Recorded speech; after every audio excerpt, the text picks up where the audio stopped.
I can find it. There it is. Captain's log, stardate 55700.8. We have been pushing our new warp core to its limits to see how much it could really put out. And frankly, I am quite glad to say that we have made record time, for us anyway, back to Deep Space 17, effectively half the time it took before. Along with us, we have brought along one Captain Felix Kettler, along with some of his staff over the last week. He used to be a retired Starfleet captain who was pulled out of retirement for the position of commanding the Deep Space Station, which I'm happy to share that particular honor of serving with a man who I am glad to have had the pleasure of meeting before, but also now getting the pleasure of seeing them in service again. And apparently they're being assigned as the sector commander, so that's a pleasant bit of news, although one wonders why I wasn't selected for such a title. But anyway. That all said, it seems that he was the last starship captain that was out this far before us, so there's some credit there. He's also one of the few captains, or even admirals, that has knowledge of this region of space. While we upload the supplies and needed crew to the station, our guest Kelly will be taking on her new role aboard the ship and help us plot a course through the Ebon Expanse to her homeworld. End log.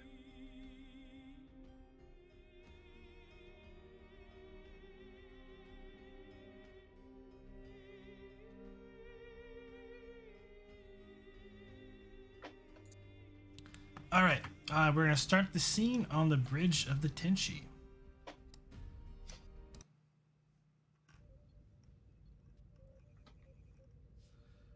Currently, it is still Alpha Shift. You're currently docked at Deep Space 17. And most of the crew is currently, offloading, the supplies along with the additional personnel to Deep Space 17.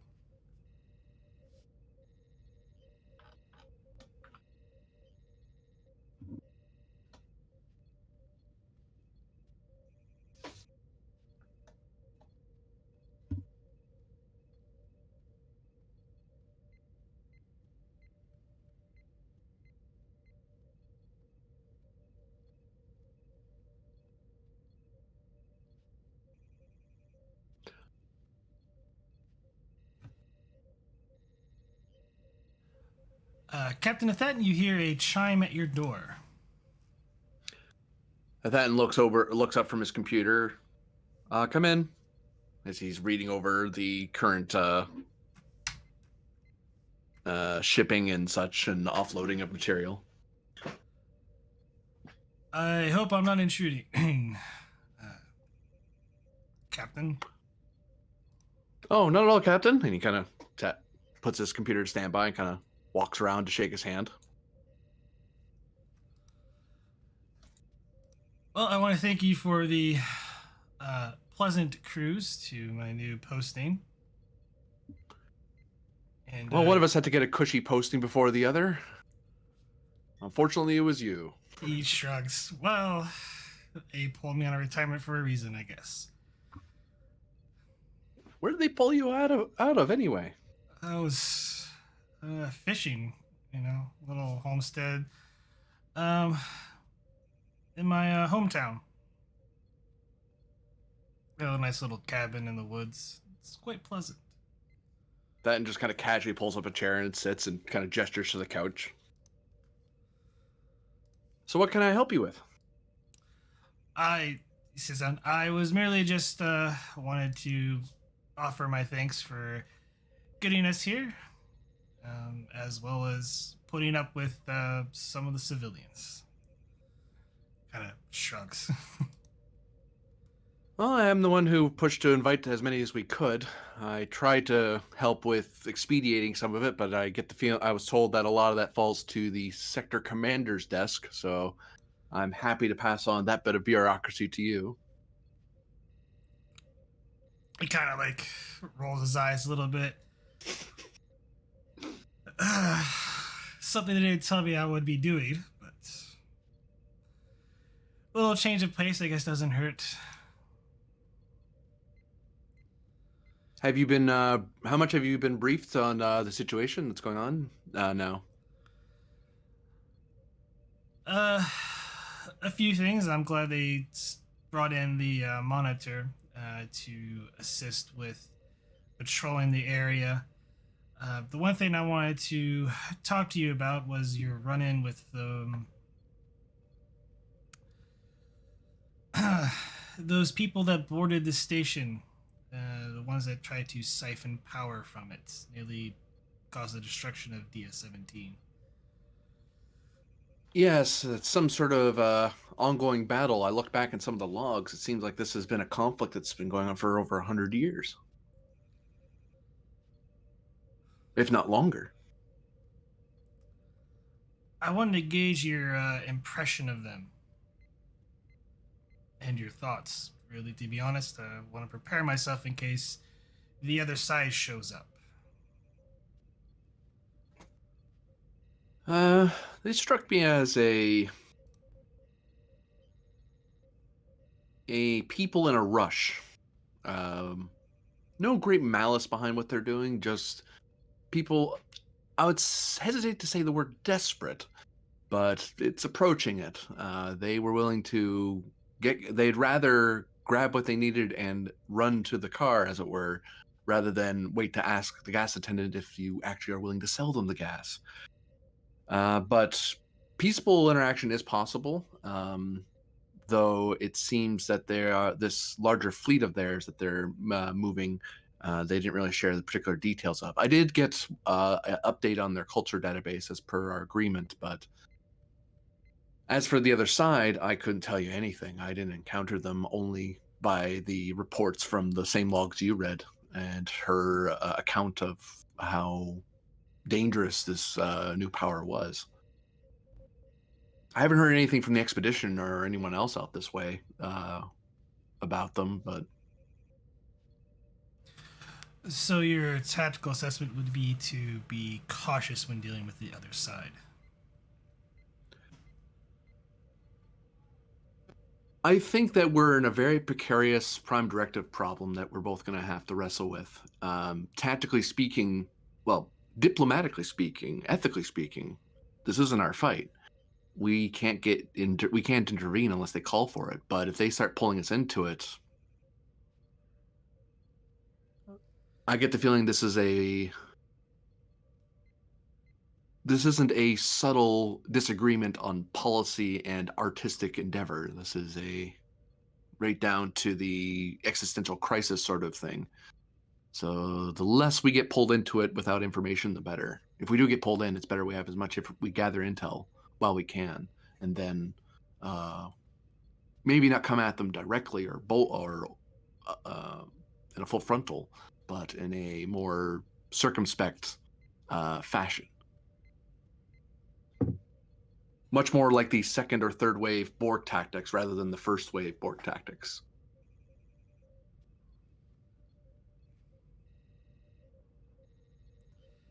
Not to say that the Borg, he shrugs, but when working with this much unknown, we might as well assume that they have a tactical superior or technological superiority situation until we know otherwise.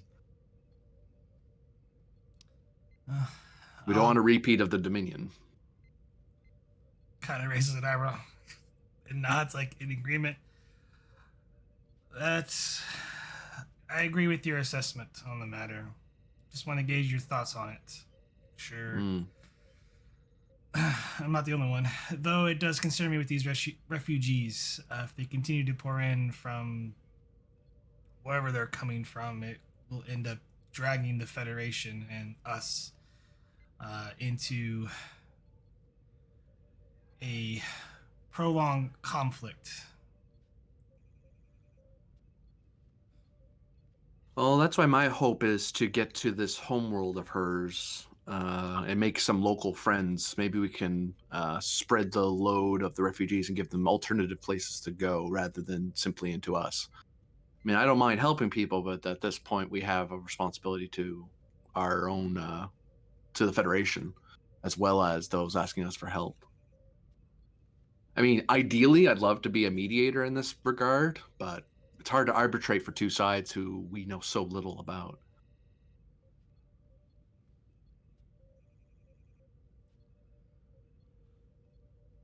Well, hopefully you'll get to the bottom of that by you Mm. venturing out beyond Federation space. I look forward to reading your reports as he stands up to shake your hand once again.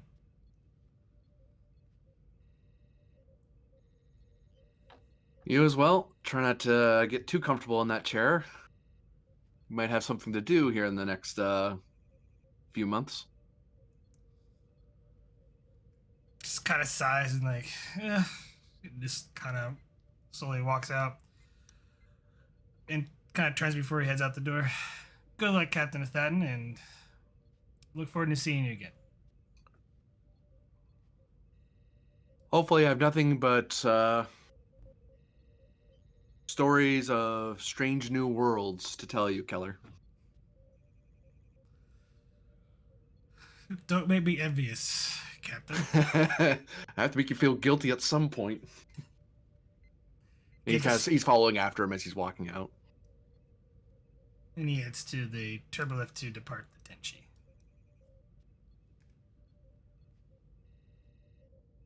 Commander, report status.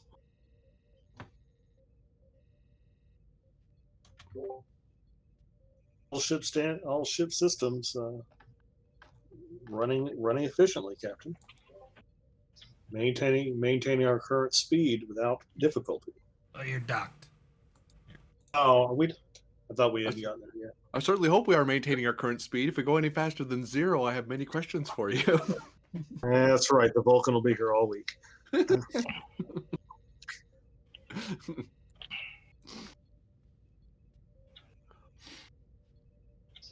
Well, if you don't mind, Commander, I would like my seat back. You insist. Doctor? I got spoiled playing non-Vulcan last week.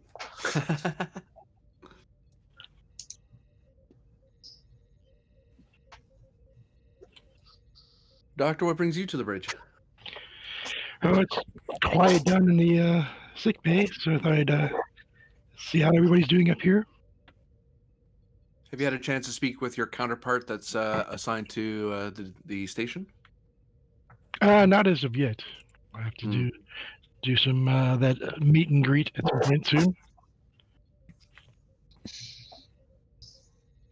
Was there a specific thing that you were looking for to know more about? No. I made some introductions to see about some of the civilian medical trying to assist with the station, try to help alleviate some of the pressure. Well, not pressure, but try to help out with the station a bit and some of the research aspects of things. But Oh, sure. Yeah, maybe there's a couple of technicians there that could help me work on a couple projects. That's my hope, anyway. I mean, we can't really order the civilians to do whatever research we want, but hopefully the people who came along are the ones that'll be keen to pry into the things that we want to pry into. Yeah, we've had quite a few new people, and I'll have to start getting those assessments in. Make sure that they're doing all right. Did you want to bring anything extra onto the ship, as it were? But so you're off the hook, Captain. You've had your physical recently, so no worries about that. Very good. I'll probably not worry about that for too much longer. Thinking of having an eye checkup in a couple of months, I think. Oh yeah, you're on the list for sure. In the meantime, Captain, our crew and supplies are nearly unloaded. Callie is requesting to meet with the senior staff of the ship. Wants to discuss our route through the Ebon Expanse and relay some information about her people. Very good. Let's schedule a meeting. He looks around. 15 minutes work for everybody? Sure. So, Yes, Captain. Salon looks around, seeing everyone in the senior staff except Lieutenant Laurel on the bridge. He will send a message to the lieutenant to let him know or let her know that senior staff would be meeting in the conference room in 15 minutes.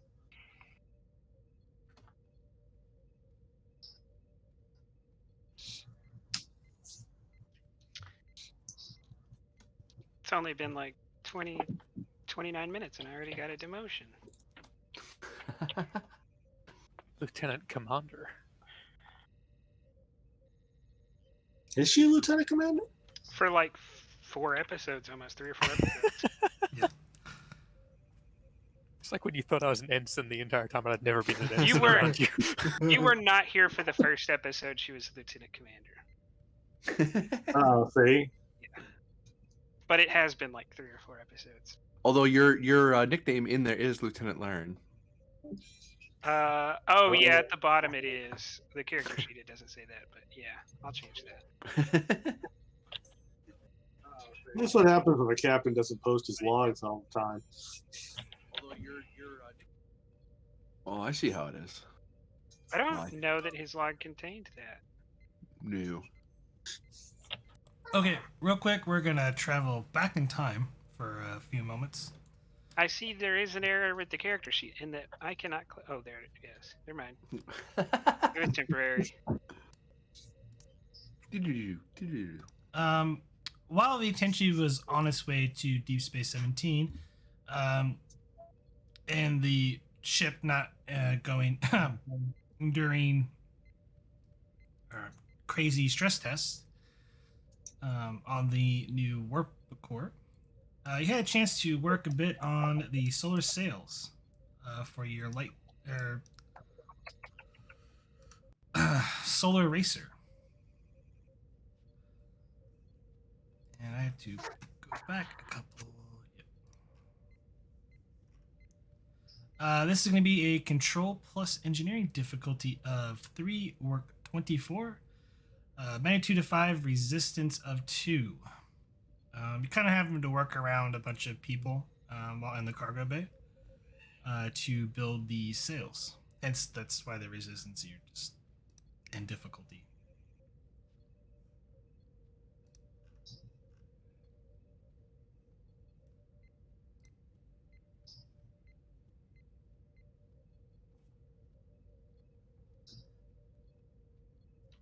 Yeah, can I roll or something to see if I can get someone to help? Because this is a personal project. I don't really want to just pull one of the engineers. You can ask any one of the players if they wish to help with their main character. If not, I'll give you a presence command difficulty 2 to pull one person from a supporting character list that would agree to it. I thought I'd be willing to help as long as he's not tied up with stuff.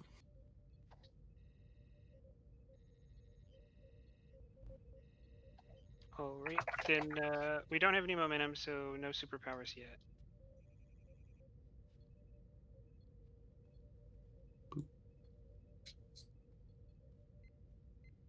Take a threat.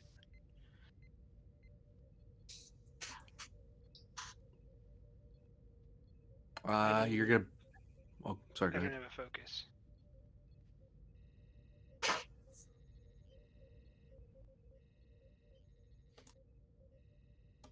Yeah, because this thing is remarkable in the fact that it goes light speed without a warp field.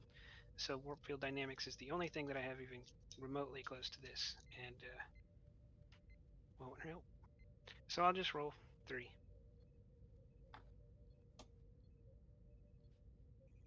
Gain You momentum. 2 momentum gained. You benefit from progression 1 because I'm coordinating. Okay. Roll 7 challenge dice.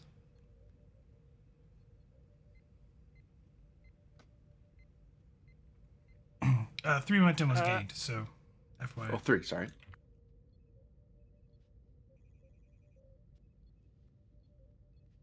spend 1 on piercing.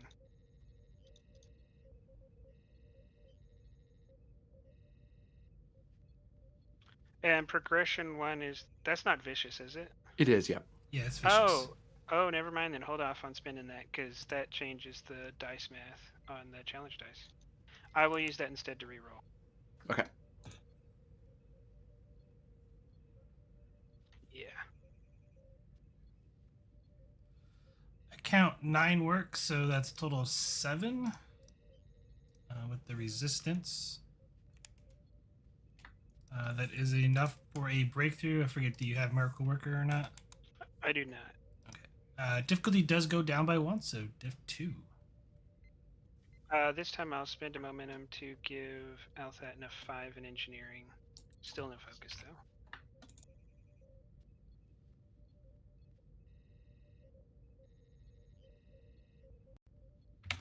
though. And I'll give you threat.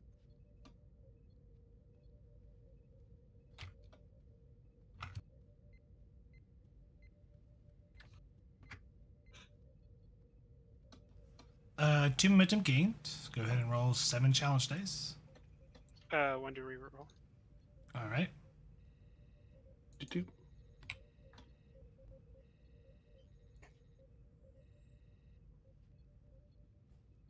That's enough, so we'll just take the momentum and store it. Yep, that'd be 5 work, so 12 total. 2 breakthroughs. Difficulty is now 1. No threat this time. But I will give a momentum to give Althat a 5. Roger.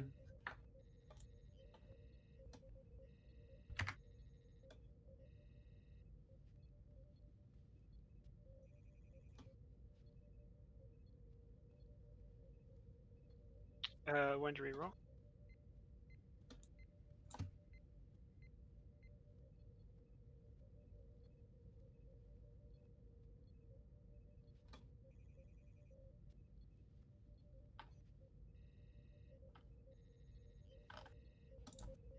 That's 6 work total, or well, 8 work total, 6 work after piercing.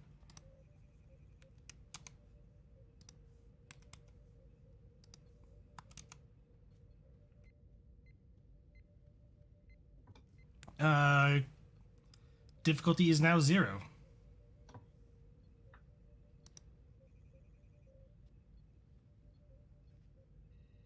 One momentum to give Althat a 5. Uh-oh, you're not going to be able to help me at all. No. I'm not spending determination on this, so that's just going to fail. All right.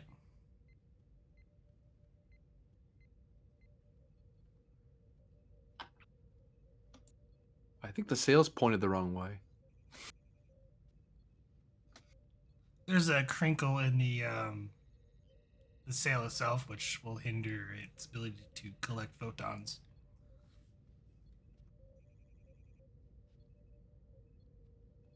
In Yeah, fact, we're gonna have I'll to take that off and cut it, cut the sail. I'll spend threat to make the difficulty 1. I'm sure we have shears here somewhere. I will give you a threat.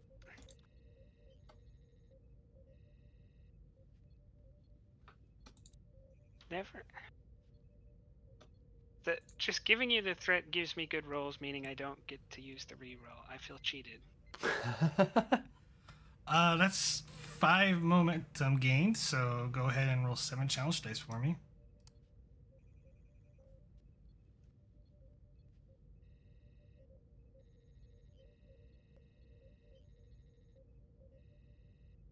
See, these are the really good shears.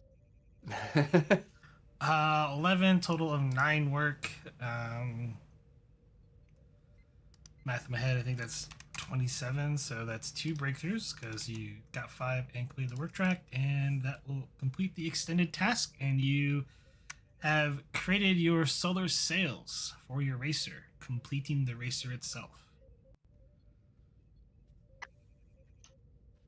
Except now, oh, go ahead. I mean, really, you could do interior work if you want, but all the stuff is there. Yeah. It will fly. Yeah, now all we have to do is find some time to make it back to Bajor for the actual race. So hopefully this was all not for nothing.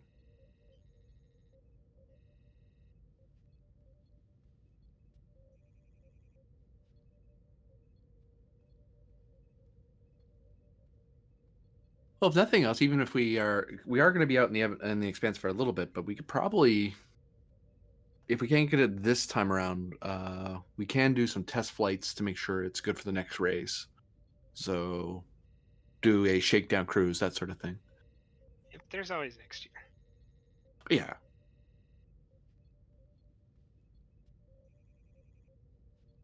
Thinking of flying that thing by yourself? Or you're gonna grab one of the pilots to help you out with it? Oh no, this is a 2 to 3 person job at least. Mm-hmm. You can't manage all of the sales with just one person. I thought you. Oh no, that's that legend where Bajorn did that. You're right. That explains why there's so many switches and spools across the ship. Vessel? Ship. Boat seems to not quite qualify. I don't think the Bajoran word translates. So whatever they call flying space objects in Kate. Spacecraft? Shrug. Very generic term, somewhat archaic, but it works. Because technically a satellite's a spacecraft, you want to get technical about it. Unmanned.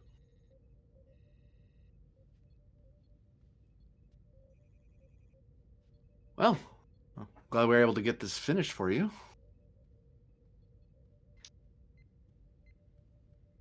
I appreciate the help a lot.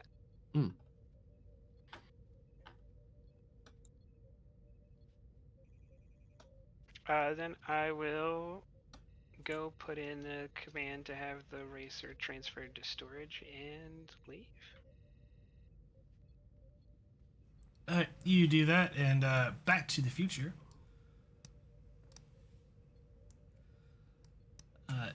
All of the senior staff assembles in the conference room with Kali sitting there, and she kind of gives a brief out.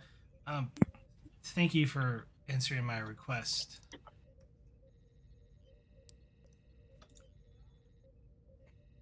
Oh, not at all. I'm sure this is of great import if you wanted to see all of us. Yes, I will try to give as much detail as I possibly can. And she kind of brings up like a brief map of the Expanse, which is stuff because you've already been in the Expanse and you're all well aware of the hazards of subspace ruptures, dust clouds, gravimetric eddies, and what's oddly is several solar systems in the Expanse, but they all appear in a state of decay. The planets are like all torn up and stuff like that, and then also the ionized radiation field pockets. And she kind of goes over that, and you're just like, yeah, we know that.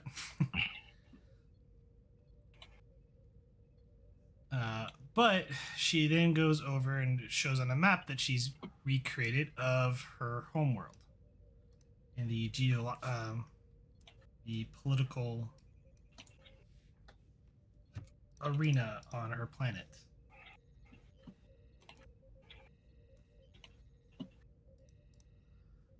This is as detailed as I could get for the map. I'm going off my memory, and I'm not entirely sure if this map is accurate anymore. But How old is this, from your memory? 300 years. Ah, proceed. Sorry for the interruption.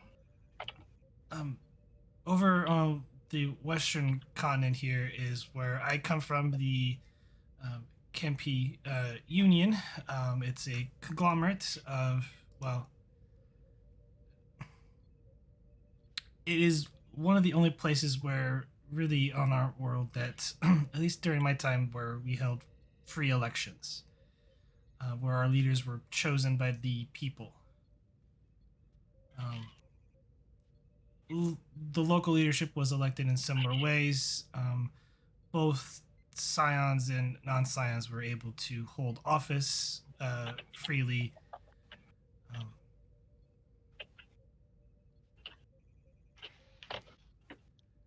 Um, as for some of the other nations, there are several ones. The 6 major houses all are kind of rolled into more of a, I think your term is oligarchy. The families are usually a single person holds the, or is considered the head of the house, and they're usually typically a scion, but they're controlled by the family in itself. There are several other kingdoms that are more of a monarchy, typically ruled by a scion. There is a few notes of one. The nomads of Eutheria, we've dealt with them quite a bit. They are a nomadic, like, more groups of tribes that roam the wastelands on my continent. They typically raid us and the other nearby kingdom of Orgia. Point of clarification, GM. They're not. So these people are not spacefaring. Her species They is are. not. They are, but Okay, this is like in the past. this is in the past during her Okay. time. She traveled in a vessel that was faster than light. Like, it was a warp capable vessel. So they achieved warp speeds before planetary unification. Yes. And she has not been back since, so this very likely is still the case, or it could still be the case. Could still be the case, which is why she's briefing you on it. But she's letting you know, hey, this is out of date. This is what I know. Thathan actually asked a question of her. For your interstellar travel, was there a unified authority, or did each nation state have its own space force? Each state held their own space force to a degree. Space warfare was not really too common among our people. We attempted to establish colonies elsewhere within our solar system. However, many of those times met with disaster from rival nations, namely which led to our world war on our planet, and the rise of Zaros's reign of terror.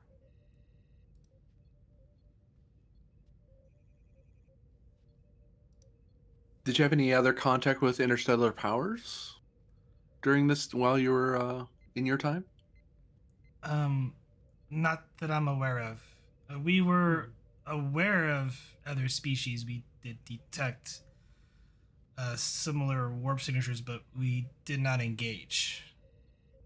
At least my people didn't. I do not know of the other nations.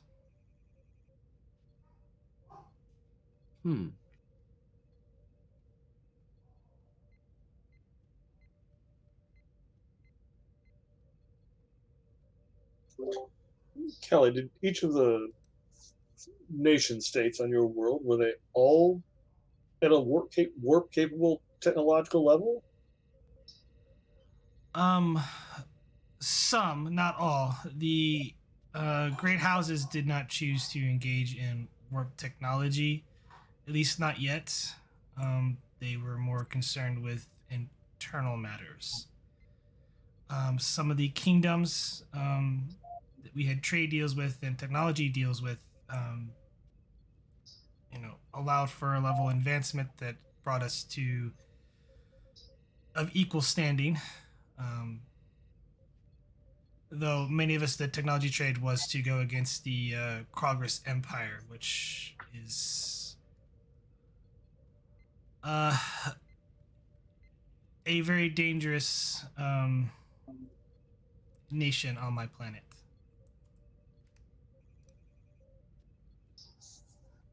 Dangerous in what way? They are, I guess you could say, they're theocratic cults on my worlds. They choose to worship their own religion, as well as their leader is chosen by the head of the church. They believe in an ancient deity that, frankly, no one believes exists anymore. I'll say Lauren doesn't particularly look happy about those statements.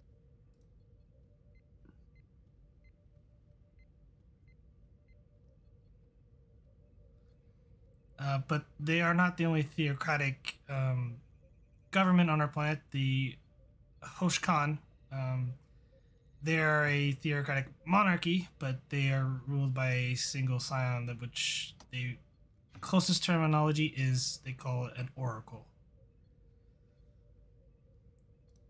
Oracle. He looks around. Sorry, the words lost on me a little. Fortune teller, future seer. It's seer futures. Okay.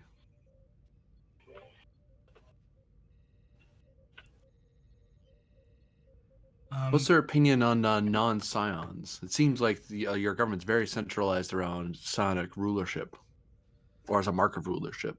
It's most of the governments are ruled by a scion or groups of scions, except for the Kenki Union. As I said, we're the only nation that elects both non-scions and scions into our government.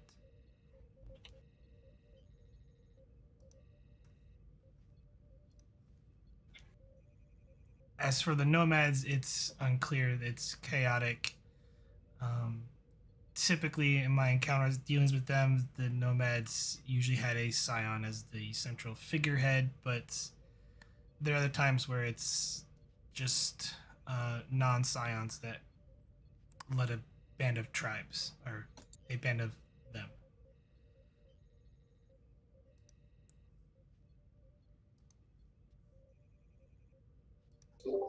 Is there a standard set of abilities for the scions, or do they all differ? They differ in some ways. It depends on the training that they receive.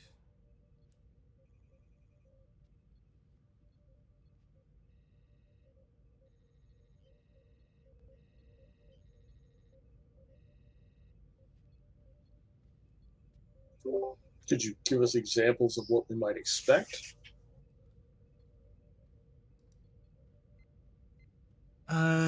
Some are capable of dealing with the matters of the mind, of more telepathic natures, be able to read thoughts and even interject thoughts into someone else. Others can control objects as well as manifest abilities that would seem supernatural to those that are not knowledgeable, such as fields of energy.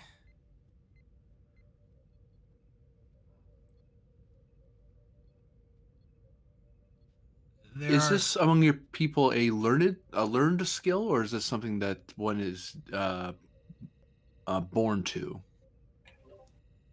Yes, I'd be interested in studying what perhaps some biological markers that would indicate, maybe have similarities to other known psychic species in the Federation and elsewhere.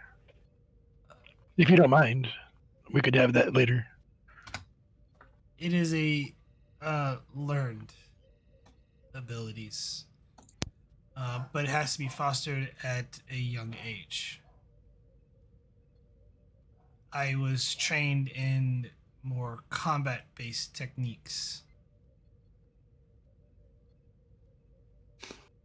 How do they feel about this, uh, your former charge when he was taken away? Was he a popular figure or a reviled figure by all, or was it simply was there a vocal minority, that sort of thing? I guess what I'm driving at is I wonder how much of him how much of his followers may linger after his absence. It is unclear, but he was extremely loved in his nation. Outside of it, he made alliances. Whether or not those alliances stayed, um, the Council of Zosa remained neutral during our conflict, which they typically do unless they. But the council tends to act as mediators in matters disputes, but usually that's among the sixth grade houses. And he was from the council? He was the leader of the Ochko Nation. He So he had a was. very pleasant neighbor. He did not make friends with us, nor the kingdom of Korthral.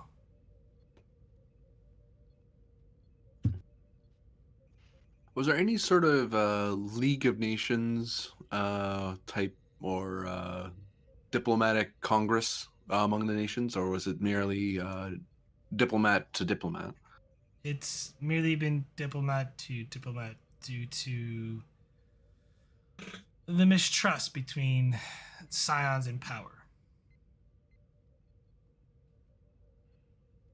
One hopes there is one voice we can speak to. Negotiating with a shattered world is I'm difficult.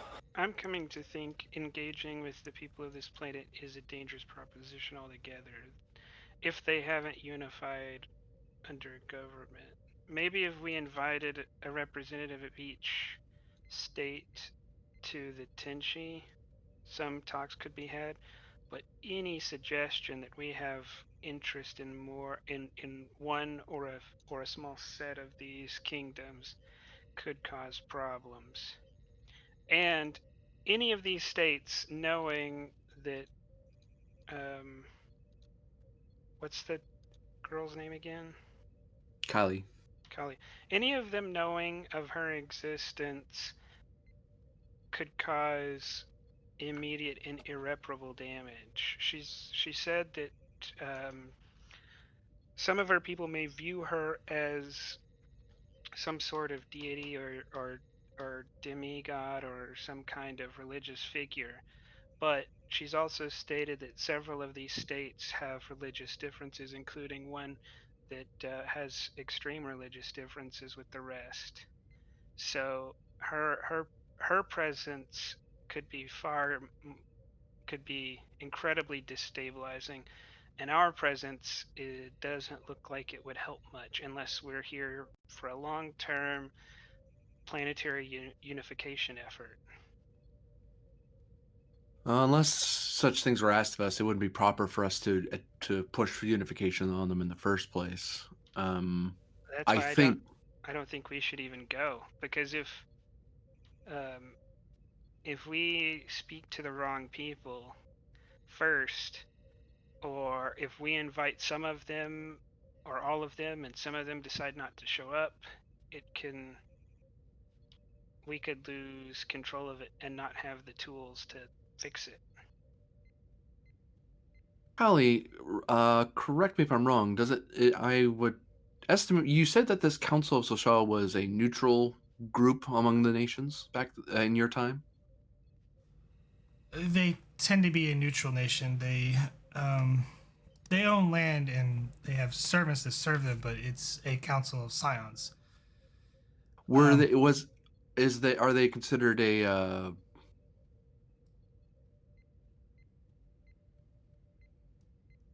Are how do I put this? What would you say their influence on the rest of the nations were? What the reputation was? Were they considered simply isolated, or were they considered someone trustworthy enough to pass messages through, or a bank, to put it even more simply than that?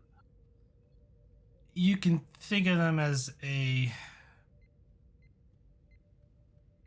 bank in that regard, is that they usually will also pass messages and hold meetings between two sides to house to settle disputes, though they're not always successful. Hmm. But they are also known to train very powerful scions um, from even earlier ages than when I began my training. He looks back to Laren. Right. I understand your concern. It is the same concern that we have even on the interstellar level when we're talking whether we speak to one power or another. We're simply dealing with on a planetary scale, which surprisingly is more delicate than interstellar politics. But I think it's in our interests, if we wish to continue our exploration and understanding of the region, to, at the very least, make ourselves known to them, since we're not trying to sneak by them or around them, but better to make contact with and hopefully establish some sort of diplomatic channel with the nations of this world. We need not inject our politics or philosophy upon them, but we can offer avenues of trade and understanding, and through that we can learn from them. And if they wish to, they can try to learn from us. But ultimately, our job is just to, at very minimum, we need to meet. This is the only civilization we're even aware of out here, so better to speak with the people who can speak back than stumble upon a pre-warp civilization that we simply can't ask questions of. That's why I suggest we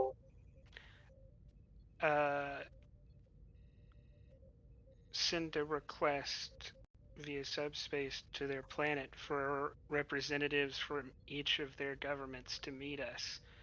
And if we get a positive response from at least a strong majority, then we only then we go to the planet and meet these representatives.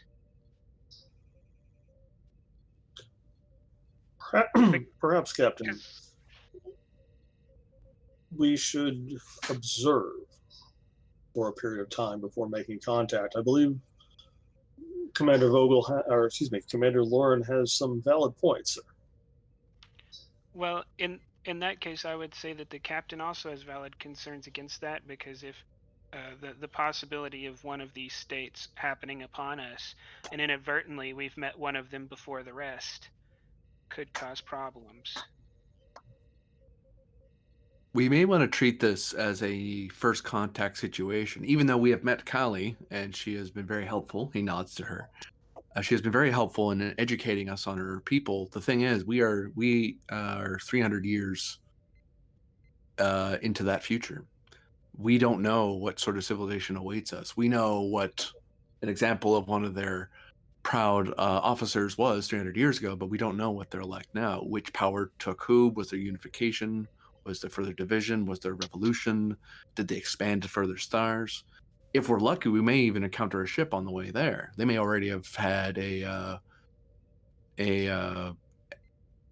push of exploration, much like Earth did when it first started mastering warp travel. I'm almost fear that possibility if they haven't achieved planetary unification, because it would be like running into one of the vessels of a great house of the Klingons, and then expressing an interest to meet all the other great houses. They don't particularly care about the well-being of the other great houses, and might paint a picture of us for us of the other houses that are as unpleasant. And by meeting this great house first, the other great houses may take umbrage that we have slighted them. I think we should make an effort to try to contact them all at once with a communication. Maybe you can word it vaguely enough so that if they have achieved planetary unification, it doesn't give away that we don't know that. Something like, you know, we are the USS Tenshi of the Federation. We would like to meet representatives of all the peoples of your planet. If you could send them to us, we would be happy to meet with them to discuss future relations. Something like that. Without actually going to their planet, just being in their solar system. Hmm. Yeah, we should take caution. I agree, Lieutenant Commander. I also am curious. I'm wondering if it's possible to understand, like, trying to interact with 21st century Earth. There's a fractured nations, unless they have found unity in one way or another. It sounds very contentious to begin with.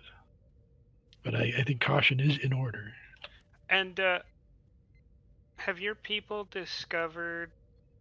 Have all of your people discovered nuclear power? Yes. Yeah, that makes the situation that much more difficult.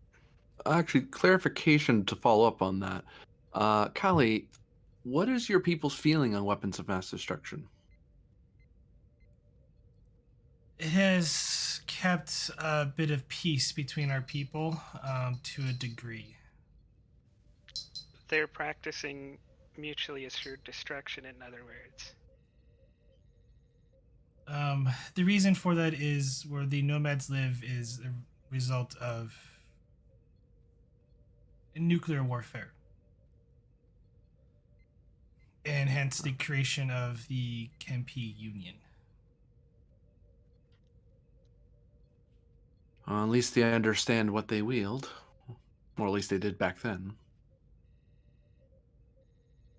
Well, I'm of a mind to follow an abbreviated first contact protocol. We observe and find out what we can from sensors, but we don't infiltrate. Once we've gathered some preliminary information about the planet and the system, we can see about announcing ourselves as we would to any other interstellar power. And should anyone wish to engage in diplomatic contact, we will be open to do so. We do have aboard a diplomatic attaché, and I have been authorized to act with a rather broad mandate under the Silk Road Initiative to establish peaceable and trade negotiations with new civilizations out here. If we wish to extend further beyond here, it is imperative that we find somewhere a harbor that is not necessarily of Starfleet make that will allow us to continue forward. If not this, then this becomes we need to know whether or not this is a safe harbor to even come to. I also think we should take efforts to make sure that under no circumstances does anyone from this planet know of our guest's existence until we have reached a really high degree of certainty that it won't destabilize the planet. Would that be agreeable to you, Kali? I would think that is the best. We want your return home to be as high success rate as possible.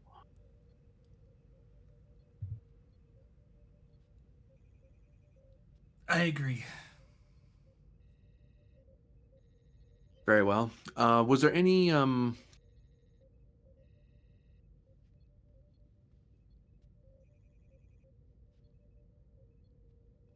protocol that your people established in how to greet new species, should they be forced to, or in one fashion or another?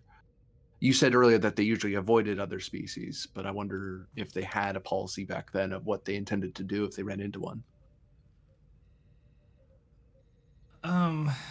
My people tend to be direct, which also tends to cause conflict. I can deal with direct. They will normally come to you and say hello if they're interested. If they're not, then they'll just leave you alone. Very well. We announce ourselves in the town square, and if anyone wants to come out and say hello, then they want to say hello. If they don't, we leave them alone. How fast was your ship? Studying your technology to a certain degree of what I can, I believe the estimate was a capable factor of your warp scale of 5. And would you say your ship was one of the fastest or the fastest available, It or was was slow? the fastest available at the time. Also, the one that could withstand the gravimetric shear through the expanse.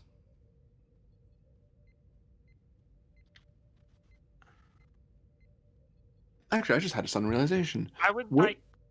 Oh, go Can I ahead. can I try to extrapolate from other planets we've met that have achieved high warp speeds of how long it took them to get from, like, say warp 5 to warp 9 or something like that? Just like basically have a scale that says generally once you reach this, your technological process follows this curve, and plot them on the curve. Just kind of make a guess at what their technology would be like now So based on what they had 300 years ago. that really depends. So, um, it's yeah, because Vulcans didn't achieve. It took them centuries just to get to warp 7. Um, Humans like went from Well, essentially. I'm I'm discounting humans and anyone who got it from outside sources or who had significant help. The Vulcans are actually closer to what I want to model because Uh, they did it all on their own. Reason plus engineering difficulty 2. Ship computer Uh, help with this, maybe? Uh, Kind of doing it in your head, aren't you? yeah. Yeah. Warp field dynamics. Yeah, I'll take that. Right. You said it's difficulty 2? Yes, difficulty 2. Okay.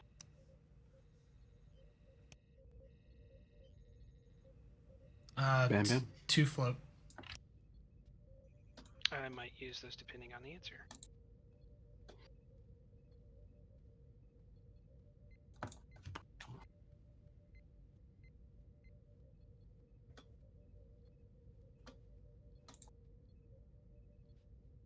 What I'm generally interested to figure out is, like, if they're about warp 7 or 8, would I be able to spend momentum to figure out, like,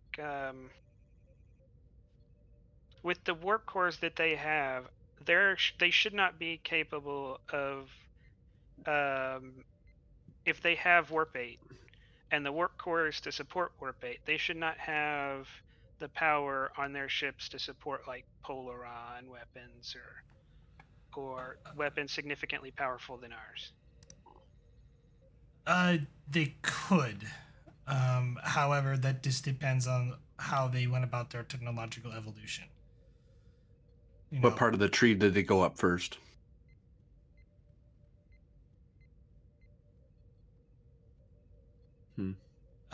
they could have used things like phase cannon, from phase cannons to phaser technology or disruptor technology. It really depends on the level of how they wish to, what their line of thinking was on what type of design they were going for. That's a Okay, little I hard guess to gauge. I'll rephrase. With the power that their warp cores could supply, they shouldn't be able to support weapons more powerful than ours. They may be of a different type, but they shouldn't be more powerful. Shouldn't be more powerful. It would probably be equal or less. Okay. Um.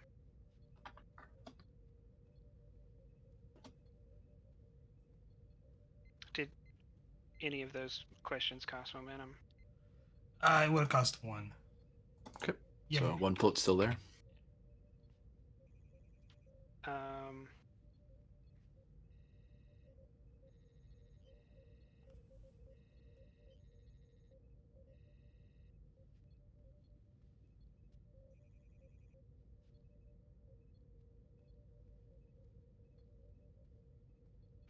What's the nearest known species to them? You wouldn't have that off that roll, but I will give this to you because Callie said she's not aware of any species near to them, and you haven't been out that far. So I don't mean like that we don't know of. I mean the closest in our space or right outside of our space. The closest people we know about.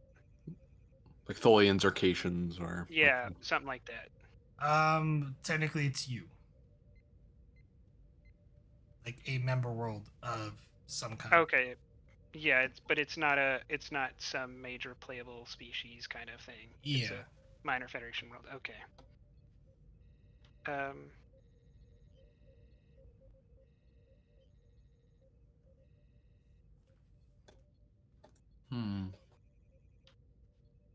And how long would it take them to get into Federation space at Warp 8 from their planet?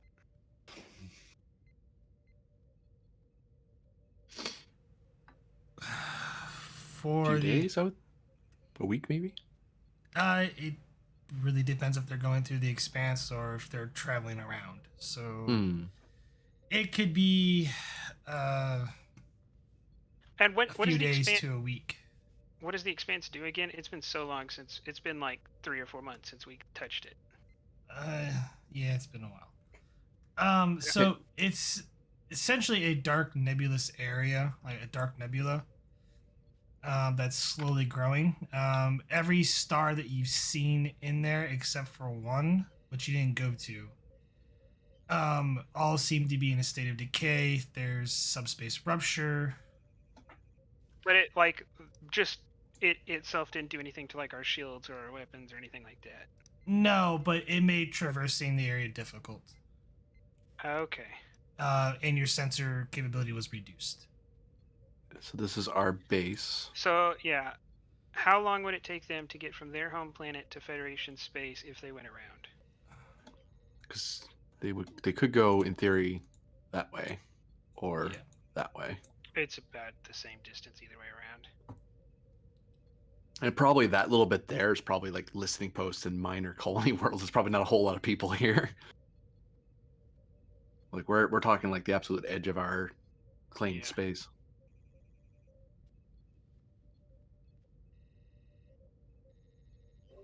Yet each member world is an important member of the Federation, so we must consider the threat, if there is one, when we encounter them next. But I don't want to start worrying about them just before we even meet them.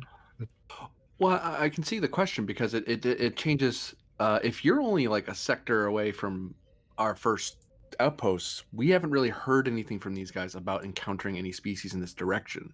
So that either means they can't get to us, or they've chosen to go other directions away from us. Yeah, if it's only taking them like at Warp 8 a couple of months or like a month to get to our space, that probably means that they aren't actually that interested in exploration, or they just have not decided yet to come our way.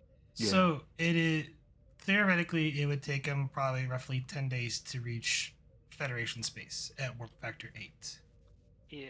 Okay. Well then, since all of this has been in my head so far, I will say, some quick math, Captain. If they were going warp 5 300 years ago, they should be going somewhere between 7 and 8 if they're haven't been contaminated by another species or traded for greater technology. They should be able to get to our space in 10 days. So if they haven't, I can't tell you what that means, but it seems significant that they haven't. We had before we even had warp 5 vessels, we had trade ships that were going out farther than they are with warp 8 vessels. We had warp 2 vessels traveling farther than they are traveling with warp 8 vessels. I think it would depend on what the political focus of their people would be. Whereas early Kate spread out quite quickly for colonization and development. Bajor for a long time stayed rather, even before the Cardassians came into the equation, largely stayed within their own sector. They felt no great need to expand terribly far. So it really depends on what they considered more important. Was it a more internal development and enlightenment, or was it more reach out and find out who else is out there? Even the humans push even harder than us Caitians have when it comes to wanting to see what else is out there. We were more happy to find places to land than we were encountering new species. It depends on what in the 300 years what they developed into, what their planetary focus became. Technologically, I can imagine that it's curious that if they have the capacity and they had the will, but yet they didn't find us, that raises a lot of questions. But if they had the technological ability but lacked the will or reason, then you would have no particular great need to push out into the great unknown.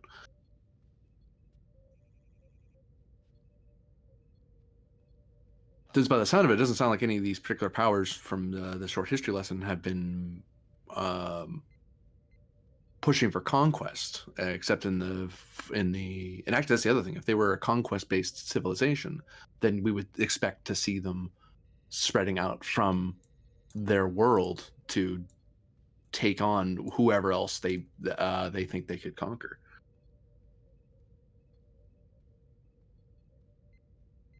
We still have many light years between us and them before we discover much about what their that's why I really want to have that informational probe and have that be looking ahead as much as possible before we start talking, because we don't know what their political or civilization stance is. They may be in a state of self-imposed isolationist, cultural isolationism, where they simply don't want alien interference in any form. But if ideally they're in a happy medium between isolationism and a belligerent expansionism.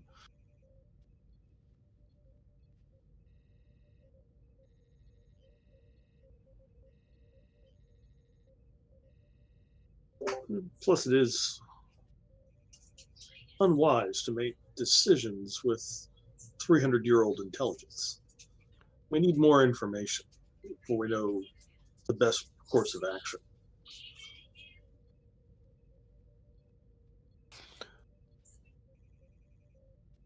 I half agree with you, Commander.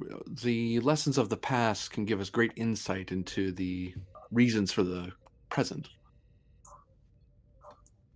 I mean, if we looked at Vulcans 300 years ago, I would be very cautious about approaching the Vulcan homeworld in its pre form of enlightenment or proto-enlightenment.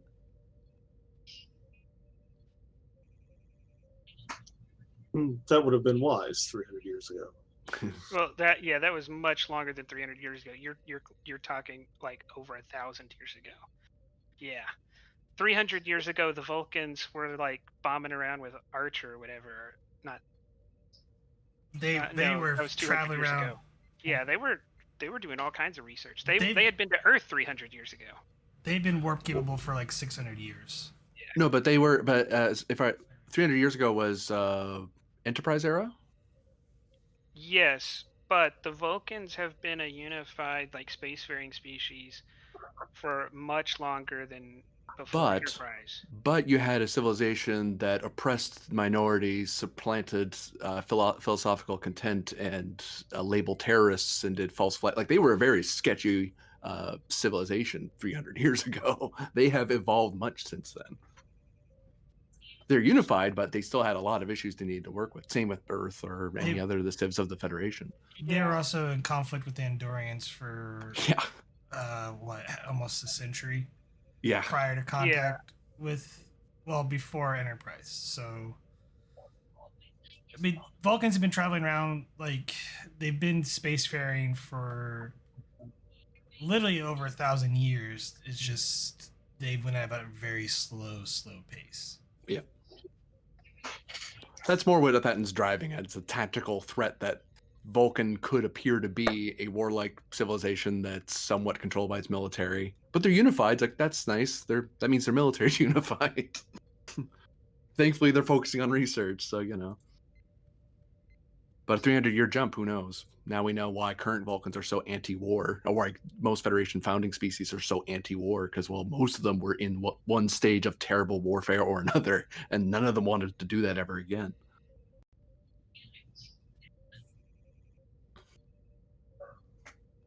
That was my TED Talk. Thank you. Drinks are outside.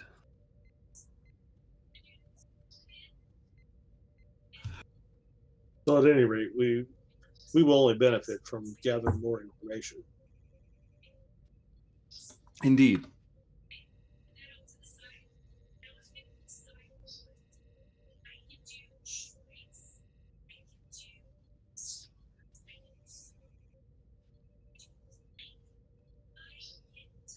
Kylie, how far out from your homeworld did you have explored? Was it just out to here, or is it further, or even out, or is it more expanding into the expanse itself? We've sent exploration vessels, at least a number of nations have, in various directions. Some of which into the expanse, but very few ever return from it. Reason why I chose to go through the expanse with Zaras was to deposit him on a world somewhere where he could never find his way back home if he were to arise again.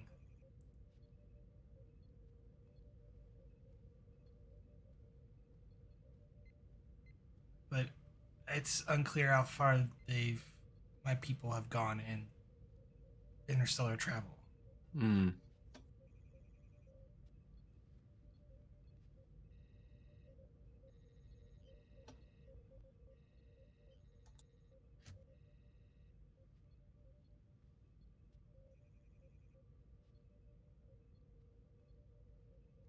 So what would you suggest the best course to approach your planet would be? I assume not through the expanse, but more traveling around it, as close to it as we can, since we can. We're more likely to run into their ships if there are any on the way there. There were Unless you happen to know a nice clean route through the expanse that's a shortcut home, as it were. There were rumors of vessels that went out directions beyond the expanse and were pulled away by or fired upon alien vessels within roughly 10 to 15 light years from our planet. So the minute you started moving away, you started getting shot at by somebody, and you didn't know who. And if I were you, I wouldn't want to be in a hurry to get shot at again. So either get shot at by mysterious aliens that you can't talk to, or take your chances with an environmental hazard. One you can build for, one you can't. So we're more likely. That's all speculation, but the route through the route through the expanse is the only one that I know of. Though I'm sure. How much of a risk? Oh, go ahead. Though I'm sure that some of the topology has changed in the expanse. It is challenging.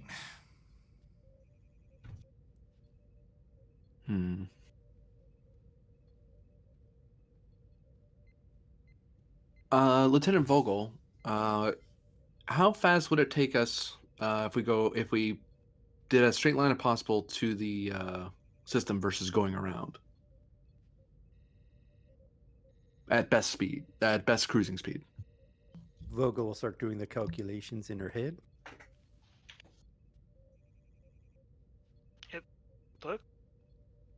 It looks significant, but I wanted to be sure. It's a little bit. It's close, but you don't know what you're going to run into on the other side.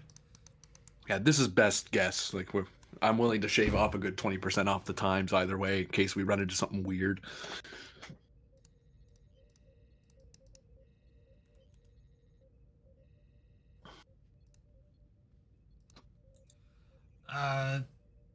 So give me reason plus con difficulty of 2.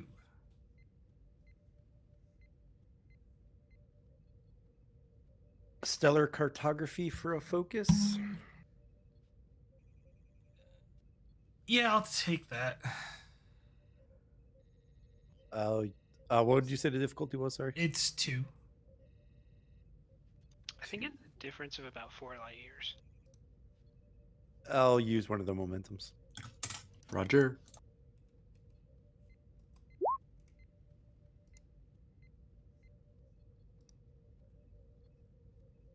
Gain 2, you have 1 float.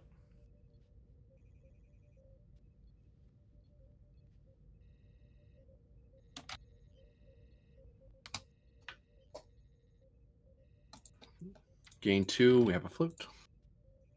That's for going straight, right? Yeah.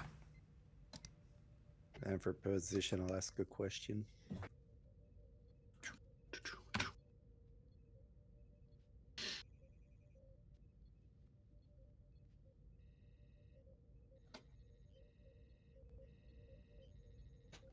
Captain, if we were to head straight into the Expanse, it should take us about 6 days, barring any complications from the Expanse itself. Mm-hmm. But I also did the calculations. If we were to go around, it would only take us 8 days. But that would be the safer option, of course. Mm-hmm.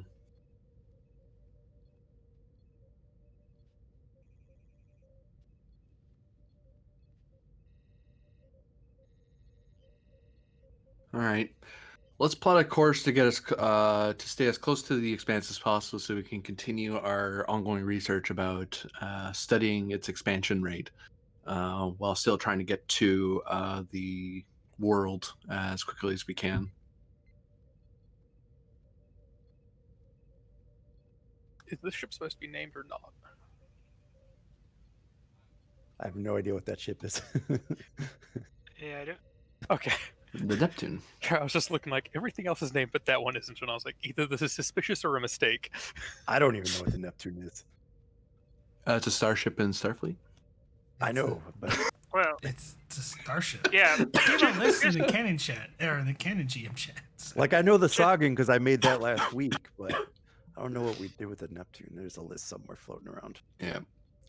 Just based on like fleet history, if it has a name that starts with USS, you should probably just. It's suspicious on its own. Oh, Deep Space Study. That's what it's doing. Oh, cool. We have an Akira class floating around out there. That's neat. I'll give this to Sarissa just because it might be useful. With Praxis permission, of course. That's general information, but yeah. You know, like all of that stuff.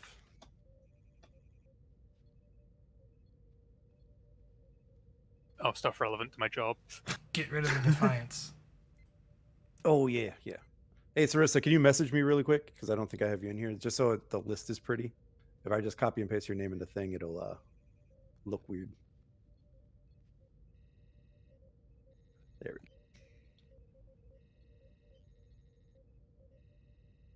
go. What else Defiant?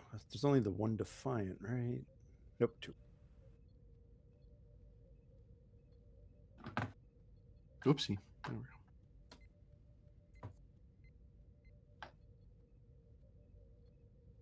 Because I had just copied and pasted it from the list in the voice chat. It wouldn't have came out pretty like that. Okay.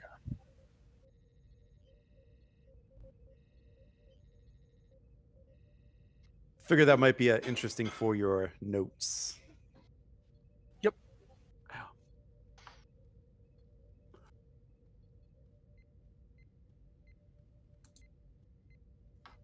No, we have a course. We have a intention. While we're there, let's explore and plot and survey as much as we can on the way there. Otherwise, any questions?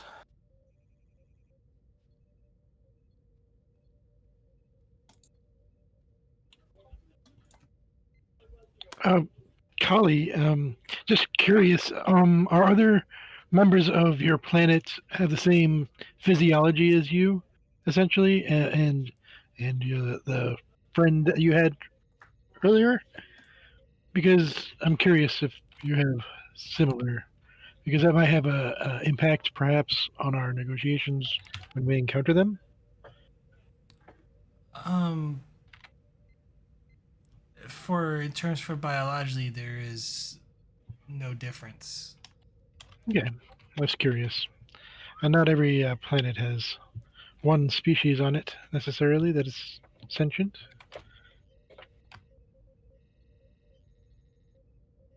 Thank you.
Let's save that. Nice.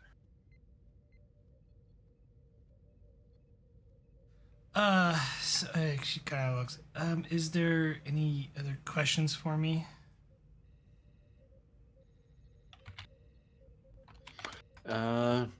Nothing from me. Is there anything you wish to add to your report?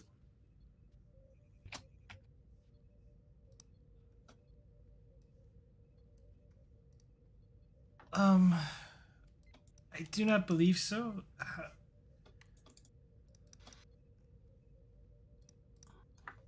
Though as I said earlier, I don't know what the geopolitical divide is currently among my people. It could have gotten worse or better, or stayed the same. I would suggest to you to speak with our diplomatic attaché Droisia, and brief her and answer any questions she may have about your era. Even if diplomatically things may have changed over the centuries, knowing what your diplomatic situation and protocols were at the time will help her do some research ahead of time that may help us expedite our diplomatic relations. One hopes, anyway. For all we know, your people progressed forward into time and became energy beings into a higher plane of existence. He shrugs. Like that's a normal thing to say. Generally takes longer than 300 years to have for things like that to happen. I used to think that, but then I read up on the career of one Captain Cisco. He raises an eyebrow at her. There were prophets in that state long before Cisco arrived.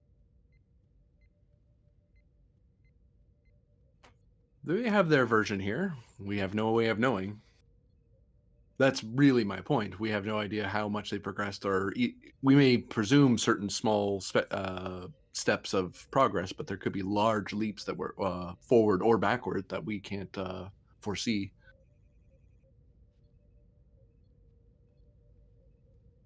If that's everything, get us on course, and Vogel, be sure to inform the station of our intended flight path. Aye, Captain. I'll make the proper logs. Very good. Dismissed.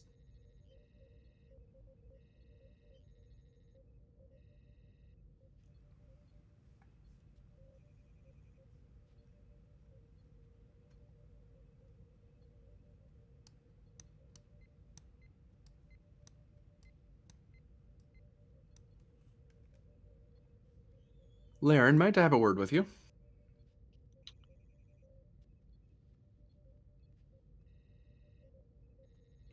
Yes, Captain.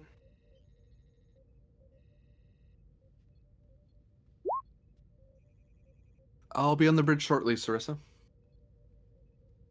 Captain.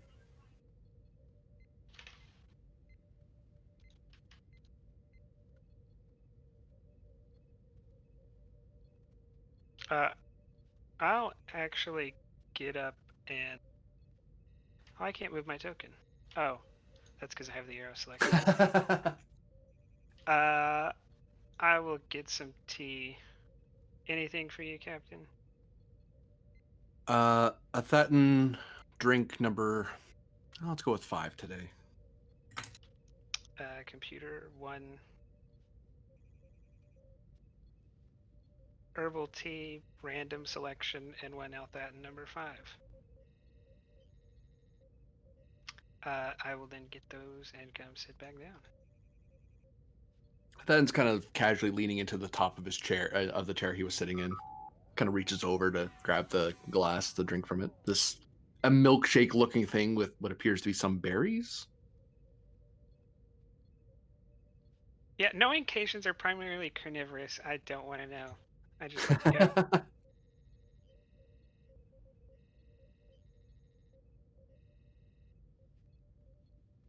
Slurps away at it a bit and wipes away some of the excess on his fur and around his mouth. All right. I wanted to pick your brain a bit, Lauren.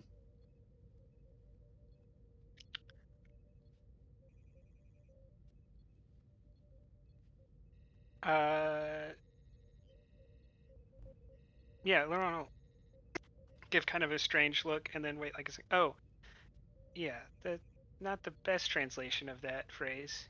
What do you wish to know? Well, you have experience with both the Klingons' way of doing things and the Bajorans' way of doing things, yes? I'm a Starfleet officer. I have experience with many people's ways of doing things. He chuckles at that. Well, yes, but I would hazard to say I know a bit more about Kate than you do, to put it that way. Then yes, I'm confident I know a bit more about Bajor and the Klingon Empire than you do.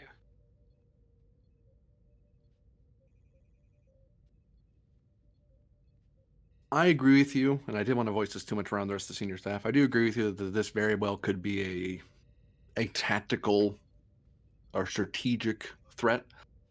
Because if they are Klingon-like, house-based and warring, then we are going to be the diplomats walking into a Klingon house meeting, and then they're going to be wondering what we're doing there, who we're fighting for, and what our beliefs are. And we may not get a chance to give a full sentence out before someone throws a drink at us. I would characterize my stance much differently than that. Oh. In that scenario, I am not at all afraid of us getting a drink thrown at us. In fact, I'm not afraid of someone pulling out a batleth and trying to relieve us of our heads because we have modern weapons and batleths are generally tools of the past. I'm more afraid of one of them without any consultation with us, without any reasonable statement that could suggest why, will just turn around and cleave the heads off of one of their own species, starting a bloody brawl that doesn't really involve us, just kind of involves us sitting watching 30 different people with various religious and national identities slicing each other into pieces. And in the end, we find ourselves dealing with one entity that is, well, this is... I'm going to strain the analogy any bit more because it's about to end up with one Klingon stitching several parts of other Klingons to himself. So,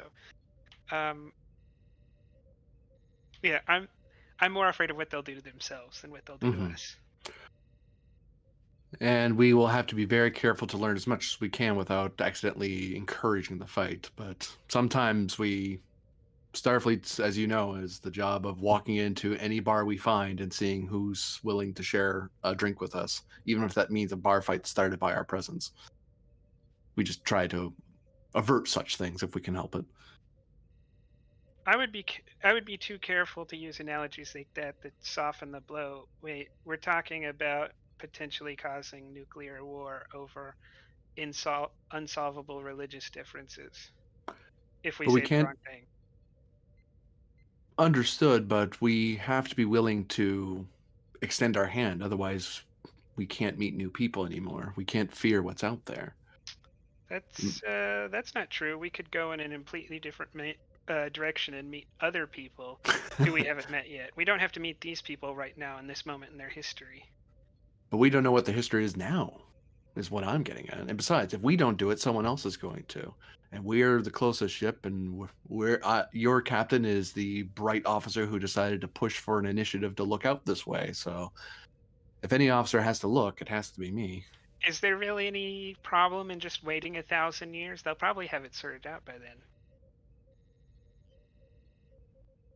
Yeah, the Vulcans tried that, and it worked out for them in the end, but when the Federation tried that with Bajor, it really didn't work out for us. So it's a matter of flipping a coin and hoping everything turns out. I'd rather be there before the coin's flipped.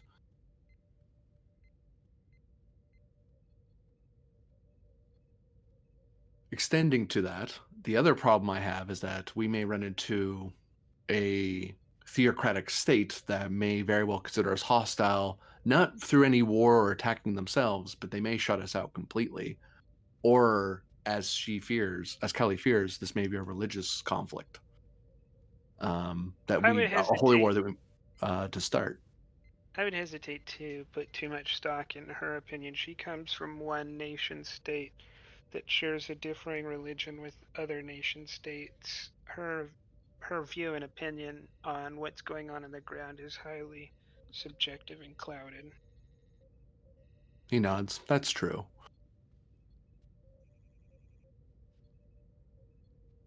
So, at the very least, if I will say this much, that if we look into the situation and find that our intervention and presence is far more damaging than I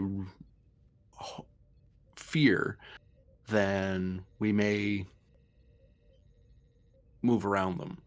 But until such time that we can confirm for ourselves what the current situation is, we have to treat this as a possible new encounter for the Federation, which could be to our benefit and hopefully to the benefit of these people. I would ask something entirely different. I would ask that if we do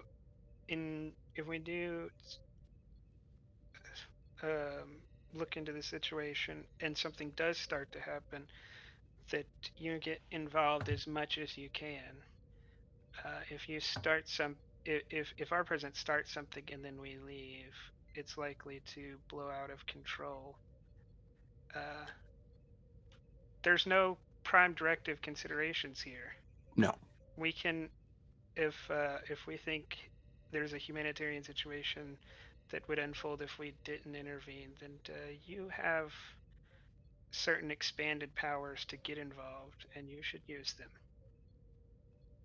I intend to serve in the proudest traditions of Starfleet and of Cation interstellar exploration. If these people want to start a fight on our account, I'm definitely going to make sure that they stop it if it's on our account. But if it's something that they are already fighting, it's not for me to break up someone else's fight. It will be on something else that they're already fighting. You might be a catalyst, but hardly responsible. Well, the difference is whether or not it'll start because they had differences going back hundreds and hundreds of years, not because you showed up. You showing up could just be a catalyst. Well, that's what I'm driving at. If I am the catalyst, if I am the cause or for the war, then yes, I'm going to try to do what I can to stop it. But if there's already an ongoing war that's in progress, then it is not for us to dictate to these people how they should live. Our first directive is to ensure that any species we encounter has the sovereignty of self to decide for themselves what they wish to be ruled by, what they think is important. We did it for Bajor, we did it for Earth, and it turns out in different ways. I'm hoping, but we can't pretend they don't exist and hope that everything turns out in our absence. We have a responsibility to look and explore in the hopes that we may possibly be able to influence it if they ask us. But if they don't, or they tell us to go away, then it's also our responsibility to not dictate to them how they should live.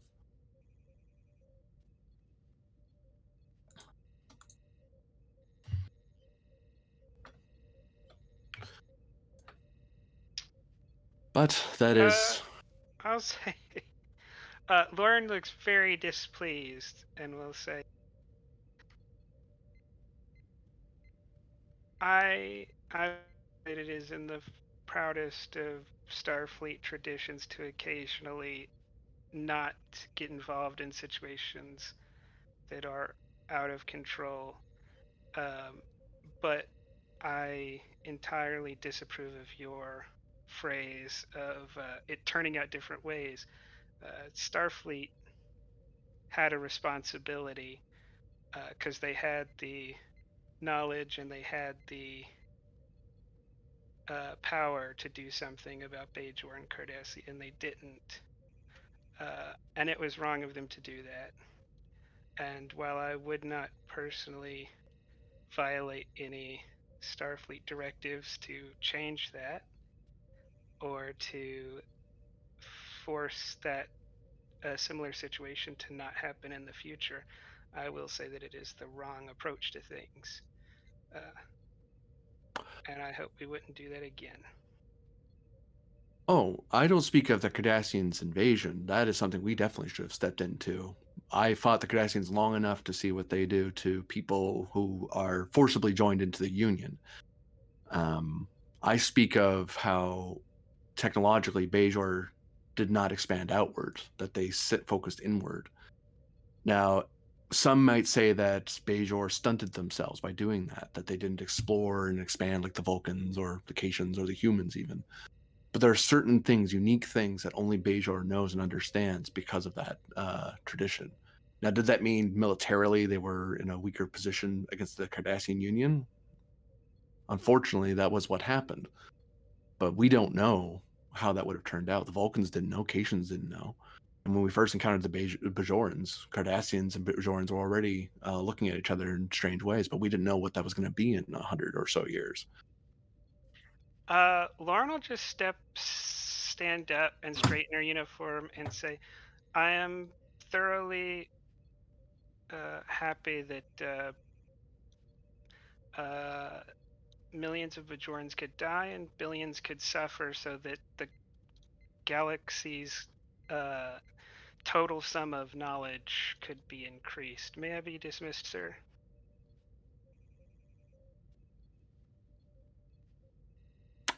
You're dismissed. Shakes his head. And she will leave, because that is not an argument that Yeah, she heard what she wanted to hear. He was making a very different point, but he knows that's just going to be the way it happens sometimes. You can't get every diplomacy roll to roll twos. Sometimes you roll complications and say the wrong thing.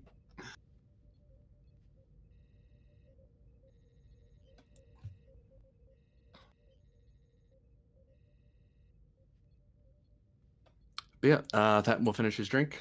He'll recycle his drink and Lauren's and head back to the ready room.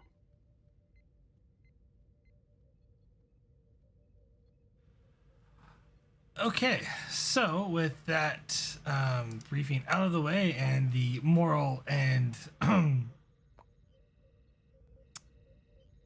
ethics put aside for now until you get to the planet, before you depart the station, what else are you going to do?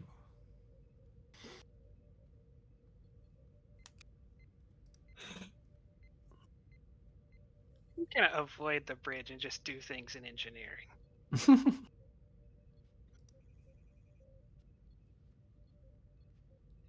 I'm actually going to call Commander Solon to the ready room. All right. Vogel, you have the bridge. Commander. Beep, beep. Come in.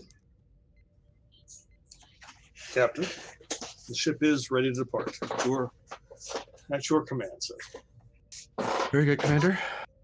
After this meeting, I want us to be underway, pending any requests from our from the captain of the station.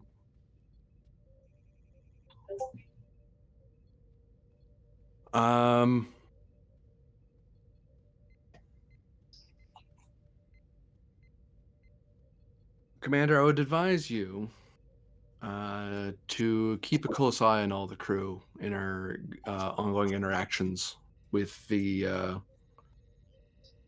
species. This is not going to be a simple negotiation with some interstellar power. We may be asked to intervene, to ask very serious questions of ourselves that we haven't, with very complicated answers. And some of us may be a little used to the simplicity of war rather than the intricacies of diplomacy. I understand that may be possible, Captain. Though it would be inappropriate for us to involve ourselves in the internal development of other worlds. You and I may agree on that point, but like any good Starfleet vessel, we have a lot of people with very different views, and some of us will be more willing to push the Prime Directive than others. Even I'm going to be pushing it in a way you probably wouldn't approve of. But that said, we need to maintain discipline of the ship, and we need to maintain a single voice toward this species, if not on behalf of the ship, but for the Federation we represent. So, I concur, Captain. Out here we do speak with the voice of the Federation. That is the voice we should speak with.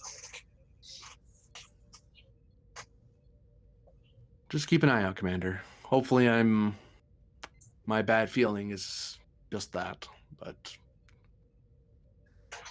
I get the feeling we're going to be asking ourselves a lot of questions soon, and I'm not sure all of us are going to agree on it in the heat of the moment, but we need to.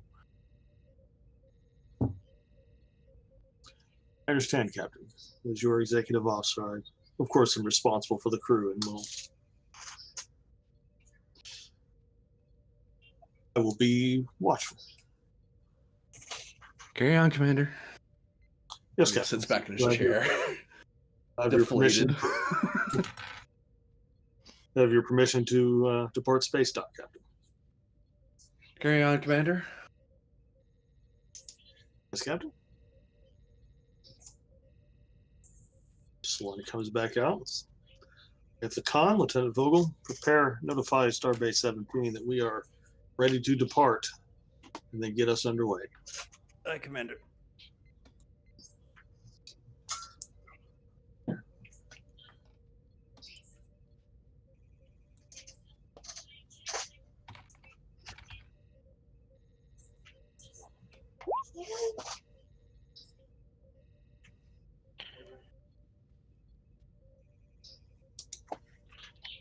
The doctor is going to go make sure that the med bay is ready to go. That nobody can withstand a bumpy ride, if there was one.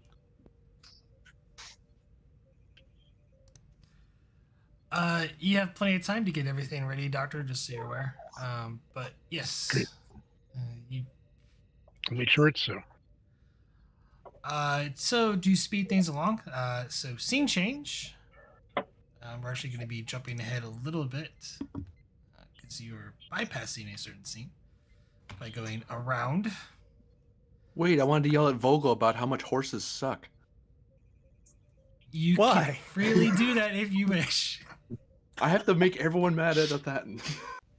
I have a limited time frame to do it.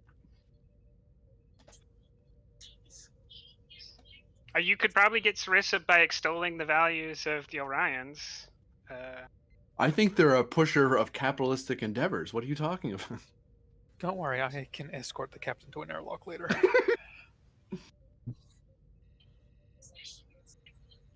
Okay, with that out of the way, the Tenshi has been traveling at work for the past 4 days, hugging the expansion of the Expanse. Little information is gained other than every so often you pick up a gravimetral wave that slowly expands the Expanse.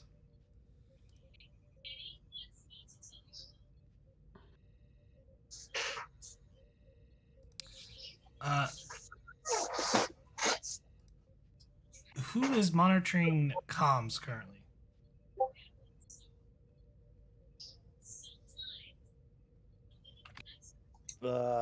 Probably me. I think the captain normally tells me to do it. Yeah. And it normally falls under operations at this stage, at this era. No, Uh, not security. Vocal, you think you're detecting a subspace communication, but it's extremely faint. It's very hard to pick up.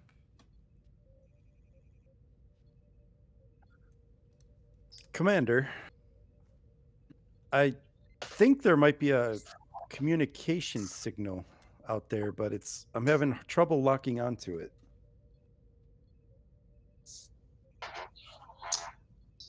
Out where, Lieutenant? Out there. Sorry. I mean, that's the smartest answer. I'm having trouble trying to triangulate its source, Commander, Somewhere over the rainbow. as I get to work on trying to find it. My best guess, Commander, is that it's coming from the Expanse. Are we receiving any of its content? I'm going to try to pull it up or zero in on it. To pick up the communication signal, that's going to be a control plus engineering assisted by the ship's communications plus engineering difficulty of 4. Oh, wow. Hey, I'm glad I picked up that communications focus.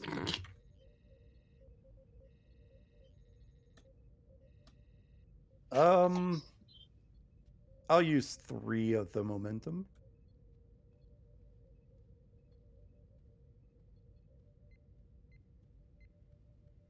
And How much here goes momentum, nothing. sorry? I'll use 3. 3. 1, 2, and 3. Here goes nothing. Oh, yeah.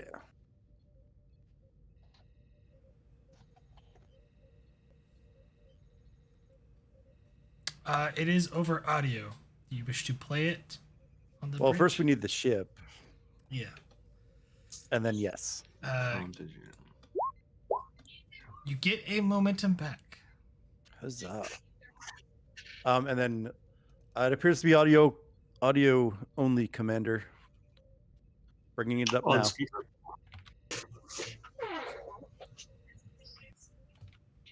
And I'll push the buttons. Coming through a little static on their end, but this is Captain Tezaru of the Hostco vessel Ko. To any Alliance vessel request immediate aid. Our engines are disabled and we have limited energy stores left.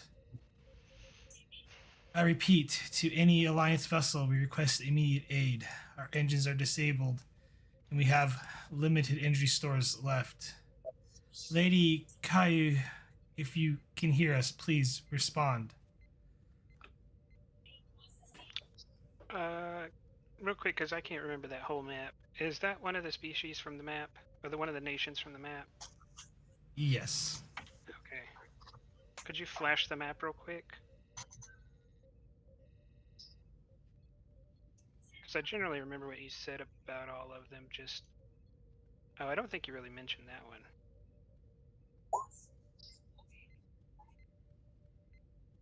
She did, but she glazed over it. Not a whole lot to say. Probably have much stronger opinions about these people. Yeah, that's right. You can switch back and just... I'm going to try to triangulate the location.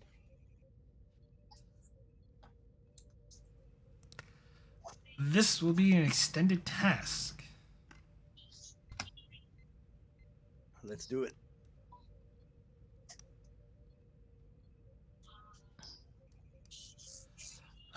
This will be a control plus engineering difficulty of 4, assisted by the ship's communications plus engineering. Work 12, magnitude of 3, with the resistance of 3. You are getting interference from the expanse itself.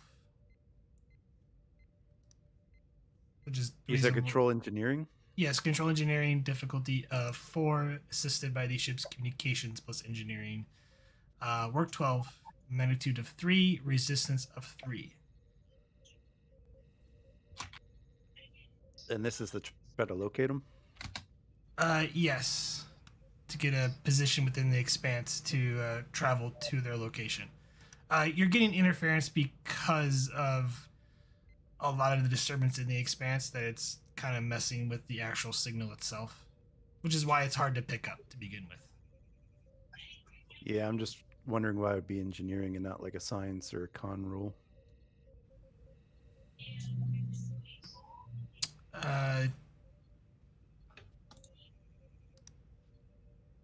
I'm sorry, I'm reading the wrong. It's reason or engineering. Sorry. I'm reading the wrong stat. Could you say that one more time? Reason or science. It's reason or science. Reason, science, or engineering. Difficulty of 4, work 12, magnitude 3, resistance of 3. Sorry. Okay. You can see why we were confused for a second. Yes, reason, science, or engineering. Drugs are bad, okay. Astrophysics for a focus, or would this maybe stellar cartography and or both?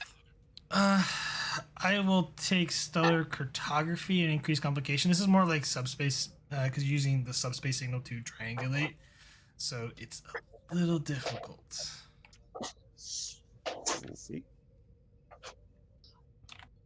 Okay. Do I burn the determination here? I think the answer is yes, but what focus? What value? I don't know if that one would fit. The only value I could think of that might fit, and I'm not sure if it will, is information is the key to overcoming any obstacle, but I'm not sure about that one.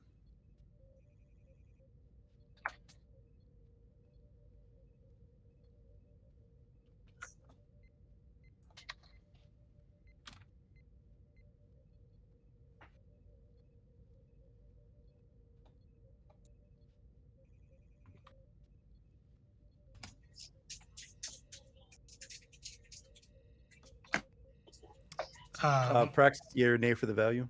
What value? I'm thinking information is the key to overcoming any obstacle. I'm not sure about it, but it's the only one I could think of that would fit here. Maybe. No, because you're trying to find. You already have the information. They're under distress. You're trying to find where they're at. Yep, that's why I wasn't sure. What's the ship assisting with? Communications plus engineering or science. FYI, you can't technically use mission directive because it is Starfleet's primary duty to aid a vessel in distress. Oh, I'll spend it for that then. It's one of the core things. Like, if a vessel's in distress, Starfleet is supposed to come to their assistance. So I'll use it for a Starfleet general order then. Okay. And Prax can Salon assist. Yes, Salon can assist. I'm going to use my coordinate efforts talent. Okay. Progression, or essentially, are you wanting to do vicious or extra work or piercing? You have to call for it. I think piercing, because the resistance is so high. That was going to be my guess. Yeah, I concur. So piercing. I'll use 2 momentum to get another dice and to turn on my reroll.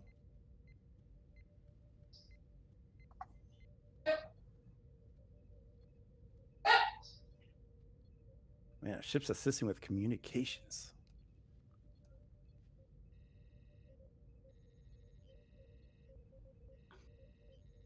Okay, 1 reroll. All right, there's 5. 6. 2 momentum generated. Roll 6 challenge dice. Hey. Well, the resistance is gone. Should have went Yeah. with I know. the other one. You know, I'm not Yeah, sure well. if not sure if it's any better though. Well, yeah, it would have. That would have been Don't worry. 9. Or it would have been, 11. Is that right? Yeah, 11. So 9 total if you did the other one. But Don't worry, I'll this demote is 7. Solon for this. Like, Yeah. you literally could have almost one-shot it. Well, Hey, not one-shot yeah. it, but... Well, with the momentum, Well, you would have got 2 of the breakthroughs instantly.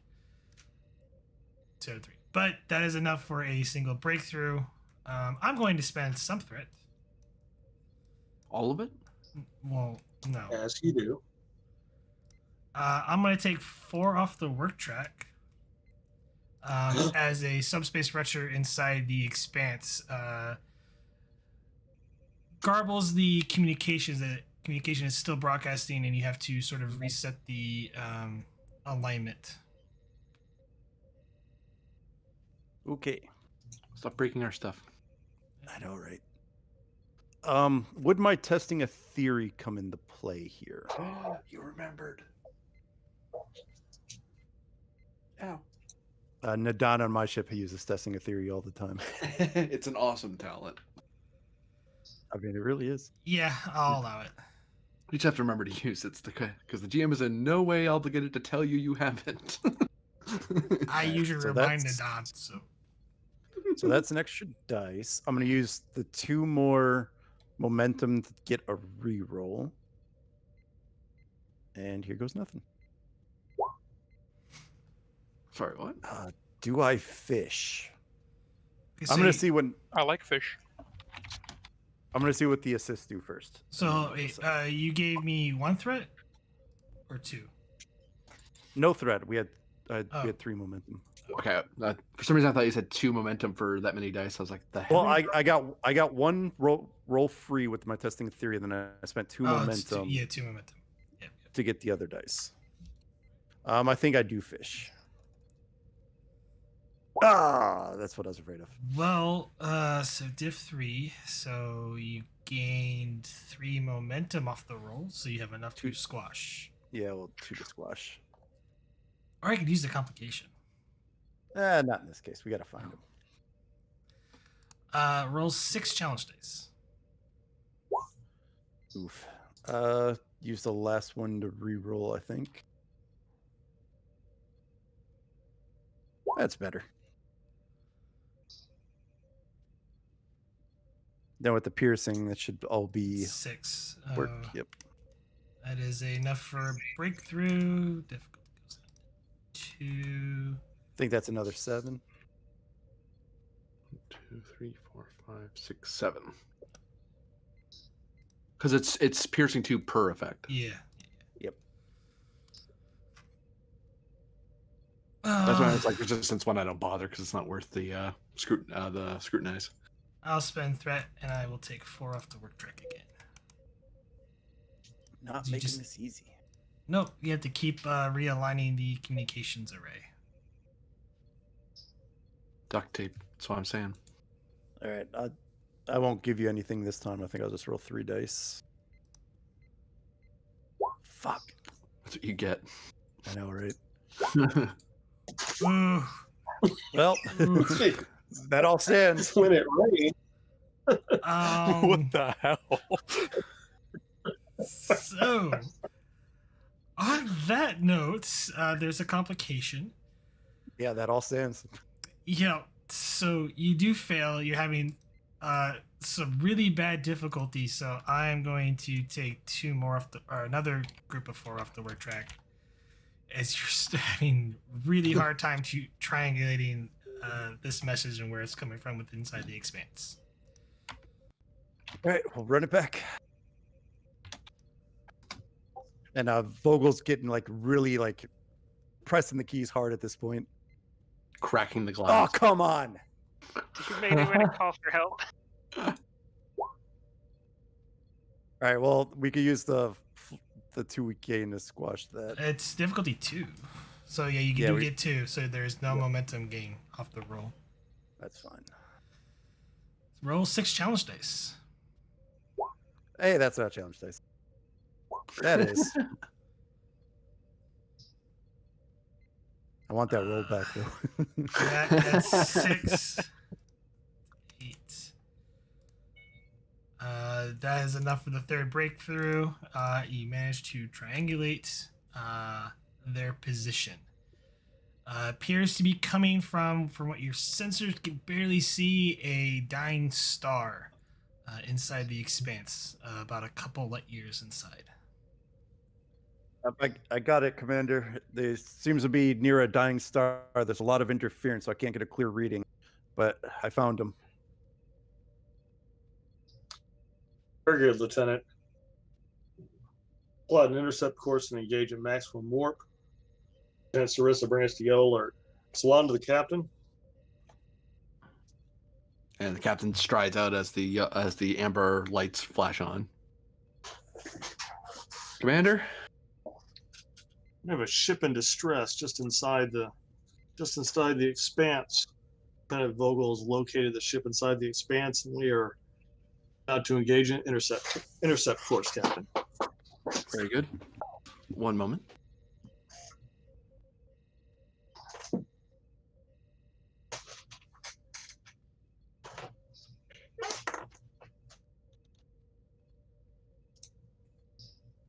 Do we have any scans of the target ship in distress? Not at this time, Captain. We're barely able to find the ship. ETA to arrival?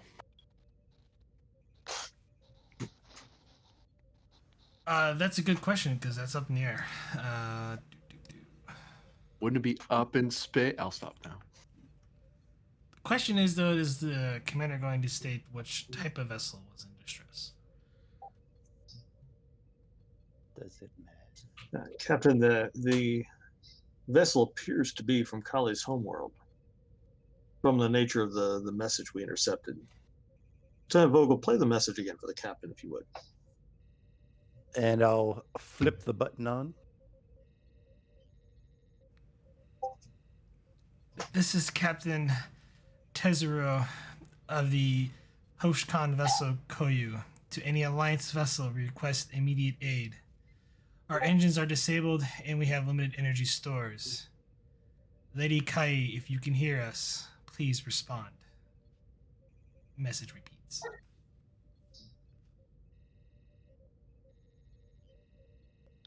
Well, on the plus side, that means there's ships out there. They didn't regress away from interstellar travel. On the downside, we're meeting them under unpleasant circumstances. Well, trying to make good first impressions. How long do we have, Khan?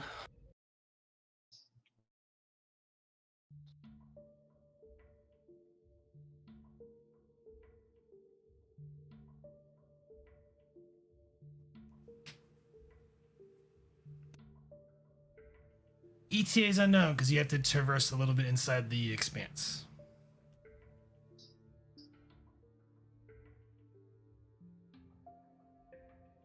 I guess I'll go as the con officer. Captain, I can't give you an exact ETA, but we do have to map a little bit this section of the expanse. From the triangulation, how far away is it from us? A couple light years.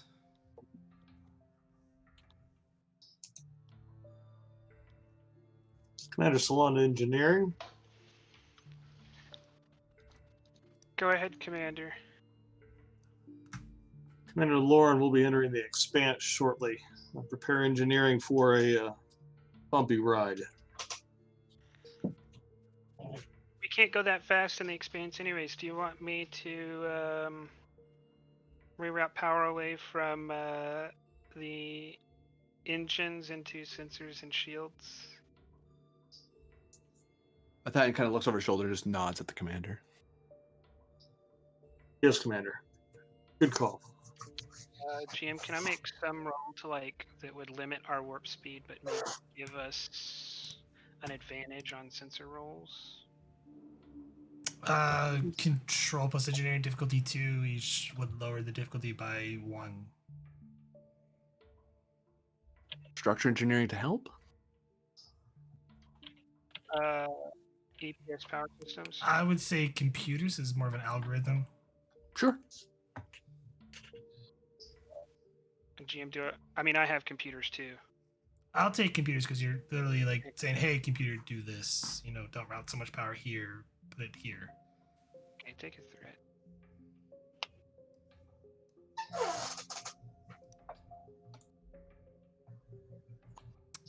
Two momentum gained. Advantage created.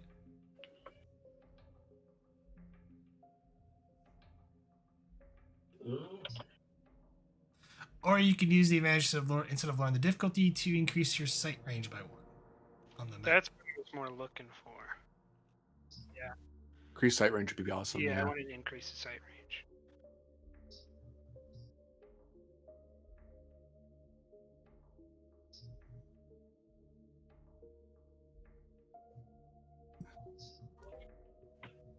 Doctor of the bridge. Everything all right up there? Doctor, we have intention to enter into the Ebon Expanse. There's a ship in distress. Prepare med bay for possible casualties. They're from last message indicates that they're from the world we were trying to head to. Understood, sir. I get that on there. Out. Ops, what's our contact? What's the sensor say of the contact there on our grid? I'll try to identify what that is.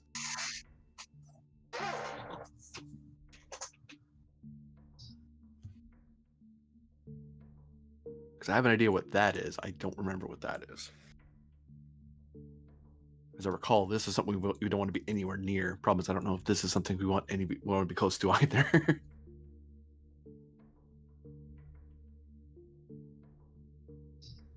Captain, I'm reading that as being an ionized radiation field. It's a heavy concentration of ions and anti-ions, kind of similar to an ion storm,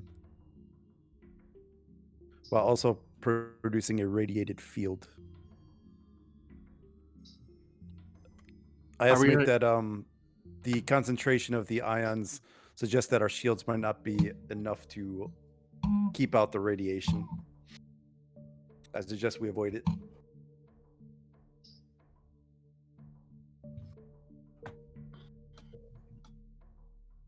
Would we be able to approach to this sector here and not be at risk of the radiation? Yeah, if you're in the hex, you get hit by the radiation, so you'd be fine. Okay. Just FYI, that pocket, like empty space, is essentially pockets of deuterium, like just a bunch of hydrogen deuterium. Space dust. That is? No. Or you mean the empty ones? The empty ones. Yeah. Just want to make sure this thing didn't have an aura around it. Was all I was making sure of. The fancy orange lines just decorative, or is that a hazard? Technically, those are streams of deuterium flowing through space. It'll be fine. So don't stick your hand out the window and try to catch some. Is what we're saying. All right. Well, roll up the windows and tell the dog to get his head in. Then. All right, let's advance to here.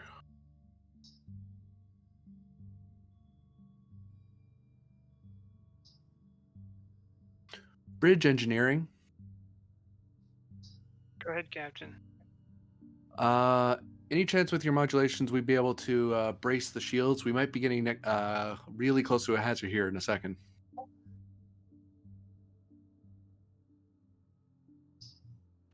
I'll see what I can do.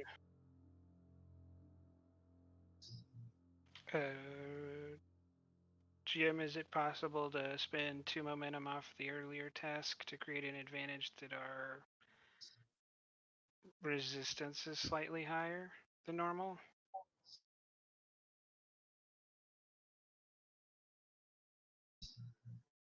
Kind of a modulate shield, something similar to a modulate shield task is what I'm guessing, or I'm asking.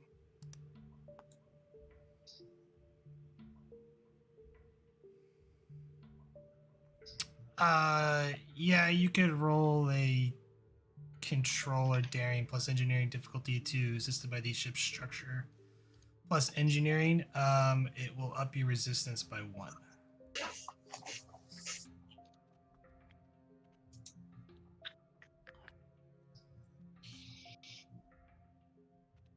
Is this still a computers thing?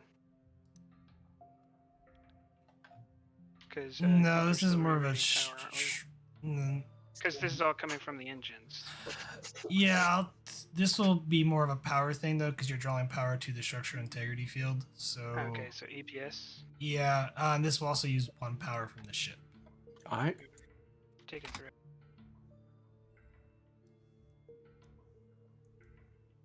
Gain 2 momentum, 3 momentum. The resistance of the ship goes up by 1. I'm almost tempted to just drop the talent bold, but still spend a threat every time. Just I feel like I'm making a sacrifice. Here's the thing though, when you do that though, you then start rolling badly. Okay. Con, can we get? Oh, sorry. Can I spend 2 momentum to double that to a resistance of +2? Sure. Okay. Tick and tick.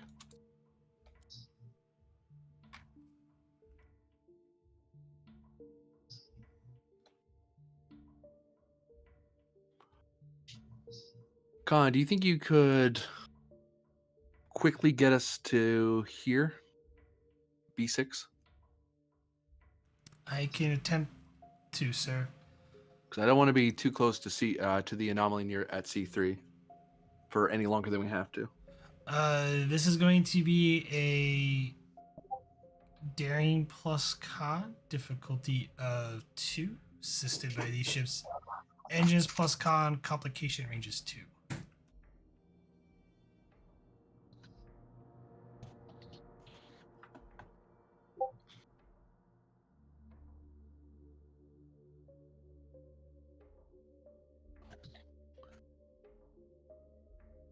Vogel, am I correct in assuming that message is just on an automated loop?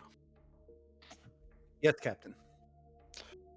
Which means even if we call out to them, they may not answer us back.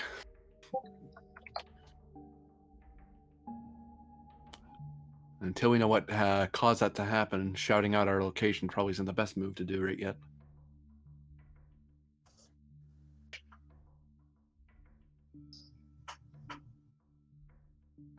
Someone could roll for our fearless pilot.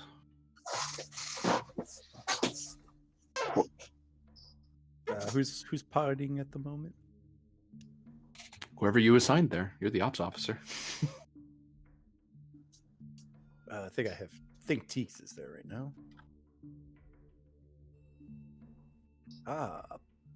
So he's cautious con. What's the roll? In roll 20. I got it. Oops, I forgot to up the comp. Whoopsie, there we go. Other way around.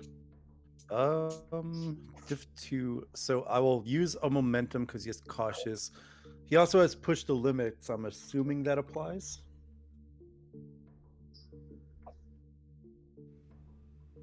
Difficulty of 1 then. Huzzah. Comp 2. Comp 2, aye? Comp 2.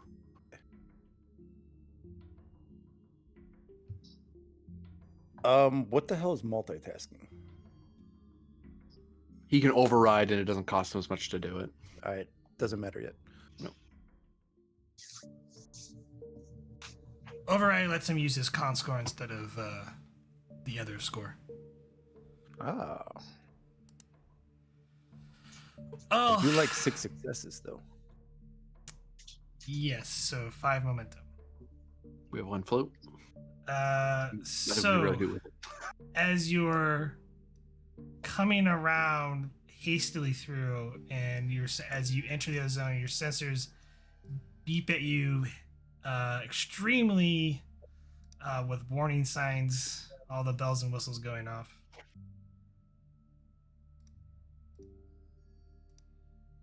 I hate doing it this way. Ops, what are we looking at? Adjusting the sensors now, Captain. We should have a view momentarily.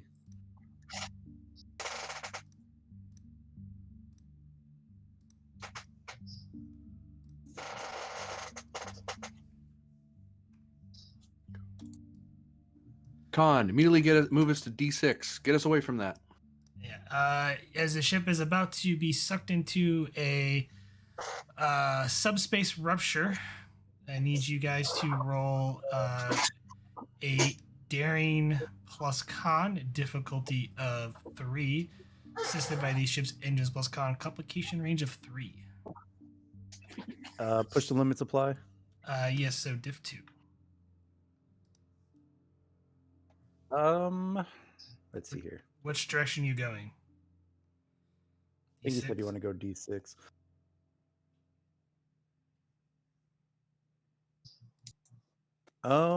Let's see. What do I want to do here? I'll use 3. 3 moment. Yeah. 1, 2, 3. Whoopsie. There we go. I'll wait for the ship, and then I'll decide. I'll re-roll the comp.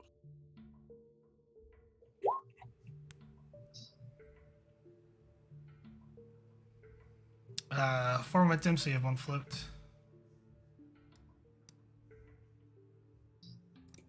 Well, I almost made that go into the darkness. That wouldn't have helped me.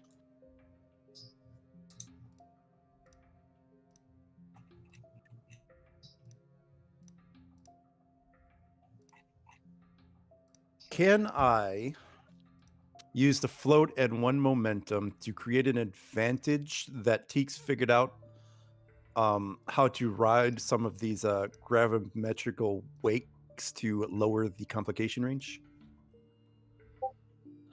Sure. 1 and 2. Whoopsie. There we go.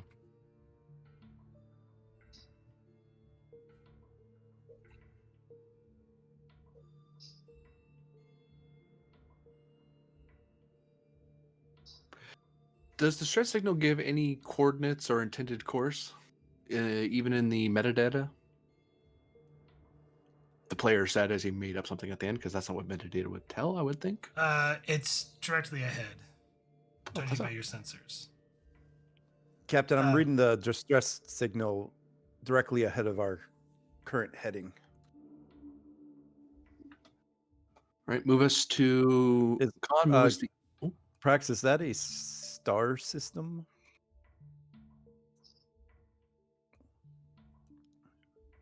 Would that be F7 probably. F8, sorry. F whatever that is? It'd be F8. So yes, it's the remnants of a star system. Blown up. Okay.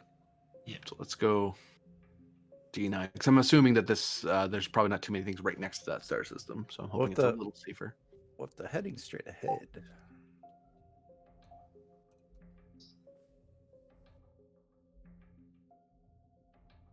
Well, I'm hoping if we go here, we might get a ping, and if there's something over there, we can probably go like duh. Yeah. Duh. Yeah, probably. Okay. E9. Like D10 or E9? E9? E9. You slowly make your way through there. As you get close, the turbulence on the ship begins to increase. Can I try to compensate? Hold on, I'm going to explain more.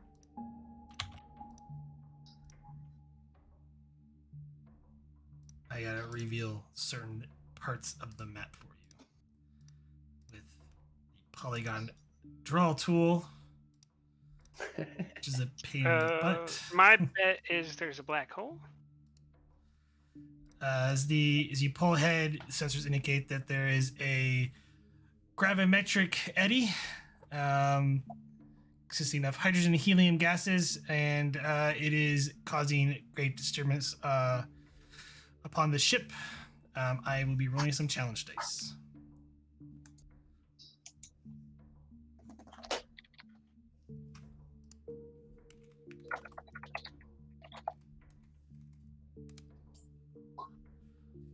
Ooh.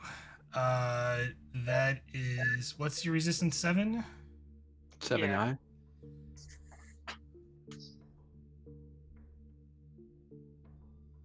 But the 6s are effects, the 1s are zeros, and the 5 is an effect. So that's 3 effects. You have 3 effects and 2 ones, so it's total of 5 coming at you. Backwards. Oh, it's 1, 2. The 3 and 4 is 0, and 5 and 6 is effects. Yeah, one Yeah. one is 1, 2 is 2, 3 and 4 is 0. Yeah, Yeah, that's a total of 5. yeah, total of 5. So our shield soaked it. Our resistance soaked it, Your rather. resistance soaked it, yes, but it is definitely very turbulent inside. Like your Hard ship to- is shaking. Like you feel Hard it. to port. C11.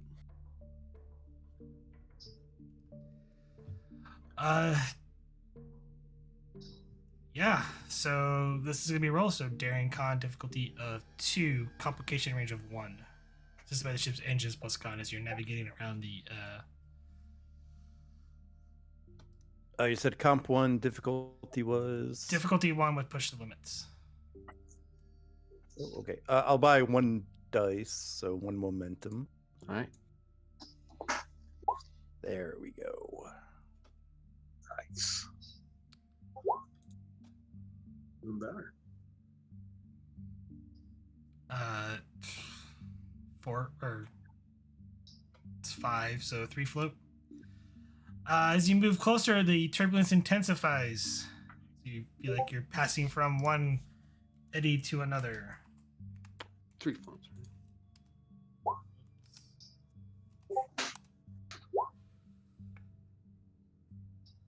That is another 5. That's another 5, so no damage to the ship. Good bit of work, engineering.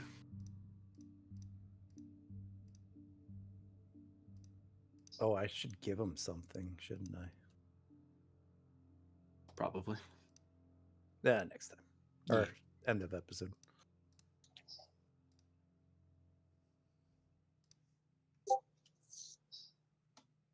Have to look at con talents. Ops, are we in any danger if we move into that star system? There's no hazard within it, is there? It's just remnants.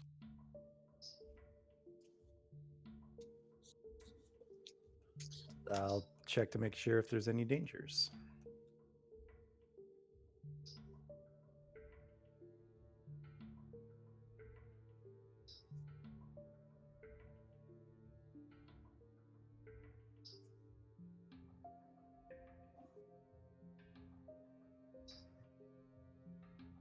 I'm not detecting anything that might be a physical that cause any physical harm to the ship. However, I am reading a possible radiation spike when the star flares.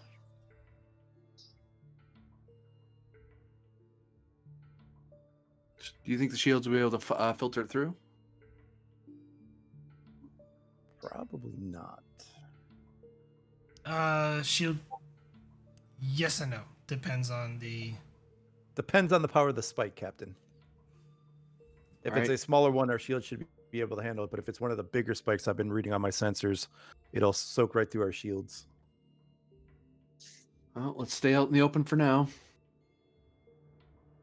Helm, readjust to starboard.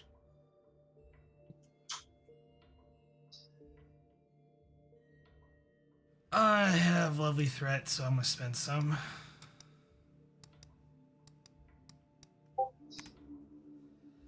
Daring con difficulty of 3, assisted by the ship's engines plus con, complication range of 1. Is that adjusted for push the limits? Yes. Spent So- for it, by the look of it. So diff 3, okay. I don't know if I need to spend my determination yet. I'd save it for reroll if they need it. Yeah. I will give you I'll use 3 momentum, 1, 2, and 3. and I think we'll go with that with the reroll.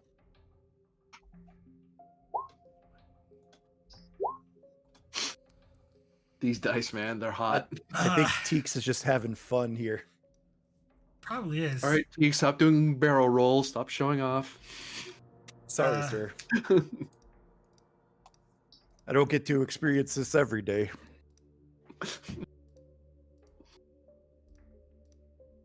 Actually, aileron roll, but let's not get into it. So yes, 4 momentum gain, so 1 flipped.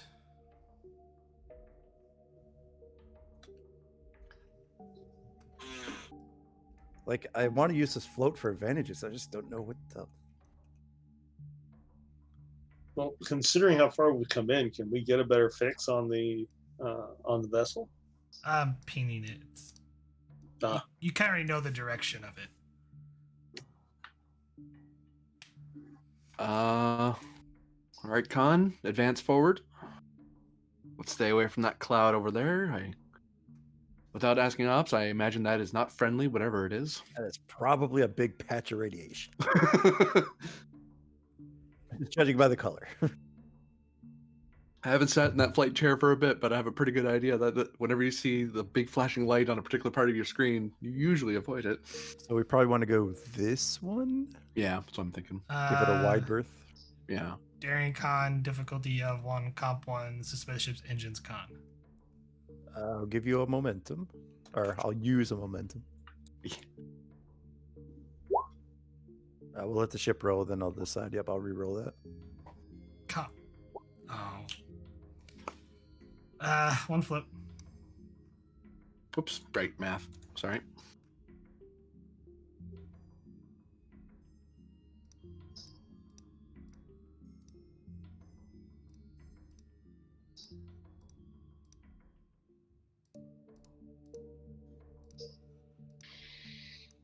So tedious. Curse You you did this to yourself. Well, it's because I would just do the dark or the fog or other type of fog of war. Yeah, I get you. I know the struggle. Ooh, that's a pretty color. Let's go there. No. Veto. We'll go there later. We can So the pig is like over here, right? So we probably want to go to 22. Yeah, 22. Yep. Advance to D22. Hike? Daring con, difficulty of 1. Comp 1. Do the same thing. Use 1 momentum. Keep an eye out, ops. We should be crawling right on top of them here in a second.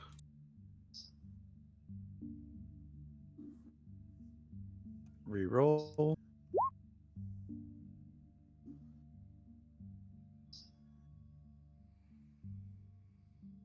All the float.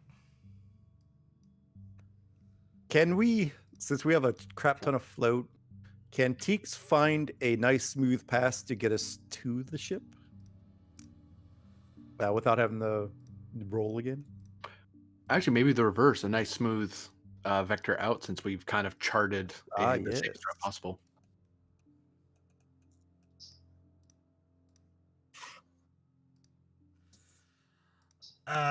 So yeah, incoming damage. Yay.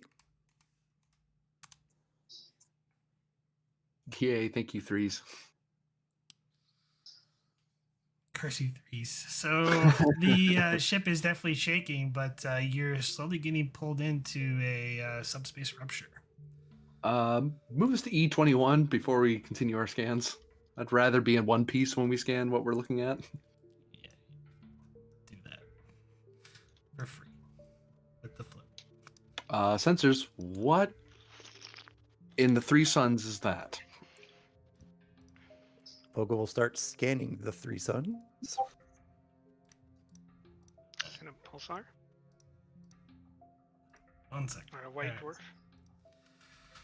Okay, reason plus science. Difficulty of the advanced sensors. So diff 2, complication range of 3, assisted by the sensors plus science.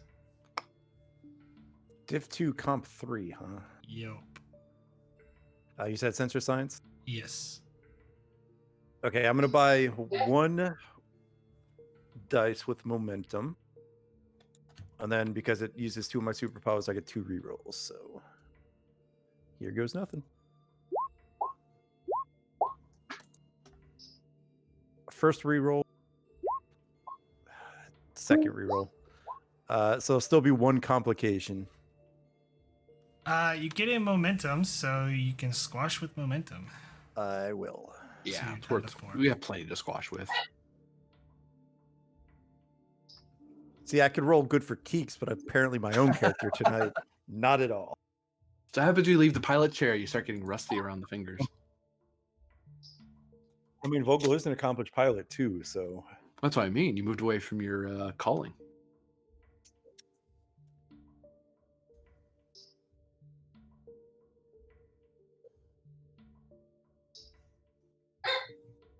Hi, doggo. rabble, rabble, rabble.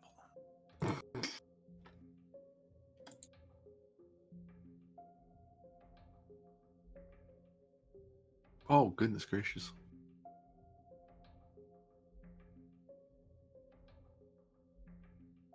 It's a good thing Teek's got all that momentum for us. Mm-hmm. We're looking to giving Teeks a promotion. Actually, he's probably due anyway. Joking aside. Yeah, he shouldn't be an ensign anymore. Teeks has been like a played character longer than any of the other characters on the Tenshi. And he hasn't been promoted once. Yeah. Well, it's usually the executive officer's job to look after the officers. I guess I'll have to do that for him. He's accidentally demoting people. You got to remember half of our ranks anyway, yo. Captain, I'm reading on our port side the remains of a solar system. The SAR has turned into a white dwarf star, and I am detecting a minor radiation field in and around the system. I am detecting that small vessel within the system, however. Hail them. They're in this tile. Yes. Okay. It's this one. And I'll attempt to hail.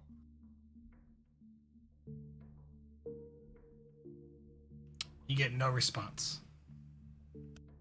No response, Captain.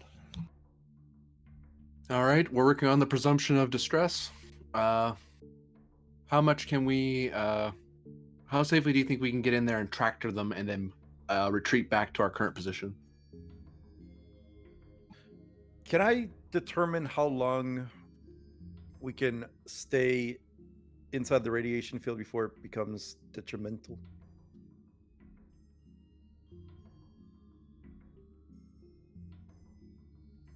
Captain, our shield should be able to protect us, but I do not recommend we stay in long. And we definitely do not want to lower our shields. Acknowledged. All hands, red alert. Sarissa, be ready on that tractor beam. We don't want to be hanging out here for longer than we have to. Sir. Khan, bring us in, and be sure to get us out as soon as we have a lock.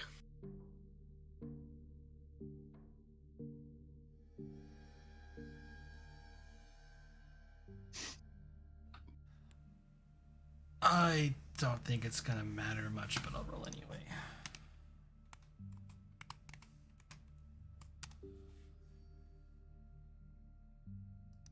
Well, I suppose it does. That's 3 damage to your shields, because that's all piercing.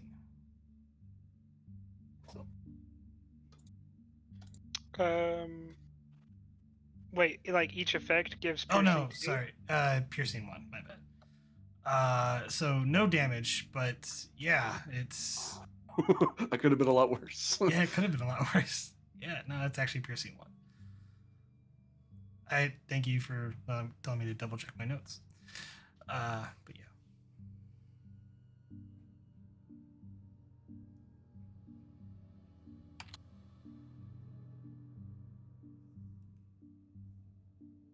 You move into the system. I'm not going to move you on the map because I don't have a smaller map thing. 1 second. I'll be right back. But yes, scene change.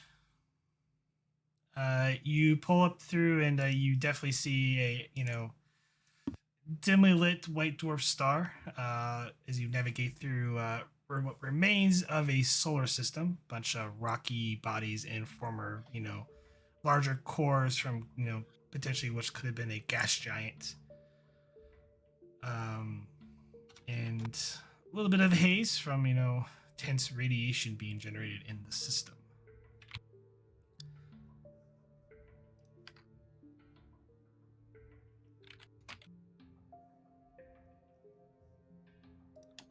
The doctor's going to prepare for radiation sickness and maybe some inoculations if we're going to be here for very long.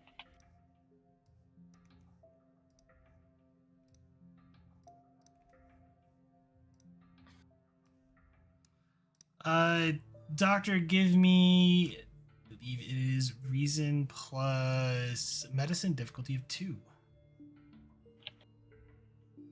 Roger that.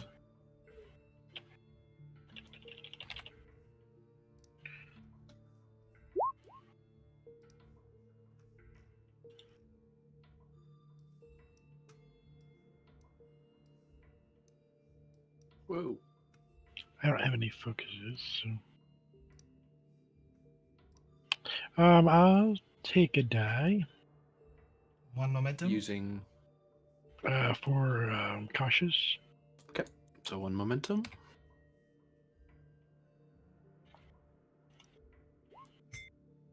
And I will do my reroll. Do I get assisted by the ship? Computer medicine, maybe? No.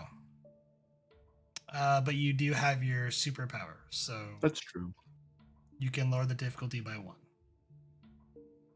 But there's a complication. Right, I'm gonna reroll. Okay, well, I'll do the reroll first. Aha. So 2 momentum gained. And you have created some radiation inoculations for the radiation that's in the area. Great. Be prepared. FYI, because I didn't tell Vogel, it is beta radiation. Ooh. That's fun.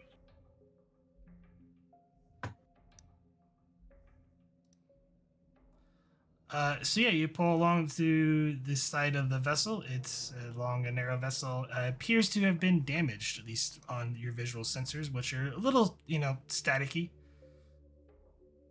due to certain environmental effects going on.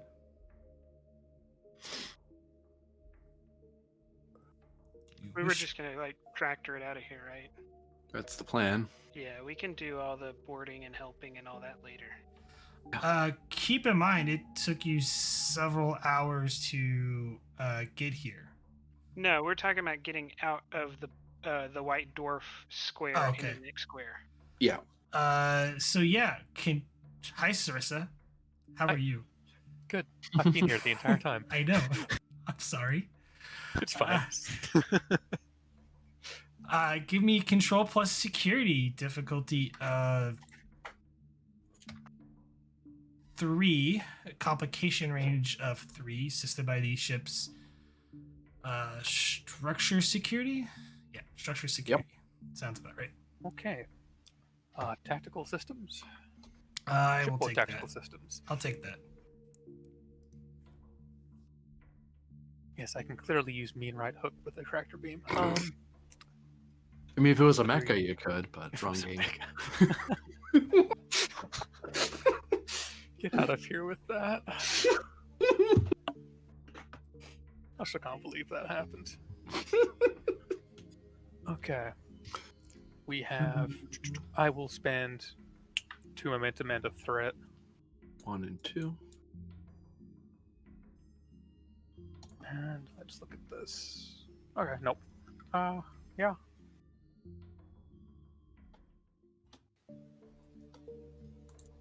Reroll that, because it can't get worse. Can be the same, though. It's exactly the same. Wow. You impress me. 3 momentum was... Yeah, or no, 2 momentum was generated. Squash? Yeah. Yeah.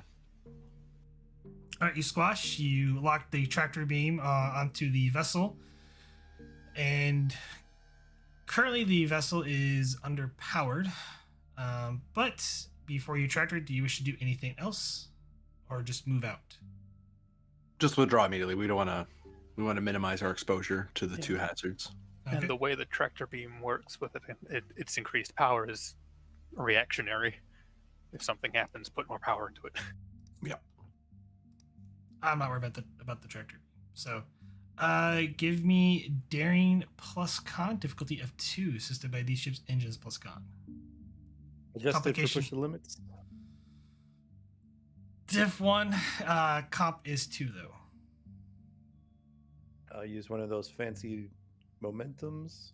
Daring con, you say? Yes, daring con. Click, darn you. Thank you. Freaking For, MVP Teeks. 4 momentum gained. Keeping us swimming in momentum. As you move the ship out of, it takes you a little bit, but you move the ship out of the hazardous area. Danger zone.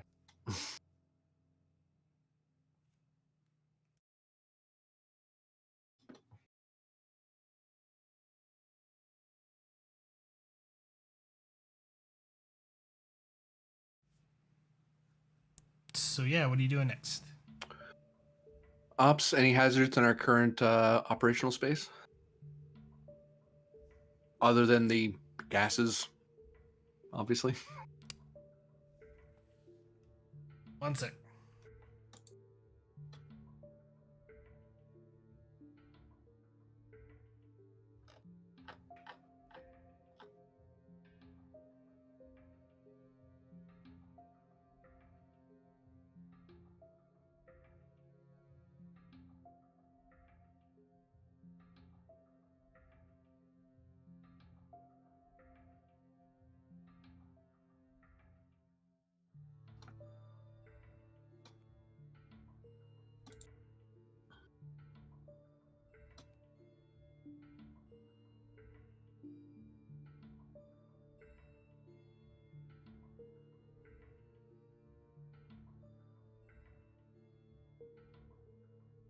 Oh, what was this in response to? Hazards in your area, but Who asked that? Captain. Captain, there is some background alpha radiation throughout the entire expanse, but I'm not detecting anything major nearby. Right.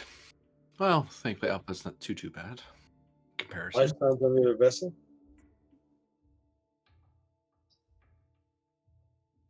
that will be a roll. Yes.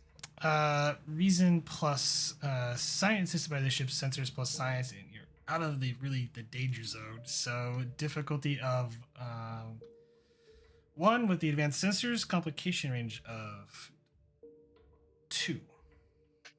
And I'll give you a momentum for a reroll. Tick, tick, tick, tick, tick. I don't think I fish here. I think I think there's no point to fish. You're capped with the float.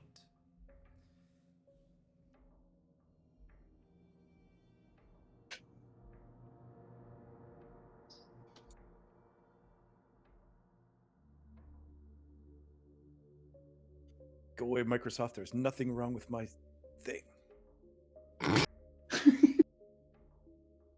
Detecting 7 life signs on board, Captain. They are in a weakened state, however. Very well. Sarissa, any hope we can envelop them within our shield bubble and commit and dock, or are they too big? They're scale 3.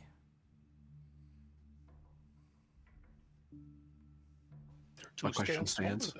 You can. It's just an advantage roll. Yeah, we can certainly try.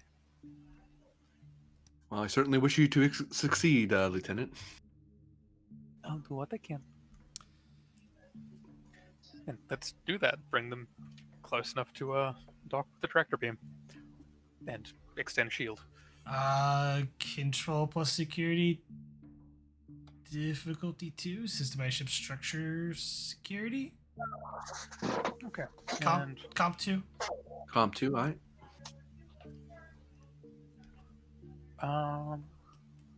Shipboard tactical systems. Yeah, For- that'll work. Yeah, for my shields and my tractor beams. Have a threat because that's what I do. Yeah. Oh, God damn They It's have fine. 19s. it. Yeah, 19 is my bane today. What could possibly go wrong? I can re-roll it. Don't worry. You could squash it. I mean, No, I re-rolled it. Look. okay. You re-rolled it, so that's 7 successes on a 2. All the float. 5 float as you extend the shields around the alien craft. Yeah, advantages, guys. It has to pertain to the task at hand. Yeah. The shield hasn't been weakened by extending it over the other vessel. Okay. Yeah, that's a good thing. As I make sad face. That's the only big one I was concerned about, was the shield being thinned out. But if we were able to, It's thicken fine. that up, then we're fine. It will use a power, by the way. For the other two, going to cost us no power. Sorry. Or less power. Sure. Well, it's Sure. one power. Okay, yeah, there we go. Sounds good to me. Great.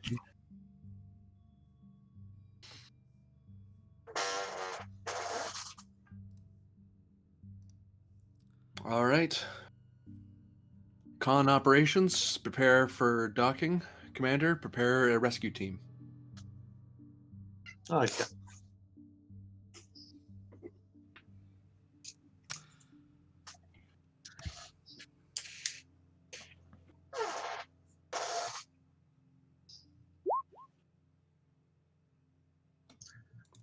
Lieutenant Sarissa, you're with me. Bridge to sick bay. It's the doctor. Doctor, paramedical team, and meet me at the docking. Salon says the appropriate docking ring. Understood, sir. Be right down. Who else is going? Doctor, Sarissa. I'd like to bring Commander Laurel along, just in case there's engineering issues aboard. Yeah, and it's Lauren, like the human name. Sorry. Or you can make it sound kind of French and go Lorraine. Laurent? Yeah. I swear, once y'all mutiny and kill Salon, my next character will be the ship's bartender. I wouldn't worry too much. I think the captain has surpassed you, at least for this episode.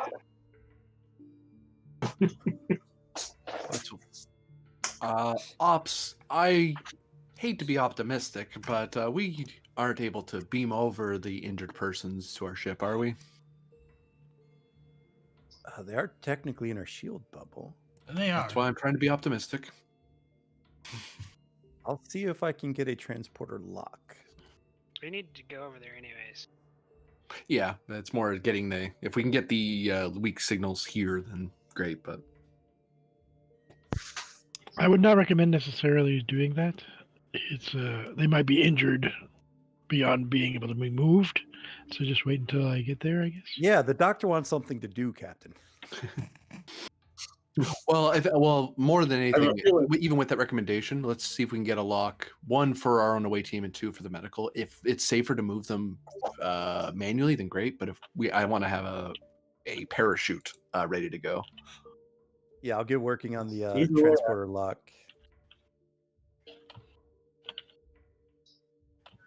And for plot reasons, away team go. Oh yeah, definitely. Like that was more me. Like, oh, do we have a escape hatch? Because if we don't, then we have to set up other contingencies.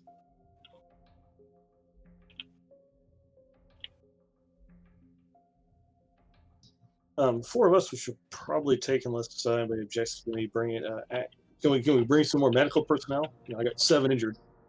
It's gonna need more than 1 doctor. Yeah, we've Yeah, only used we can like bring a nurse. one. Yeah, I think we've only used one supporting character. So go ahead. Yeah, you could bring a supporting character, and then we do have momentum, and you also have your doctor superpower. You could potentially bring over a medical team for an advantage. So you'd Since have you're to on the spend. ship. Well, he's on the ship, and he gets the doctor advantage I anyway. think it's just in Medway. It's the same as the engineering power. The minute you leave the ship, the advantage poofs. You have to pay for it to leave the ship. Oh, okay. Well, if that's the case, we have the momentum. Yeah, it's 1 momentum to bring along a detail. It's super cheap. Yeah, we can do that, I guess. With that.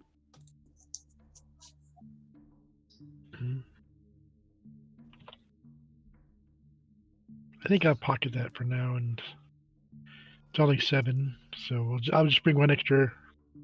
I'll bring a. Is there a quick medic, emergency medic, or something like that? You can bring a supporting character, or you can bring for momentum a medical team over with you. Well, there's only 7 of them at the moment. Can I bring the team over if I need to? You can call for it, but it will cost a momentum. It'll still cost me. Yeah, no, I understand that, but I'd bring along the team, and then we could use, if we need to pull support, we can eat the crew support later. Sure. I agree. Because since there's 7 of them, we probably need a team rather than just 1 person. Great. All right, so spend the momentum, I guess. Thank you, Lieutenant Vogel. That's good news to hear. Hi, George.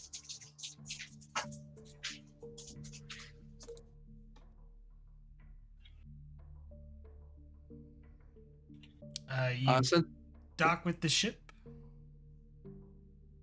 Ops verify that the other side that their ship can support our life forms, or if we need to override and give them environmental support. Checking atmosphere. Be For warned momentum. that. Sure. Be warned that any of them may have the psi ability, and we don't know what their potentiality is. So that is something to think about. I am reading oxygen on the ship, Captain. However, the levels are low. It may be an indication of the life support systems are not working. In fact, I believe that is what it is, Captain. I'm also detecting higher levels of CO2 gas. I don't think their oxygen is being filtered.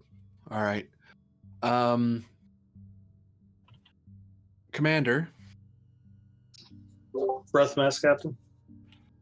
Breath mask and or EVA suits as needed. What I want you to do is, as you progress forward, I'm thinking of pushing some of our environmental control and atmosphere into their ship, but we want to do it in a controlled manner so we don't accidentally vent excess oxygen into a flammable environment or other such hazard.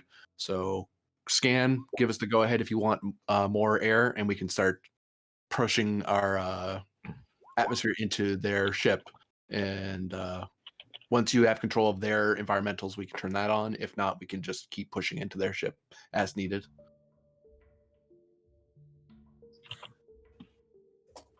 Yes, Captain. Yeah, we're gonna need breath masks. I guess we'll spend the momentum to get breath masks for the whole team, or For each person, it costs a momentum. Is it possible to give everybody a triox compound in their blood? That will not help. That won't allow. It will Low help. oxygen? It's not the oxygen levels; it's the CO2. That's the problem. Breath mask. Mask it is. all right. So It will that's, cost 1 momentum per every member of the away team, plus your team, medical team. okay. So 1 for the team as a whole, or No, 1 per person. 1 Okay, how per big is- person. How big is the medical team? How big is the standard team? Team can consist of 2 or more, so How about 2?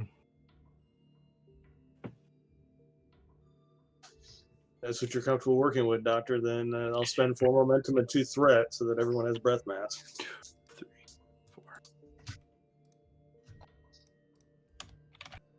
do not want to give everyone 2 threats. Anything else? Well, if they're in trouble, so we got to get there pretty quick here. There's no gear we need. If you need to open doors, you have an engineer with you. Type 2 phasers should be enough for any security threats. And you have the ship backing you up. I think you should be okay, gear-wise. Yep. Yeah, it's a pretty run-of-the-mill mission. And Yep.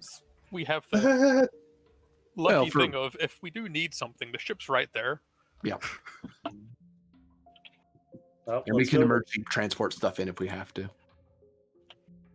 Because we do have transporters, but we, like you say, we want to be careful what we transport in and out of there. Oh, giving my determination to the doctor. Just so you have a spare sitting in your pocket. Thank you kindly. It's gone. Poof. All right, through the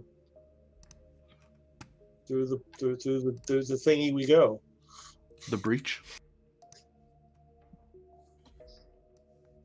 Hopefully it's not a breach. Technically, I mean, it's a hole inside the side of the ship. It just has a door. Okay. You enter the ship. You're all wearing rebreathers, including the medical team. On board the ship, you can feel it's very warm.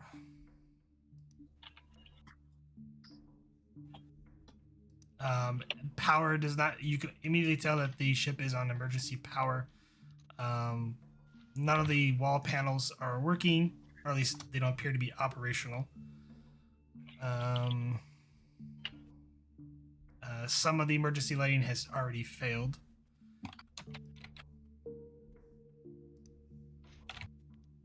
I'll say. In fact, can we tell from the scans we made earlier? Can we tell from the scans we made earlier what direction the 7 are, or are they scattered throughout the ship? They were towards the bridge. It's not a big ship, so it's. Oh, yeah. And you have tricorders. You could pick them out, as you're going. As you walk through the ship itself, doesn't appear to have any damage on the inside, but it does appear that some of the bulkheads were poured out and set aside, and parts of the conduits have been exposed along your way towards the bridge. I actually, before we left for that, I was going to say to Commander Solon, with your permission, Commander, I'll head to their engineering.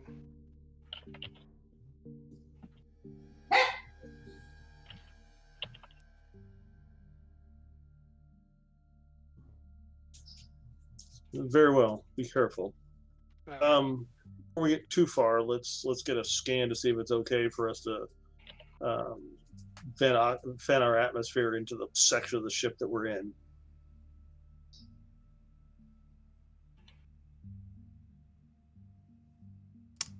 Reason science difficulty of 1. The tricorder. I think Vogel's still on the ship, so Yep. I gain a momentum. Vogel and the captain are holding down the fort.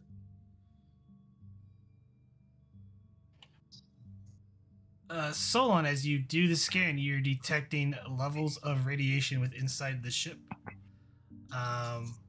So since you've discovered that,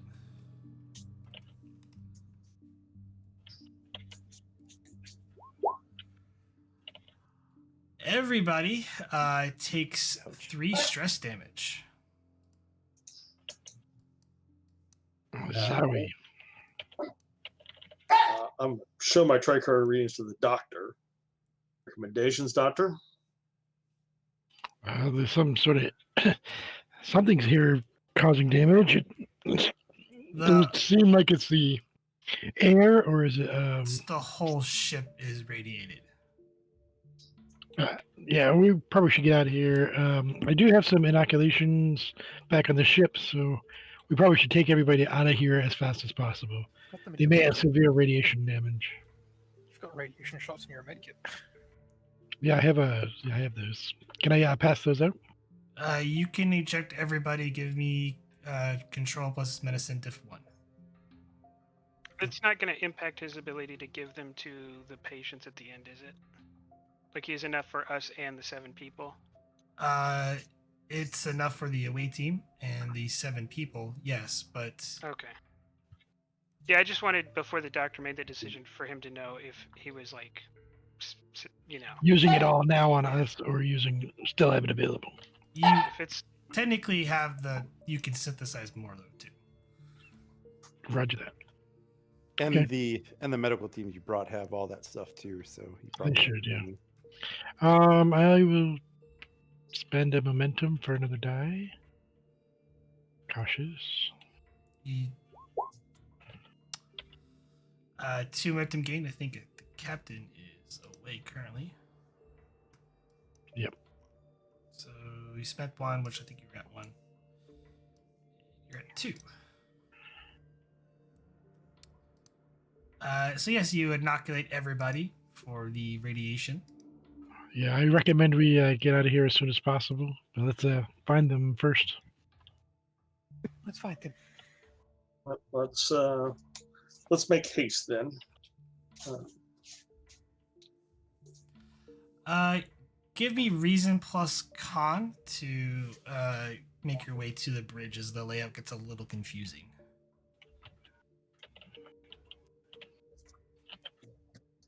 Difficulty of 2. I will award you with I'll give you some momentum. Spending a momentum? Yeah. Can I assist Yeah. the commander? You can assist the commander. And I'm also still attempting to go to engineering and not the bridge.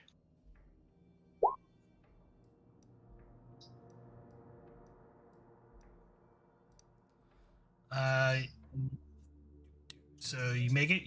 Make your way to the rest of the way team. Make it their way to the bridge of the ship. Laren, you're heading to the engineering section.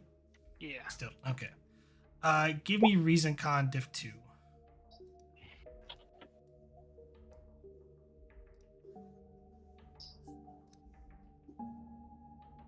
Take a momentum and 2 threat.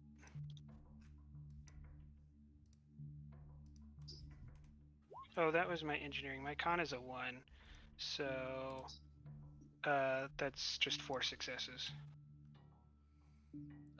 So you're at you spent the momentum, so you're at 2 momentum currently. You make your way to engineering, and as you get to the door to where engineering's at, and you kind of look at your tricorder, and it's telling you the readout because you do have a basic for their language. And looks like the door to main engineering has been welded shut. And actually parts of the bulkhead have been like stripping from other parts of the ship and welded on top of it. Can I make a scan to see if the radiation readings here are more intense than they were? Reason plus science, difficulty of 1.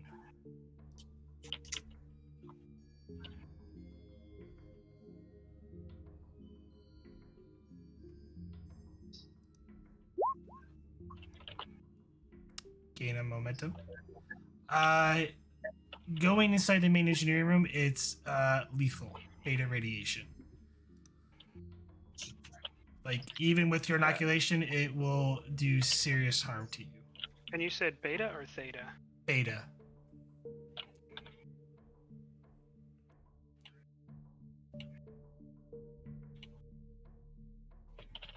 Do I know of any... Are they using like a nuclear propulsion system? Or is there some other propulsion system that uses beta radiation? Technically, it's a combination. Like, so it goes from delta to beta, and then eventually comes to alpha, or a mixture of. So at one point you could tell that they had a severe reactor leak, either from their fusion reactor or their warp core. Okay, I was just trying to get. They're not using some funky warp system. Okay. No, they're not using any funky system. It's just the byproducts of essentially your warp core and the fusion reactors is going to either be delta or beta radiation. Unless they're using funky stuff, then it'd be theta. Quick math. Is it possible for like if we had a ship that this happened to, we would probably scrap it, or we have the ability to scrub this radiation out? You have the ability to scrub it out. It takes time, but in order to do so, you probably want to repair the ship, which you have to wear essentially an EVA suit or some sort of hazmat suit that will protect you from the radiation. So with our level of tech, we're talking like a 6 month or a year turnaround on repairing this ship? You'll have to do a bit more of a survey of the vessel to indicate how long it would take you to repair the ship. Like, you just need to do a more in-depth scan of it. How long would it take us to clean the radiation up? From what you can tell, the ship is saturated in beta radiation, so it would probably take you a few days.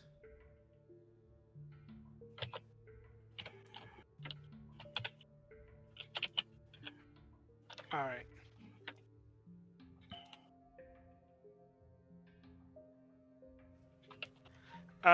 I will make my way back towards the hatches and just checking rooms as I go to make sure I don't run across anybody who didn't come up on the scans or nothing.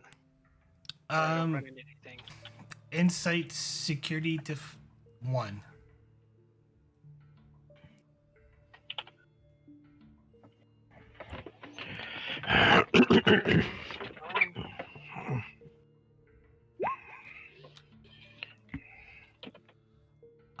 As you're heading back towards the hatch, you do pick up a life sign, very, very faint.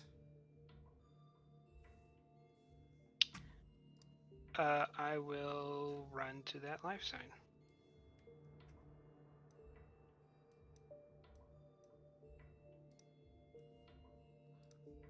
As you look at the individual, appears humanoid. They look human essentially, and you can tell they are suffering from severe radiation burns. I am gonna run to them. I'm gonna take my mask off and give it to them and try to get them out of here. Because if their life sign was so weak that we couldn't detect it, I'm not expecting them to live very long. Let's go with fitness plus con, difficulty of 2, complication range of 3. That's because you're trying to hold your breath and exert yourself. And you probably got a good, 15, 20 meter run to the airlock. Determination on nothing is as bad as Firestarter. I'll take that.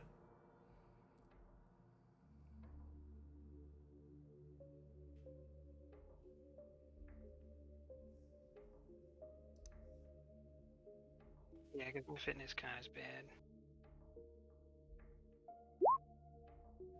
I say that. 2 momentum gained. But you make it back to the airlock, and as you're gasping for air as the sequence initiates. Yeah, as soon as I cross the threshold onto the ship, I'll kind of drop down and comm badge Lauren to medbay medical emergency and airlock 4. And I'll try to walk them to medbay. Oh, and then I'll say, I'll comment. I'll say, Lauren de Commander Solon.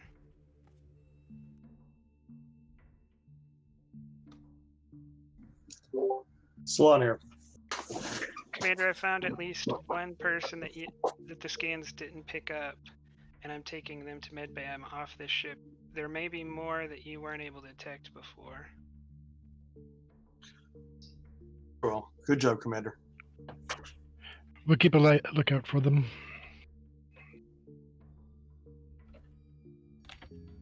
Can we look for people not on scans? Um, That was an insight security role for yes. Lauren. Diff 1. All right, then Sarissa. Sarissa, Oh yeah. sweep the ship, see if you can find any other survivors. So And he'll Salon will also direct one of the two guys on the med team to go with her. Well, okay. You said there were two, right? Yeah, there's 2, but that loses the advantage. Oh, it does. Yeah. I have to send them both with her to keep the advantage. The team Yeah. needs to stay together, basically. Yeah, team All has right, to stay so- together. I'll send I'll the stay- team with her. I'll keep the doctor. Roger that.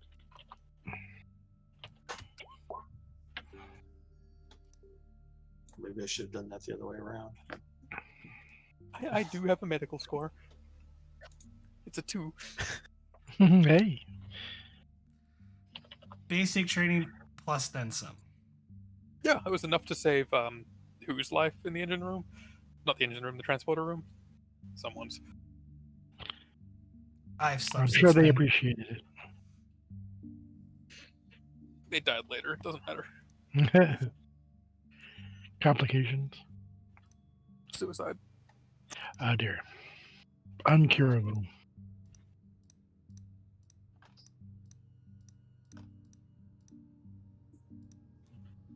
Yeah, Insight Security Diff 1. Okay. Investigative techniques. As a Add focus? increased complication. Okay. This is more like search and rescue. Survival training? Maybe survival.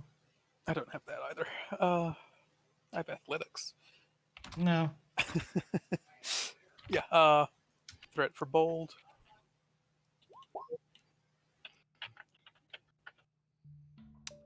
Three momentum gained. As you go through the ship, you don't find anybody.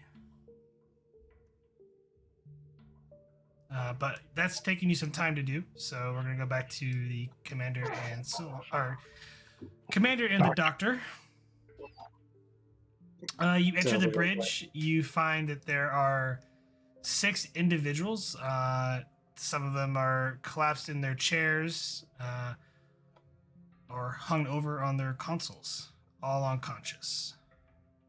I will go to the first one and can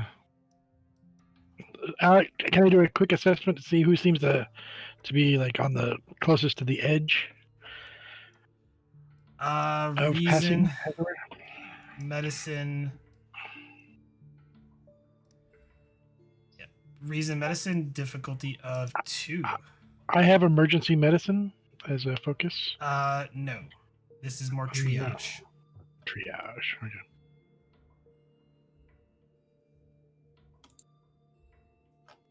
You spending momentum? I will Two. spend 1. Yep. Tick and tick. While the doctor's doing that, can Salon pull a copy of the ship's logs? There's no power to the ship. Rerolling my complication. Yeah. Okay. I have extra determination from the captain. Can I use that now? You can if you wish. I'll use the extra one now. Is that What reroll? value? Use a value. Yeah. What value? Driven to ease suffering.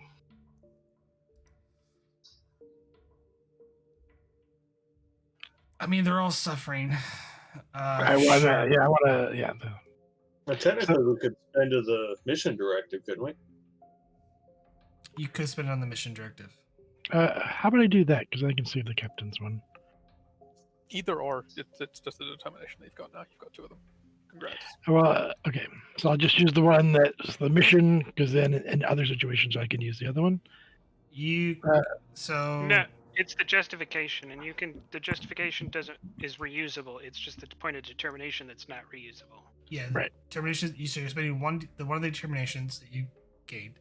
I'm gonna do that at least once. So Okay, so you re-rolling 2 or 1 dice, or all 3. I'm gonna reroll the 2 zeros. Better. All right, I'm going Just to enough. color code these.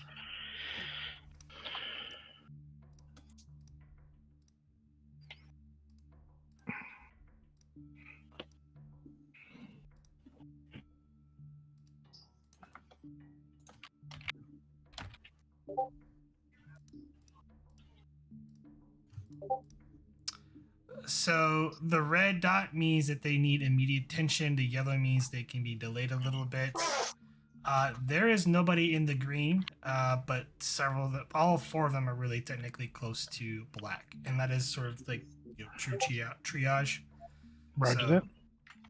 I'm going to start inoculating with radiation, at least to mitigate the 4 reds, and I'm going to call the medical team to come escort. Are they safe to be transported, Doctor? They seem to be safe to transport. They just are unconscious and dying. Well, Solana will tag the 4 that he indicates are the most severe. And look to the doctor. They have them Are they safe to transport? Do they seem safe to transport, Jim? You can, in their current state, yeah, you can transport them. Yes, we're gonna. Well, can we transport the whole party to? You can only do 6 at a time. Commander Solon, do you mind staying? Injured. That would be most appropriate. Solon to the Tenshi. Tenshi here, go ahead. Captain, I need the doctor and the 4 patients I have indicated. All 6, please. Yeah. Well, yeah, that's. Yeah, okay, that's fine. I will keep one of the patients here. I will indicate all but one. 5. Captain, I need the 5 of the crew of this of the alien vessel plus the doctor transported to sick bay, medical emergency, radiation protocol in effect.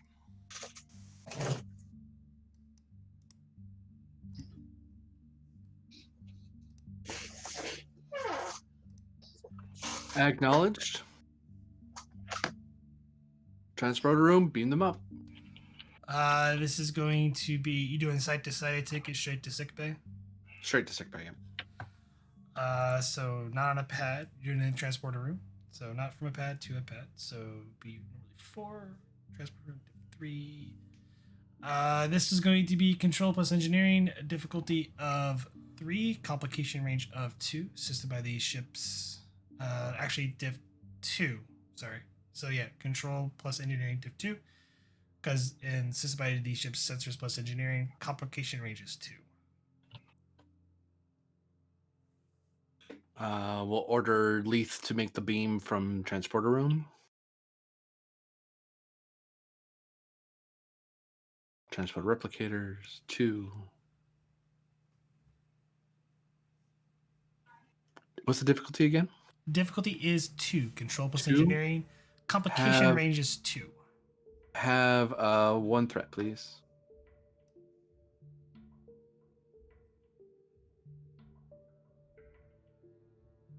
Plus the ship. I can find it. There it is.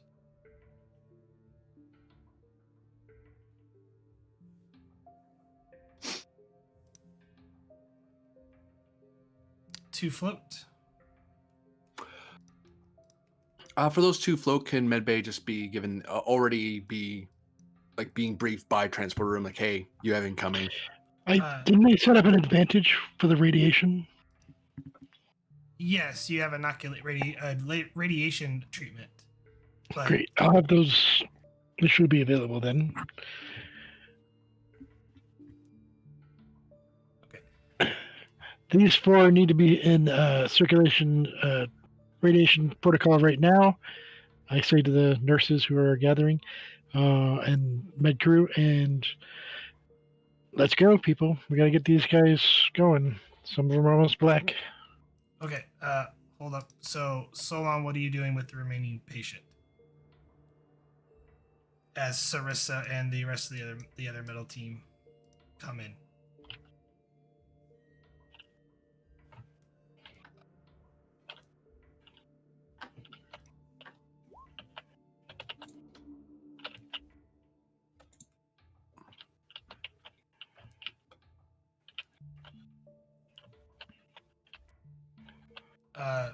Solon, you are muted. So I was just asking, what are you wanting to do about the other individual?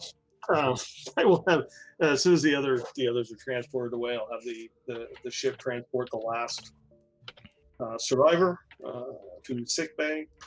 Look at Sarissa and did you find any other survivors on board, Lieutenant? Negative, sir. Well then, let's clear the ship. Let's exit the ship, and then we're going to head back. Let the transporter room do their thing. We're just going to walk back since it's not that big a ship, and we've been inoculated. You're gonna walk that other individual back? No, we're going to have the other individual transported straight to sick bay. But there's no reason for the 3 of us to go straight to sick bay. Okay, it's diff 2, control plus engineering assisted by the ship's sensors plus engineering complication range of 2. Have a threat point. I imagine sick bay is getting crowded at this point. Yeah, We've med got a bays 1 pretty and good- 2. 1 float.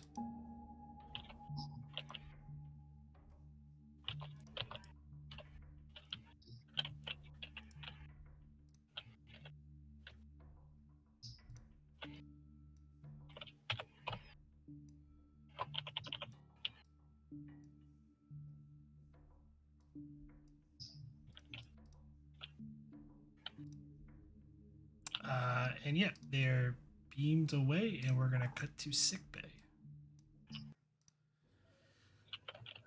Doctor, you have a very, very full sick bay with 7 patients.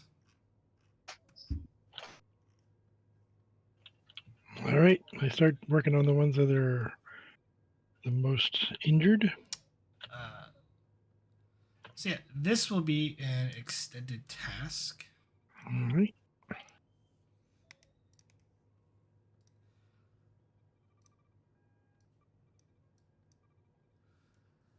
All right, you're looking at a control plus medicine, difficulty of 6, work 38, magnitude of 8, resistance of 2 to treat everybody. This is also going to be a number of intervals, so you're looking at a total of 16 intervals to try and treat everybody. As you progress along when you run out of intervals totally, the number of breakthroughs equals the number of success on the number of patients. And I forgot to add one. I'm going to activate Bissell to help you.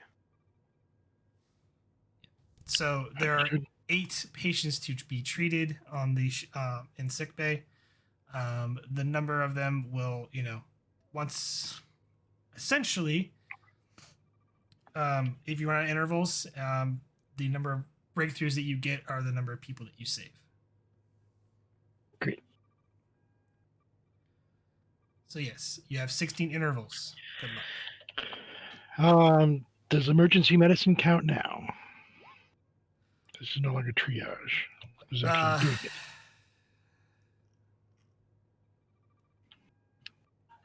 The reason I got that focus was so I could take care of emergency situations where people are in dire need, which seems to be appropriate at this moment. What other use could I use it for?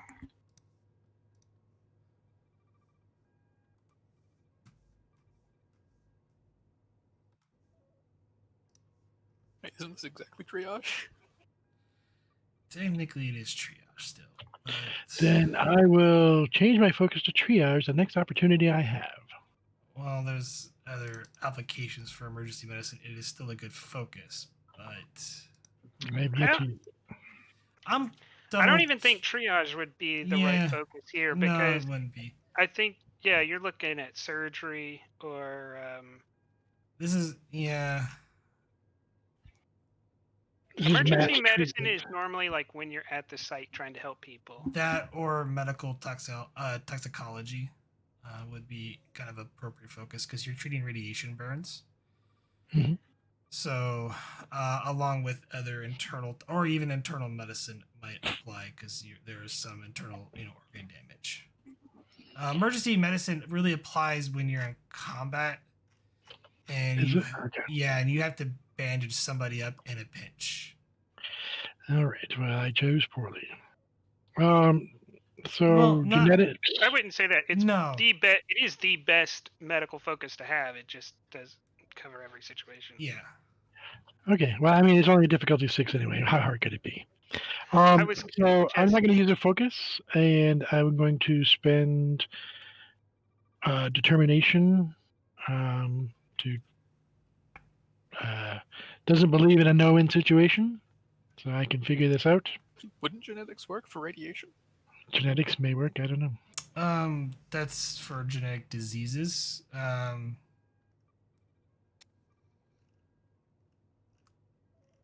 I mean, there's genetic damage, but that's more long-term care. This is to treat the injuries in their current state. Fair enough. I figured it was worth. Thank you. Someone might want to activate Desmond. Keep in mind, you have your essentially advantage because you're in sick bay. So you have the medical teams in sick bay outside of your supporting characters, so you can use your supporting characters as well to help assist on this. Okay. If you wanted to spend your determination, I will also take the mission directive because you're aiding those that are in need of aid, which is a certain general order. I can grab Desmond.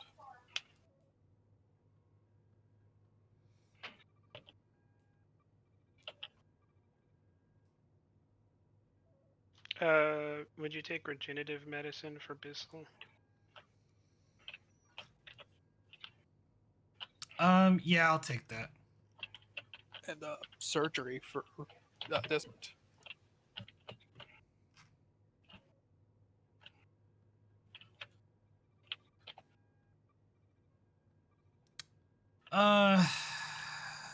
Yeah, this will apply for some of them, but it'll be an increased complication because not all of them that you're treating are going to require surgery. Xenobiology, would that work? No. Okay. Oh, there we go. We'll take complication then.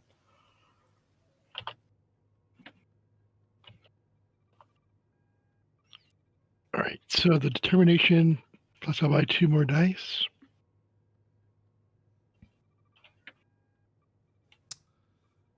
With momentum?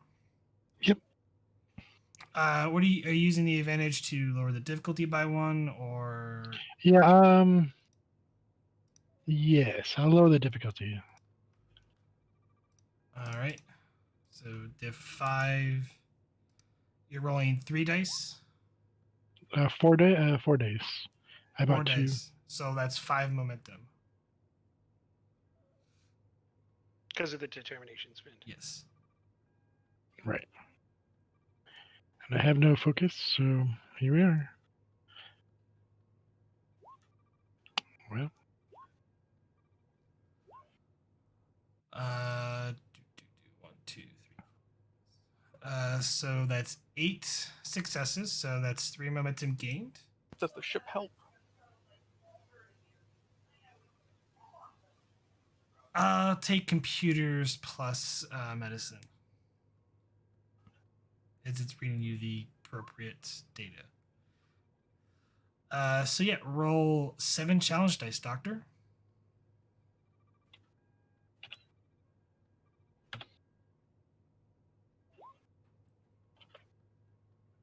Currently, I count 3 work being done.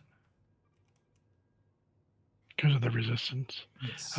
Do we spend one for resistance? One For for piercing. Yeah. Or piercing? Yep. And then we get up to 5 for a breakthrough. Yes, you can. Let's do that. That is one breakthrough, so you managed to save the life of one individual. Difficulty goes down by 1. Which one in the red do you wish to save?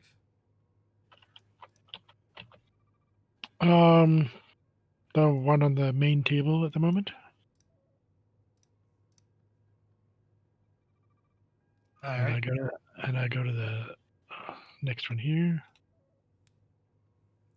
You are currently at 14 out of 16 intervals. Do you want to spend a momentum to have the interval time? That is up to you, Doctor. That will cost 1 momentum. All right. And then I guess we'll try again.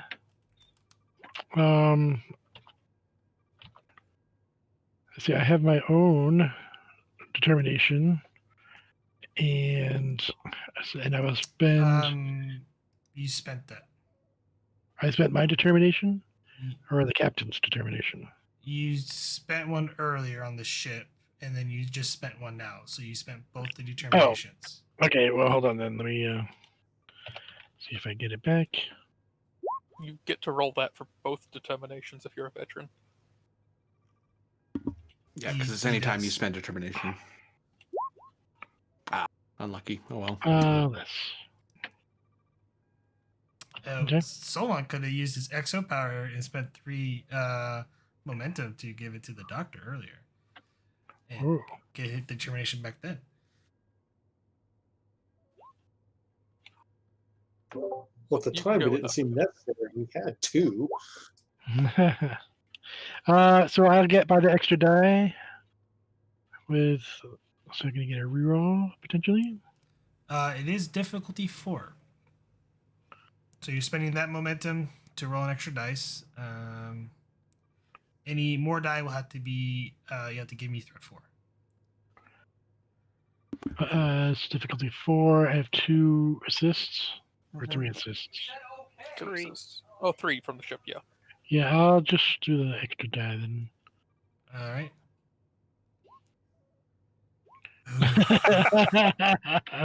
Of course. Well, no momentum. That is going to take up 2 intervals. So you're at 13 out of 16.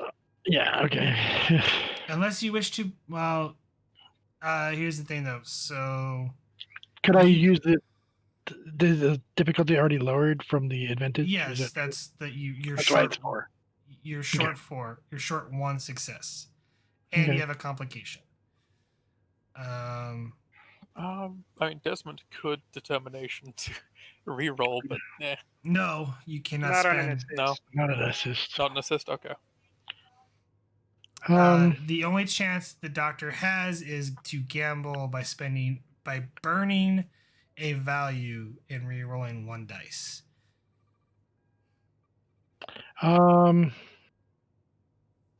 Sure.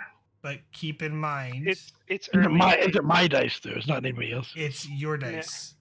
So re-rolling a 1, try to get a 2. It's early days, Doctor. I wouldn't do that yet. Or saved milestone if you want. But okay. So we can try and make up lost time. Okay. Your 13 out of 16 tasks. The complication. I am going to up the difficulty back up to 5.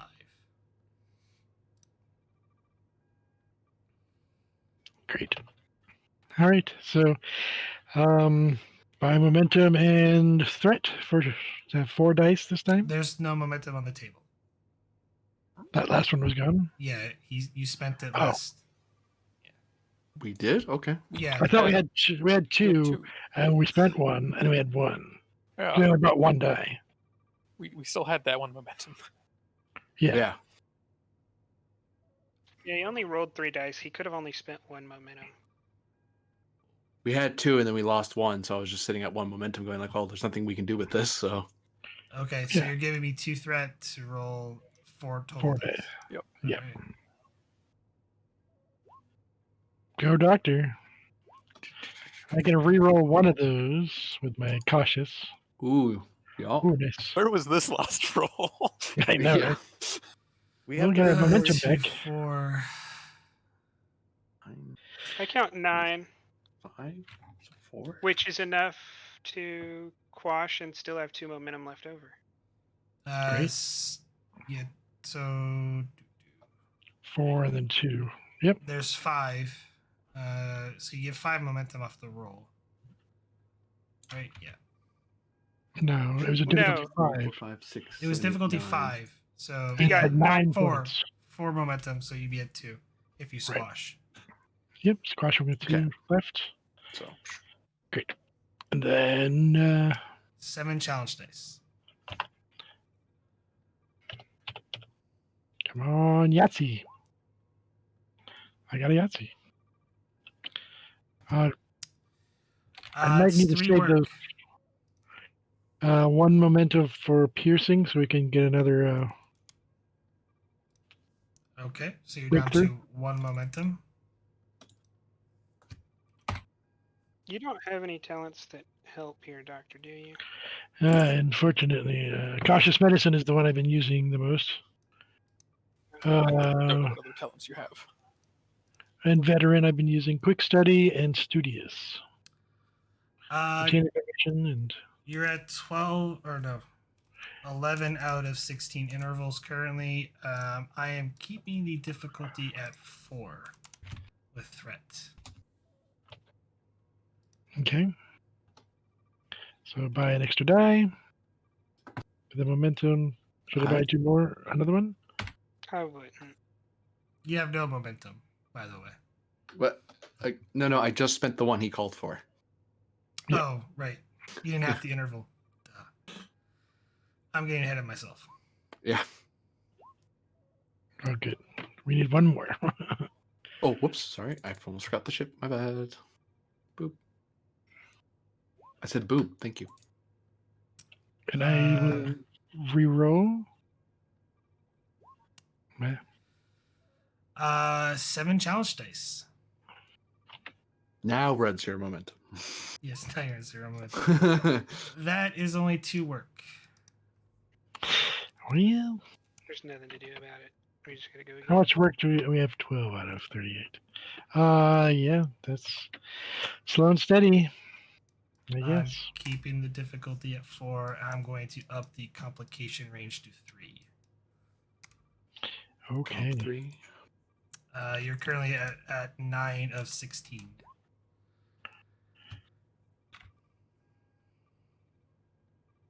Okay. Can I? I guess I have to. I can't re-roll. Because there's no momentum. I could buy one with threat, with you just using it against me. We That might makes have a a roll hard without time. threat. Yeah, we might have a hard time getting to 4 without doing that. Yeah. I'll buy a threat. Let's spend a threat for an extra die. You could always Do I have any change milestones?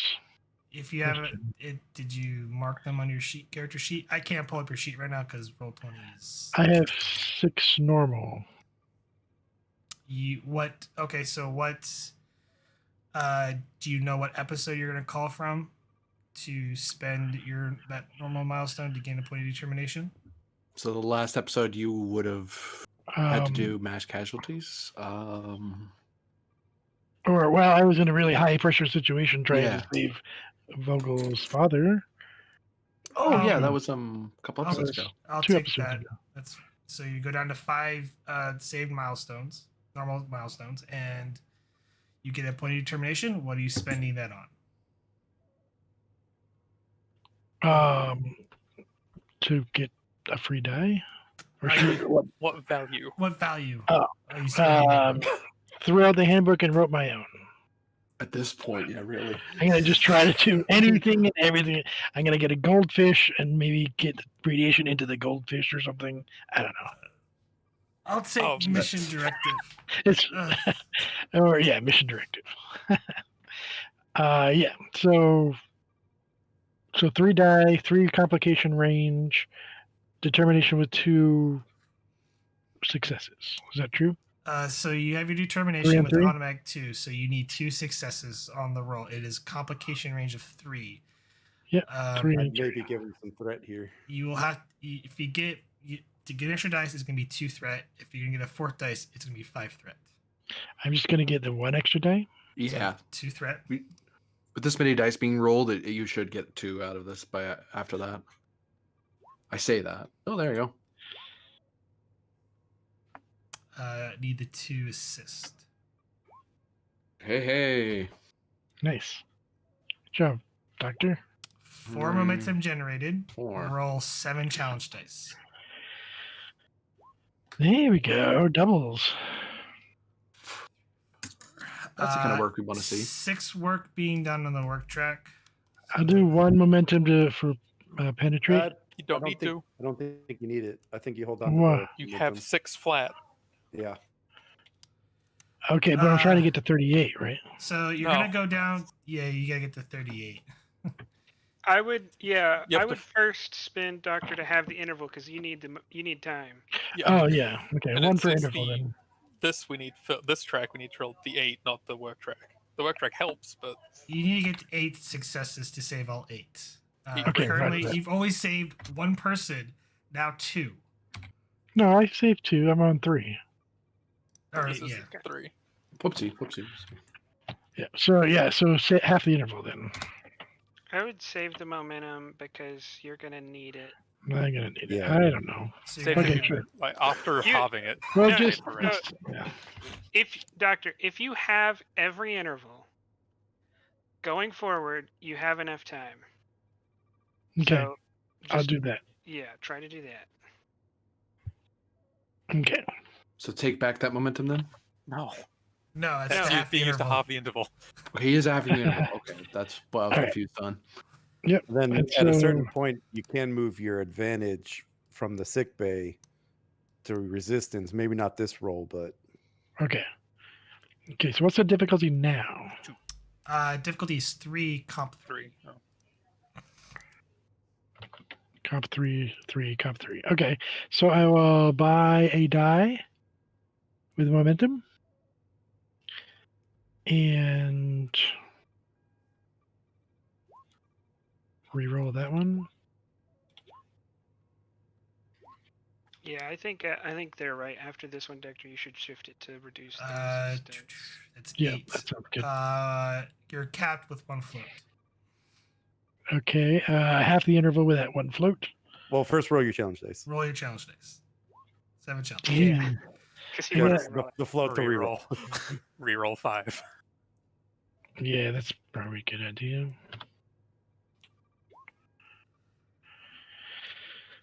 Currently that is 5 work. What's a breakthrough? Yes, it is a breakthrough.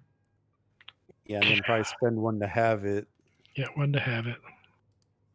And then this will reduce the difficulty by 3, so it'd be 2 or by Be 4. 1. If one. Base diff. Right.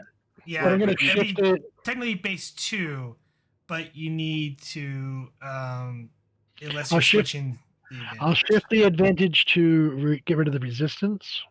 Yeah, because it's still diff 2, and you have a lot of rerolls here and a lot of momentum. So Yeah. getting through that resistance, I think, is key at this point. Okay. All right. Buy another die. And what's the complication range still? 3? Or did you not? Technically, so it's diff 2 currently. I'll spend threat. Comp is 2. Just thought I'd remind you. I mean, I okay. have threat, so I'm just. Might as well. Okay, so I got the extra die. Yeek. I'm gonna re-roll that one. 2 momentum generated. Roll 7 challenge dice. There we go. Did I mention for the last few rolls, That's nice. Desmond was at comp 4? That's a breakthrough. Nice. So diff is 1. And we got full momentum or full work out of that, correct? You got Yes. 5 work out of that. No, We- because We moved it to Oh yes, resistance. so yes, that's full work. so 7. So 29. I already marked that. 9 work. You got the work track too. All right. I got. Have the interval before you. Oh, and one more for having the interval. He is going to go into red. I'm gonna work on them right now. All right. Diff 1, Comp 1. I'm not spending any threat yet. I am going to buy another die with momentum. No reroll. Nice. Oh, Oh shit! Nice. Can I put any momentum towards the work Hold track? Yeah. Give First, us a second. Roll Yeah. the Yeah, dice hold first. on, let me calculate stuff here real quick. 2, 4, 6. Yeah, 8. always roll the challenge dice before you Okay. spend anything. Decided. So that is 8 momentum generated. So 6 float. Roll 7 challenge dice. That's nice. 7 work being done. 2 more. I think we get the work track. That's Yep. Yep. I'll get 36. 2 more to get into 38 total to finish the work track. So 2 momentum, 2 work. So that finishes the work track. So that is 2 breakthroughs. Isn't it if you go past the work, you get one? It's you succeed or go past. It's Okay, it's only 1 for yeah. It's even or more, basically, right? It's essentially like it's the same with Starship Combat. So you do 5, Yeah. and then you get past the shields. You get the extra breach. If you had spread, this would be over. Oh yeah. There's no spread, but if you use devastating attack. Yeah, there we go. you're currently at 4 out of 16. Do you wish to half the interval? Yeah. Yes, You know, you We've probably got don't have to, but 3 you got the float? float. I'm going to. And is there And anything then- else the extra can do? Go ahead. I mean, we could make an advantage, but No, at this point, just use the momentum to reduce the complication range. There's no complication range. Oh, I thought it was at 3. Oh, use it to get rid of the resistance. See, there's nothing you could do with it really that matter. Lower Desmond's complication range because she has some. No, it's only it's per the roll. So it resets on the roll. Yeah. So right now No, he's saying Desmond has increased complication because of her focus. Yeah, so Oh, lower yes. hers for the next roll. Ah, We've got float. I mean, sure. That's- Let's do that. You can do that if you wish. Yes. Real quick before you roll, I'm going to spend 2 threat to make a complication. You are currently down to the wire as a couple of them, which I got to. Your final patient, who's in the other ward side,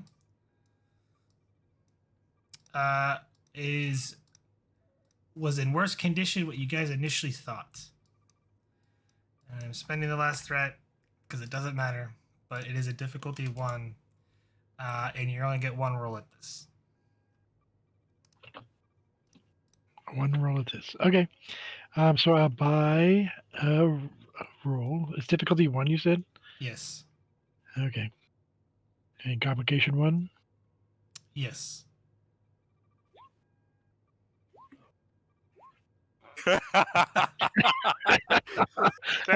Did you lower it? yes. He did. Oh, you He rolled a rolled a 20. 20.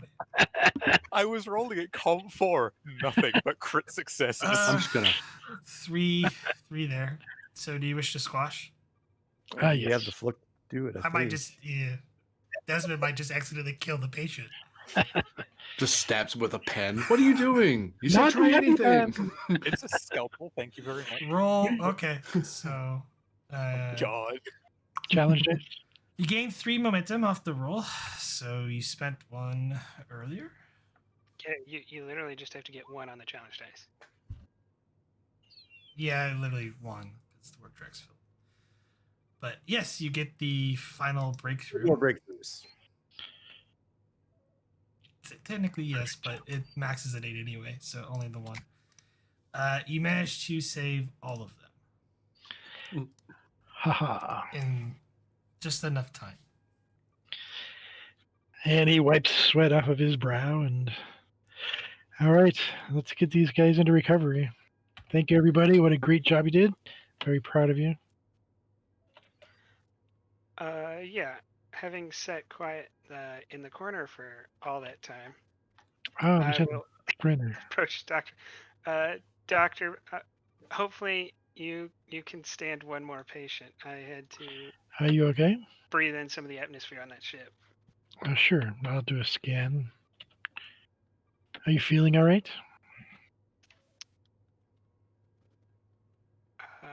Mostly. Mostly. Come have a seat over here.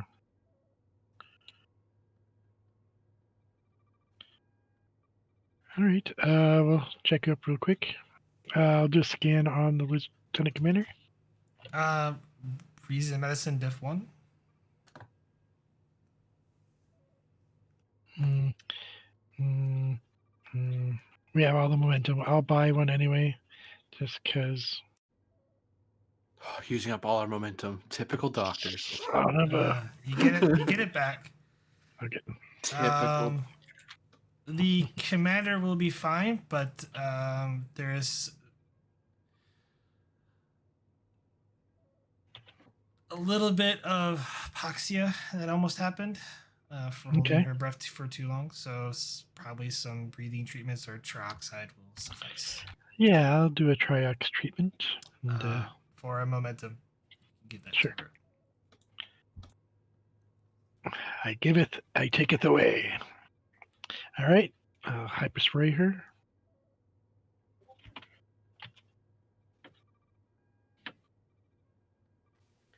Yeah, after being hypo sprayed, I'll get up and say, "You do miraculous work, Doctor. I'm glad you're on the ship." Oh, thank you so much. I appreciate it. Like I say, always come back if you need anything. Appreciate your help, of course. I like your. Actually, I'd like to keep you around. Your insights when we were in our meeting earlier. If these guys wake up, I would like to at least have somebody around. But go back to your duties, but just keep that in mind.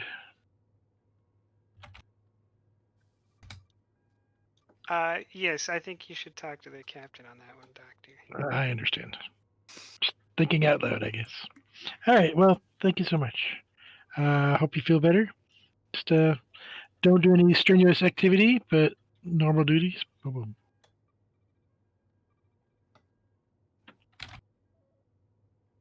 All right. Doctor to the captain. Captain here, go ahead. It took a lot of doing and an excellent staff of the USS Tenshi.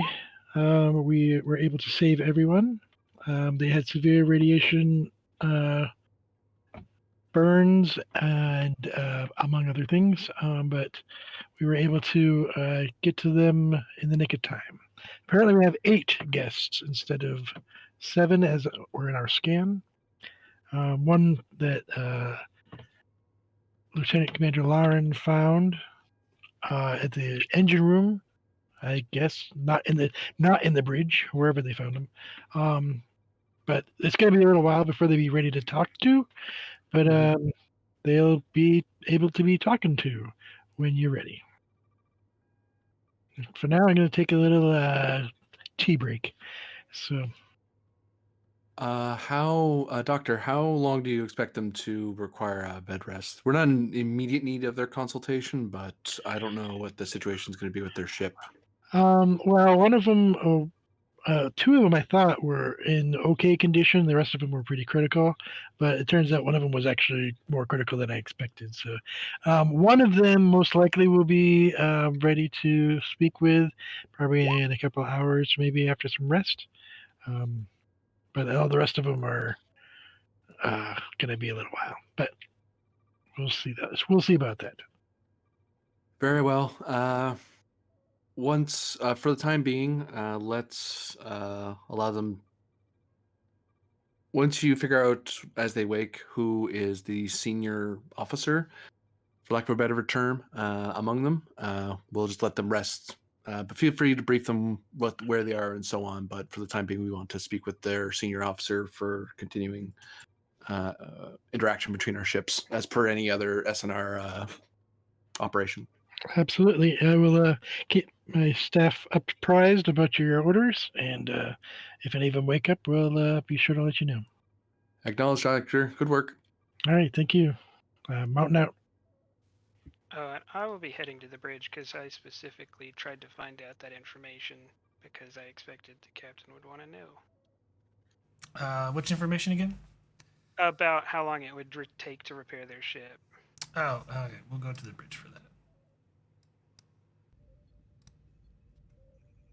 How long did that take? Was that like many hours? That was a little over an hour. Yeah, a little over an hour because everyone really needed immediate treatment. Like they were suffering from hypoxia, plus the radiation burns. Some of their people's internal organs were in severe shape. So that's why surgery applied. But same token, it's also radiation. So a little complicated.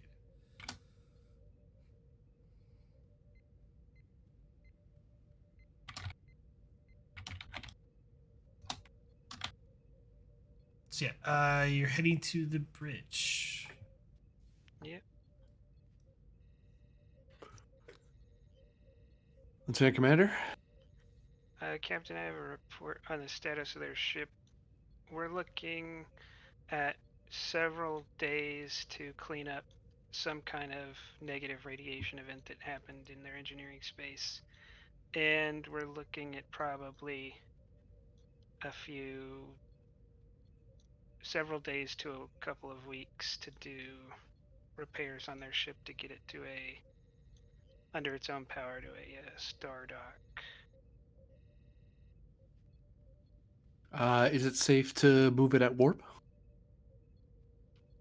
I don't know its structural integrity. You just did. To get out of the system, to get out of that star area, you had to go to warp. Oh, I didn't know if there was an impulse or a warp jump. So that's good to know. Okay. Never mind. There's no real forces once you're at warp. It's just going to warp. So yeah. There's the distance doesn't matter. It's just going to warp that matters. Can it survive going into warp in the first place? Yeah. Mechanically, it's just your con rolls are going to be a little bit difficult to get out. Yeah, it's an extra difficulty because you're carrying extra weight. All right then. So we're not getting this thing repaired until we're safely out of the system, I imagine, because we're going to need a star dock to bring it up to stuff. I wouldn't even really suggest salvaging it. It seems like an unnecessary risk to the Tenshi.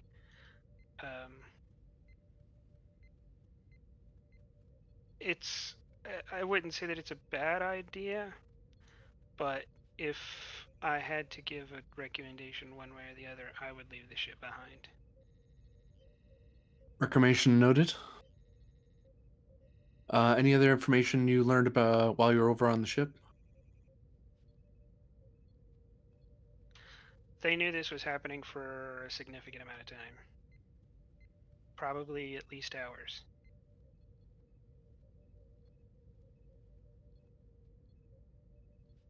Very well then.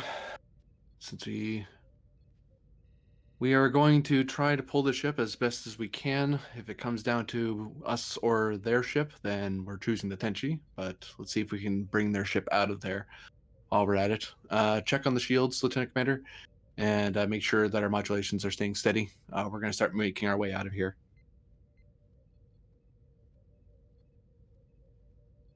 Aye, sir.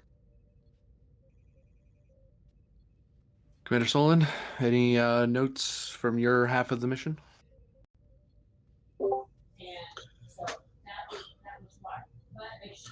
believe we were fortunate, Captain. Lieutenant Commander Lauren had decided to investigate the engine room. We would have lost one of the ship's crew without her initiative there. We'll make note in our personnel file appropriately. Very good.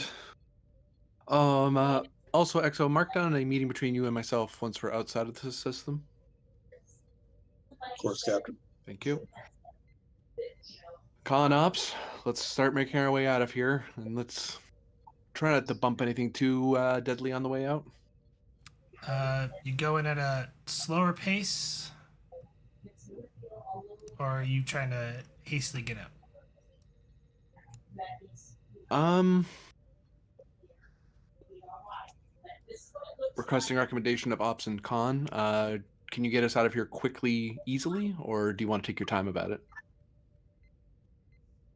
I'd rather not be in here for very long, but if you think if you estimate it's too risky, then we'll slow down.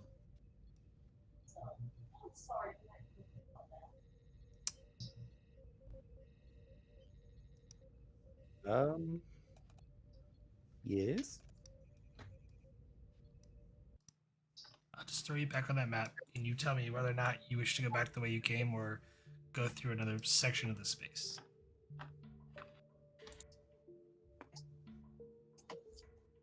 Well, perhaps that we should take the known path and make it cautious. Basically. Yep, that's probably the best route. Do you want to lay out your moves like a chessboard?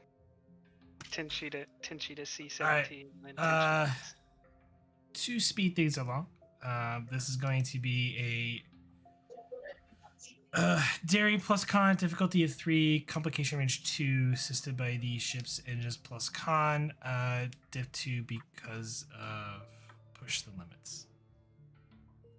Only a diff 2. How about the value danger doesn't deter me?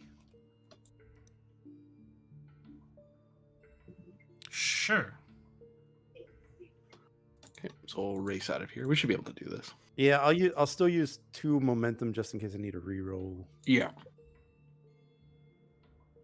I don't. Whoopsie. There we go.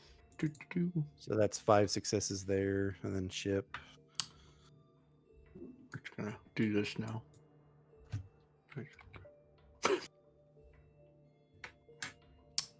So 3 momentum gain. You have a comp. yeah, we gain 2 to squash, and then whatever. So 1 gain. 1 gain total, basically. Yeah. We lost 2 and gained 1. And we're up to 2. You tractored the ship out of the Expanse. During that time, it took a little bit, but several hours passed as Teeks was having fun, pushing the engines to its limits. During that time, I probably would have had Salon Sarissa just be checked out by medical since we were exposed to the radiation. You weren't over there long enough, and the radiation treatment that the doctor provided gave you enough time for the inoculation to work.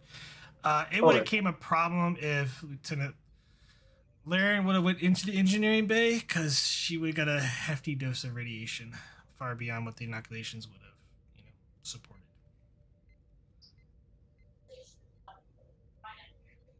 It's like, Spock going into the main reactor to fix the Enterprise during Wrath of Khan.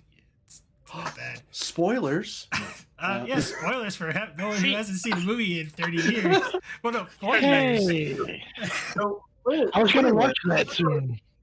I thought it was Kirk that went into the. Let's not talk about the Kelvin movies, all right? I'm confused. Spoiler. Yes. Yeah, now you make it sound like it was possible, like I could have survived it. The way you described it the first time around, I thought you were just telling me, if you go in there, you'll die. No choice. You can survive it, yes, but you could die in there if the damage is high enough for challenge dice. Should have flooded the entire ship with more radiation. Potentially flood the entire ship. There's a reason why that person you found was severely, almost dead. And they welded the door shut, you know what? No more. Yeah. It sounded as bad as of an idea as it is. So we're clear of the Expanse? Yes, you're clear of the Expanse, and I'm assuming you're setting a course to Athera. can't talk now.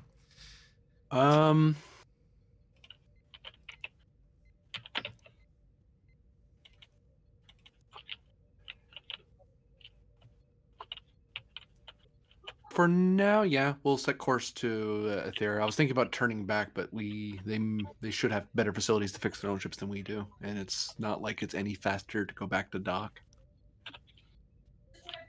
So yeah, we'll continue course. All right. Unless they tell us, unless we get new information. So for now, that's what we're intending. On the recommendation of the doctor, I'll ask if the captain is fine with me spending my shift in sickbay then.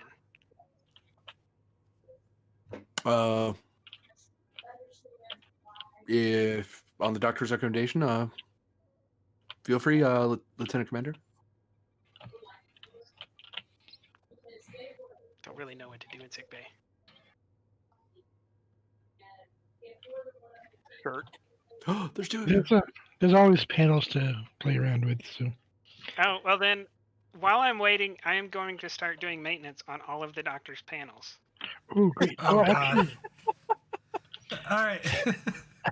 Might as well do a checkup in here while we're at it. while we're here, great. I mean, I was meaning to ask you to look at those. Feel free to create a list of, neglect on the computer systems. Doctor, Donut stains. one of the patients wakes up.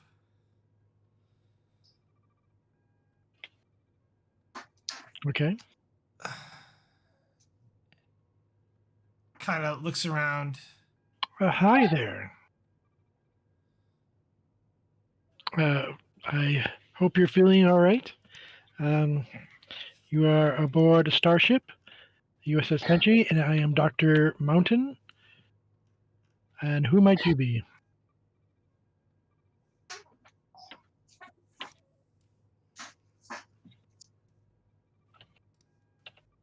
I am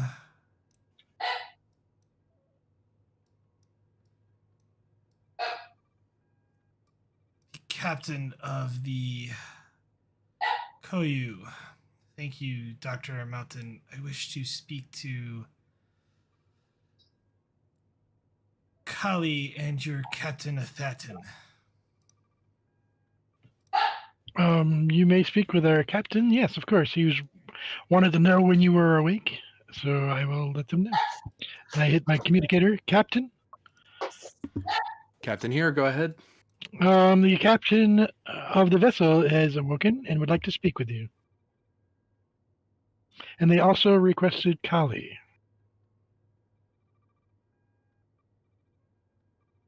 He's medically fit to leave the medbay. Are you feeling all right? Seems. He kind of sits up and he's having a little trouble, like he's still pretty weak. Perhaps we can meet in my office or over in a private area. Very good. I'll proceed down to your office. All right, thank Be you. there shortly, Doctor. Absolutely. All right, just take a moment. You're probably going to feel a little weary, and you had a lot of injuries. GM, what was the status? Were they the yellow or any of the red ones? He was a red one. Okay. Yeah, you're going to have a lot of feelings as far as after effects, but hopefully you'll make a full recovery. It seems like you're doing well, but just take your time, and the captain will see you momentarily. This is Lieutenant Commander Lauren. She's helping me out on my computer systems, of course. Hi, I'm the ship's chief engineer, and I was briefly on your ship. If you could tell me about your ship, we may be able to help you get it underway faster. And I'll go to hand him a pad with everything I know about his ship, which admittedly is not a lot. He looks at it.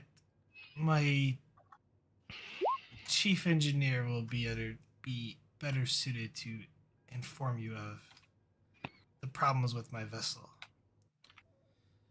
But all I can tell you Excellent. is we suffered a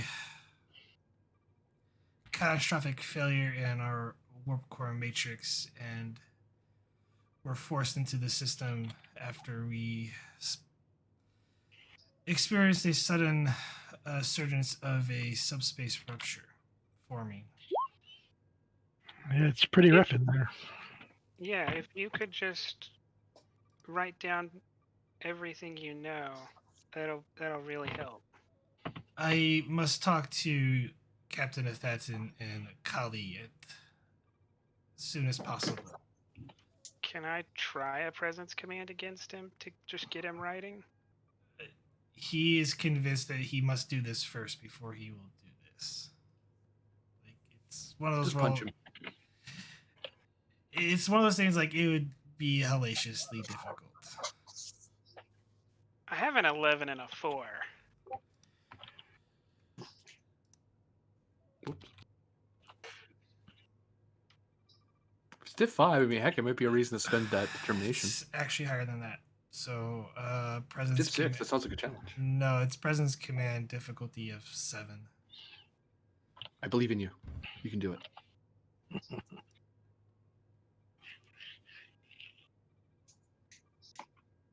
Can I burn the value no one can be trusted? I believe that I can be trusted. Oh, the other way around. Sorry. You're Yeah, I burning. want him to trust me. Yeah. Sure. Okay, I'm gonna spend it on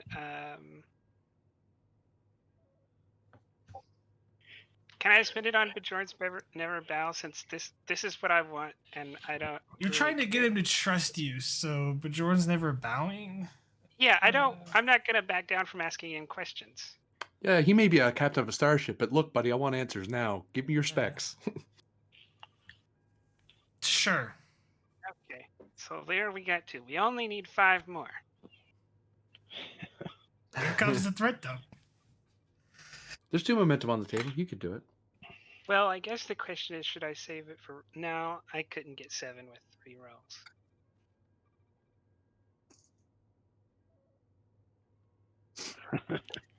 It's time for a threat fountain. Oh, veteran check. Oh, I didn't do my veteran check from earlier. Oh, since we forgot about that, that's not going to count. But This Oh, it didn't matter. Man, it doesn't matter either way.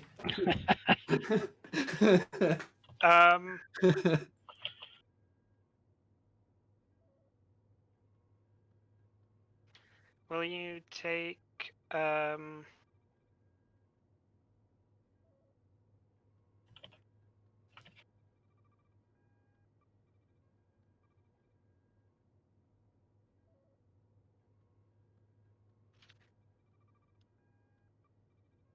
will you take a focus in warp field dynamics? Because that seems to be a huge component of what he's talking about. this is much different. You're convincing him to write detailed engineering plans. This is more like you're persuading him to do something that he really doesn't want to do right now. Klingon Can I justify the focus in that anything he gives me, even small details, I can pick up on because I'm expert in that field. Like, I don't need him to give me a whole lot to get the picture.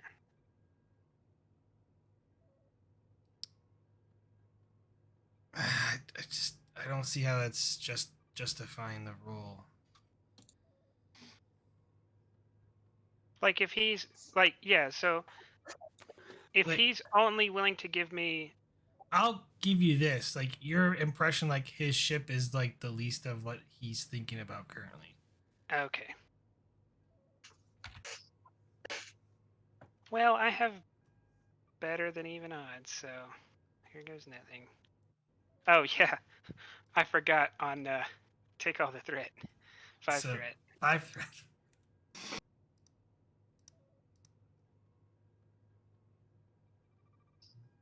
At 6. And what are you gonna do? There's nothing that can be done about it.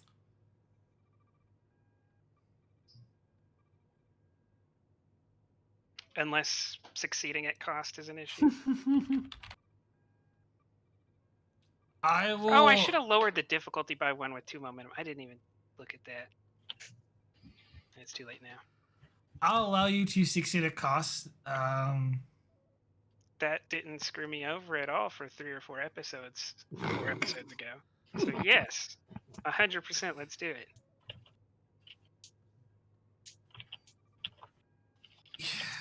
He's not very pleased with you.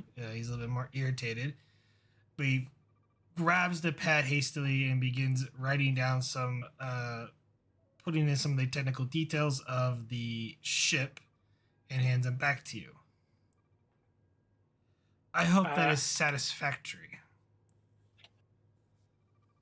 With this, we'll get you back into space in no time. I would hate for your ship to decay any further. You've been most helpful. We'll do everything we can to help you and your crew. Yeah, I want to look over those specs and see if he was playing with anything he shouldn't have been playing with. No. In fact, you haven't used an engine design like this since 100 years. Can I figure out anything related to, like he said something about a spatial anomaly? Can I figure out what could have caused? It was a subspace rupture that formed right on top of them. They literally, like, when the rupture happened, it almost tore the ship in two as they were jolted from essentially their speeds. Even though actual warp field mechanics don't work that way, but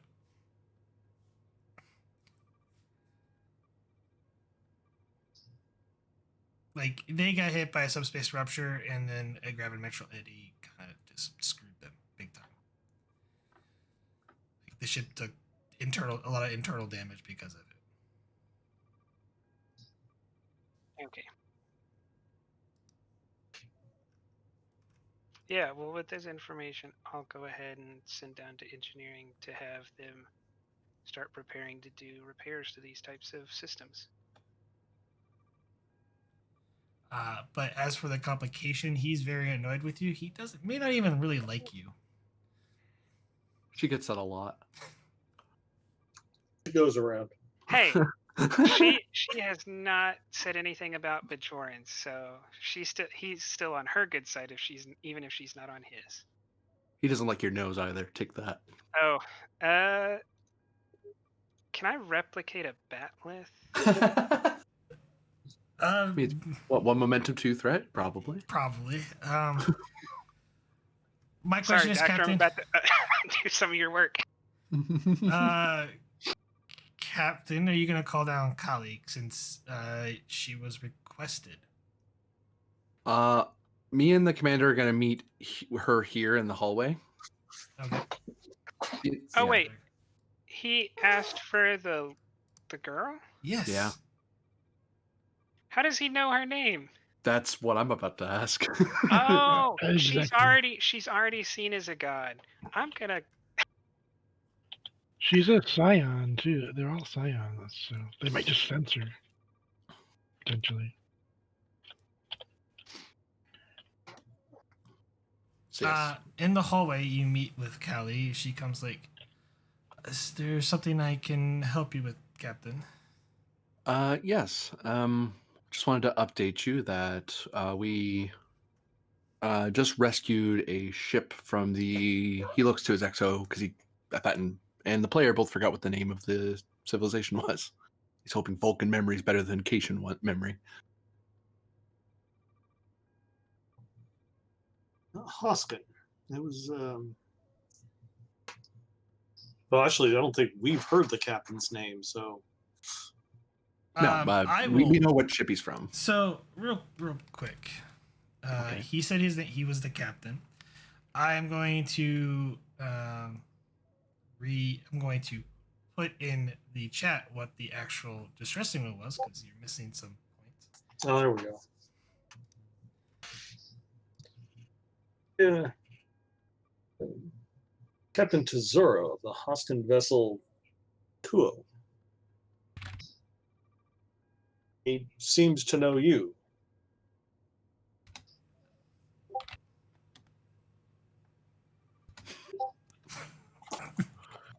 You gotta let the Vulcan in on these things.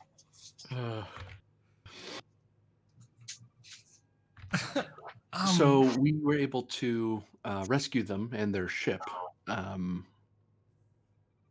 they're currently sitting in the sick bay. Now, we haven't told them about you yet. However, it seems this captain was requesting you by name. Do you have any idea how he knew you were here already? She has this bewildered face on her, like just completely confused. Like, I have no idea.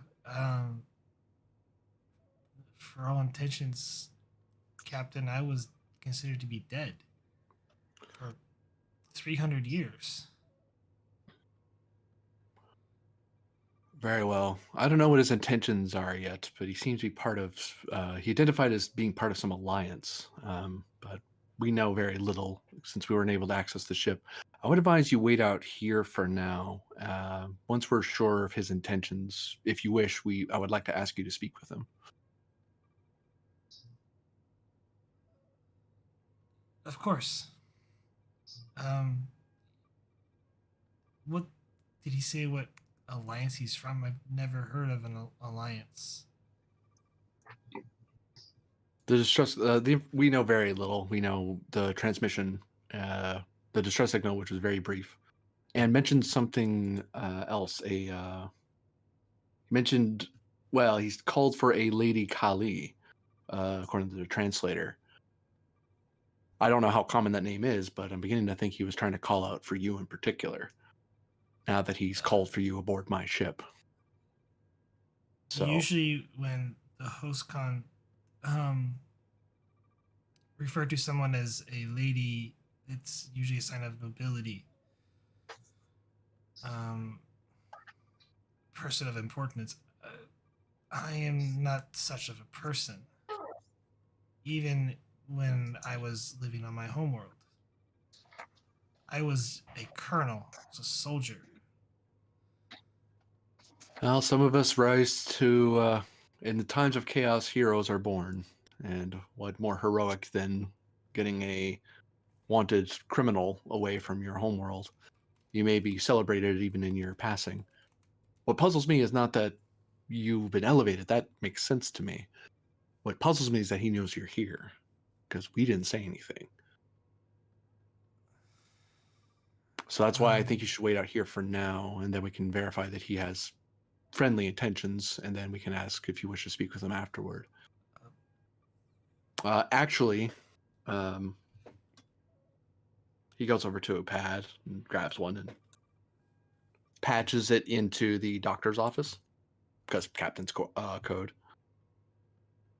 I want you to watch the conversation. If he is friendly, then all you're doing is overhearing a conversation. If he's not, then you will hear what we hear. You're a member of my crew. Your safety is my paramount concern. Of course, Captain. He gestures to one of the couches nearby. Feel free to wait here. And there is a side office over there if you want. He shrugs, but he doesn't. That is not particularly concerned either way. Just doesn't want her standing there for however long it's going to be. What sort of insight roll are you wanting to make there, Solon? I'm just Solon is just wants to tell is she being straight with us? This is a lot of coincidence. I will give this to you. I'll give this to you. The look on her face, she's not hiding anything. She is confused. This doesn't make sense to her either.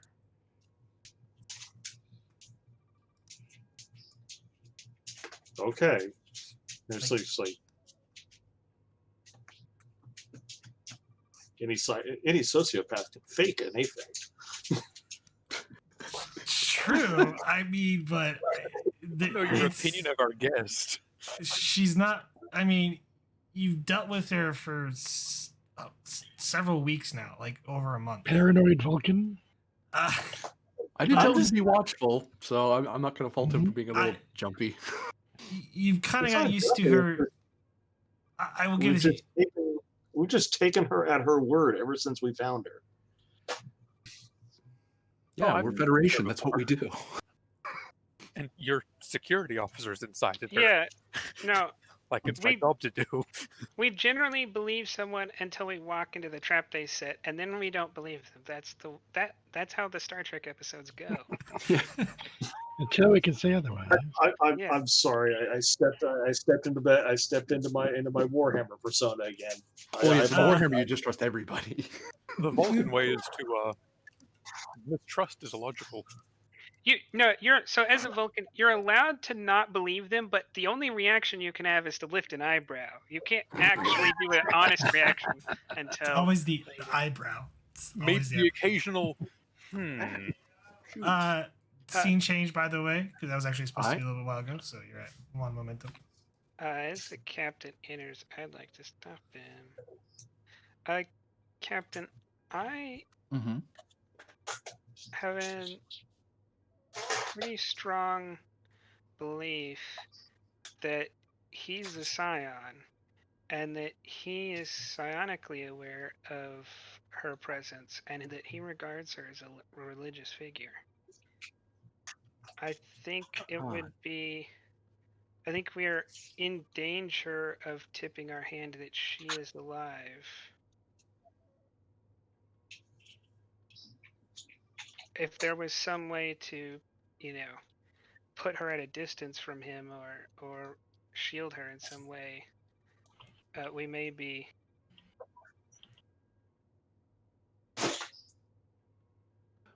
Yeah, I had a funny feeling that's what was going on. All right. All right, Lauren, I have her out in the hall waiting. My intention is to speak with this captain and try to gauge what his intentions are. If he has friendly intentions, I'm going to invite her to speak with him if she so wishes. If she doesn't, or I get the feeling that he means her harm, then I don't want her anywhere near this guy for her own safety. So if you feel that the danger level is a little high at the moment, I might advise you to keep our guests, your fellow crewmen company, to ensure that she's not in any, that she's all right. She's not in any. I don't think she's in any danger. What I think is, you're about to have the decision of whether to reveal to a planet that they have a living god, or a living hero. That's about to be taken away from you. Well, that's the. I will go forward with caution. Just to clarify, GM, because you messaged me. Yeah, you were there. I was going off the assumption that when she asked for the captain and Kali, as in he asked for Kali to come here. He asked for Kali to come. The only way that would be possible is if he was psionic. That's what I was making that statement based on. Well, then if I remember correctly, he called the captain by name without having heard the captain's name previously. I'm not 100% sure on that. Yes, he did. He did, yeah. The captain doesn't know that yet. He wasn't told. The doctor just didn't say anything. Is that message? You're telling me that I think he may have read my mind to figure out who the captain was. No, I'm just saying you remember that he called the captain by name and Kali by name to request their presence to him. He wanted to talk to them personally. Okay. Well, then I will stop for a second and kind of look like I'm thinking, and before the captain walks in the room, I'll say, you know what?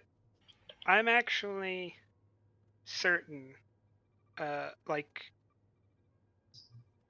on the order of 99% sir, that he is a psionic powerful enough for someone with no psionic abilities to detect. He knew your name with with having never heard it before, and he knew she was on the ship. I think he can read your mind. I think you're not going to be able to keep any information from him. Maybe Commander Salon should take point. I concur with Commander Lauren. Your objections are noted. But I am the captain of the ship, and I am not going to hide from a scion. I've spoken with betazoids before, and I've spoken with other scions before. It is the duty of a captain to engage diplomatically with the rescued vessel. I have no reason to believe this man has hostile intent as of yet. The minute he does, then he will be treated that way. For now, he's just a man on my ship who needs help, and we need to start treating him that way. Is that understood? Captain, it's an interestingly aggressive response based on your normal nature. I believe it is also my duty as the executive officer to advise the captain or even prevent the captain from going into a situation that might disable you. And I'm reminding you of our duties as Starfleet officers. If I'm coming off as aggressive to you, it's because we need to take this very seriously. I understand that this interaction may have huge diplomatic consequences. I understand that anytime I talk to a fellow officer or to a new alien species, that could mean not just my life, but the life of the Federation and those we talk to. But we can't begin our venture out here, our diplomatic and trade relations out here, ready to draw phaser on the moment's notice. That can't be our future. We need to dispel this now. Me and the commander are not suggesting any hostile action. We're simply suggesting that you know such valuable information that could be used against us by people that we don't know. The commander cannot be manipulated as such. The commander is capable of diplomatic overtures. I don't think anyone would suggest violence in this situation. They're suggesting, Captain, that as a Vulcan, I am far better prepared to defend myself against an attempt at reading my mind. We're merely suggesting the best crew member for the job.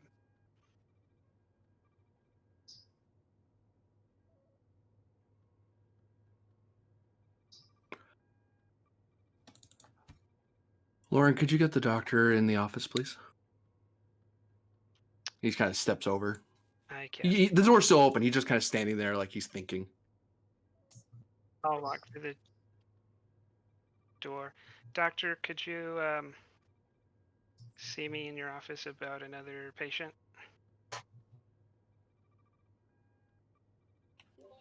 Absolutely, sure. Oh shit! Can I rewind? Can I recap that real quick before we get too far? Can I say I didn't say that? What did you say instead? Just ask him to come into his office because I just realized I was about to try to lie to someone who can read my mind. Sure. What is it? I'll go with you. Oh, we need to have a meeting in your office. All right. Commander? Captain? Honest opinion, Doctor. Do you think this man's a psionic? I have not been able to scan Kali and see if there's any. I think she said that it was a learned behavior, but it's developed during their, I press, pre-puberty, so it does have to have some sort of marker. But by talking to him briefly, I can't tell. It seems like their leaders are more likely scions than not. But I don't know directly. But he did ask for Kali directly. And for you, for that matter, actually. So quite possibly then.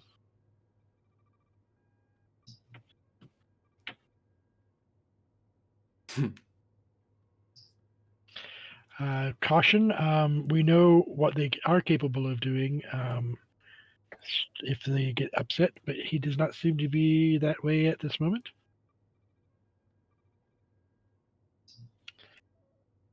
And in my mind, I'm going to have a request that the other captain come to my office. as a test. The other ship's captain. Yep. All right. 'Cause we use that by captain system.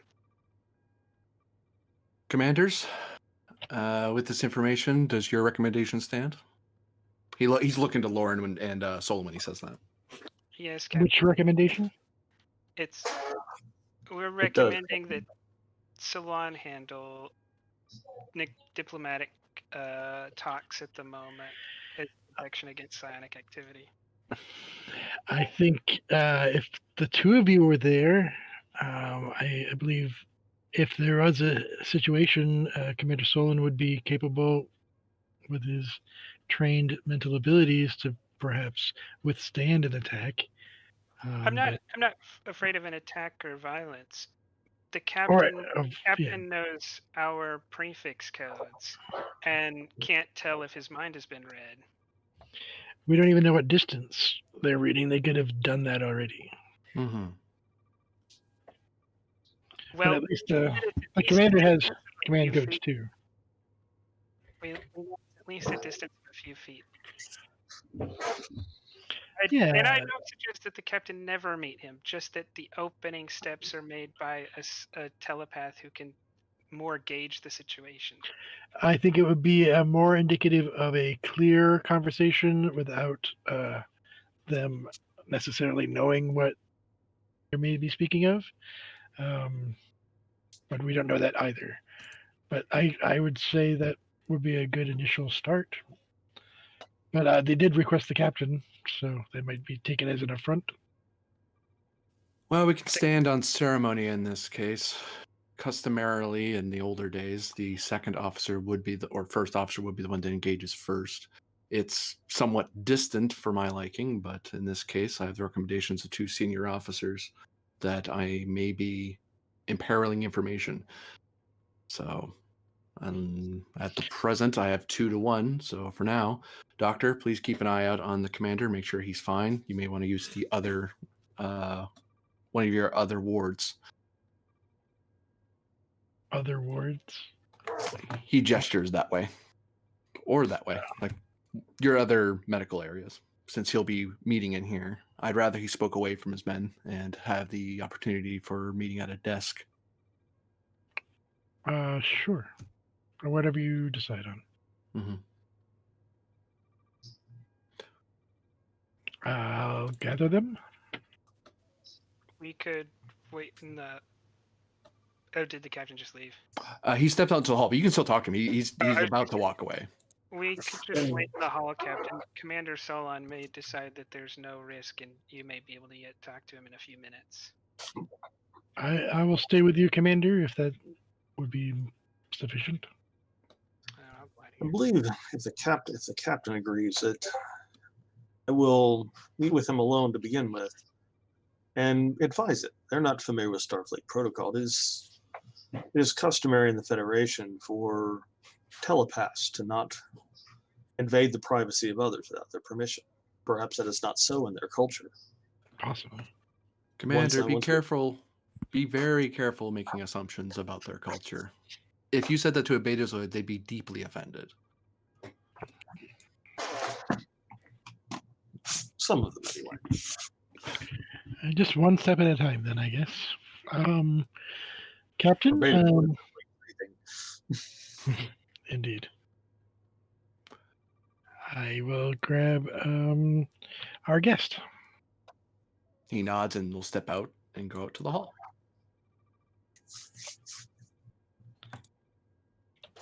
Captain, if you'll come with me. I'm afraid I do not have the strength to move just yet. Understood. I'll step back over here. Commander, they're not quite ready to walk around so much. So perhaps we're going to have them come over to this desk here. So I'll have them move over to this separated one. I'll guide them over. Before Solon walks into sick bay or walks into that ward, he's just going to take a moment to order his mind so that he is aware of any intrusion. Control plus command difficulty of 2. And I will give you that last momentum so that I can make a reroll if I need to. You get the momentum back. And once I've done that, I'll come in the room.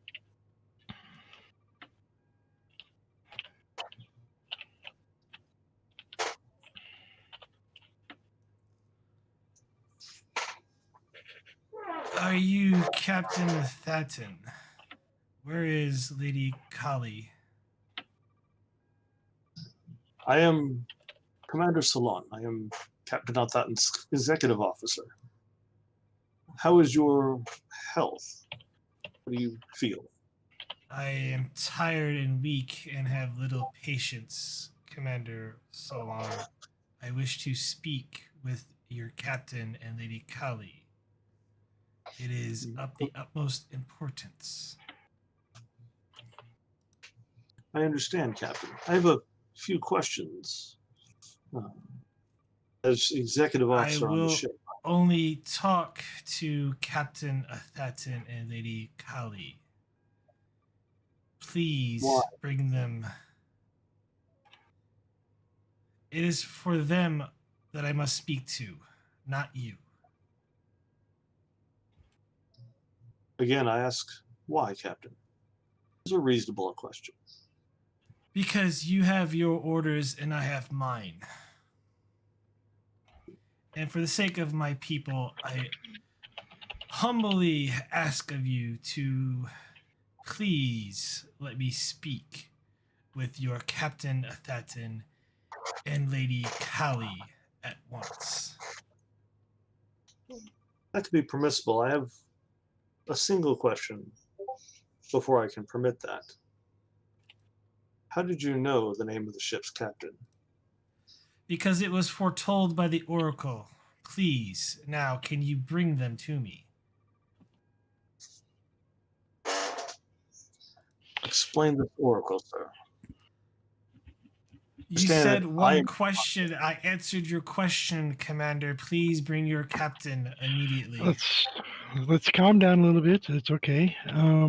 We don't need to get you even more stressed out from recovering your injuries. Commander, I guess it would be all right in my view. Do you? GM, have I detected any intrusion in my mind? You did not.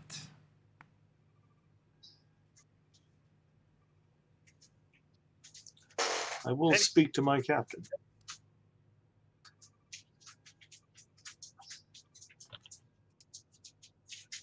Understand that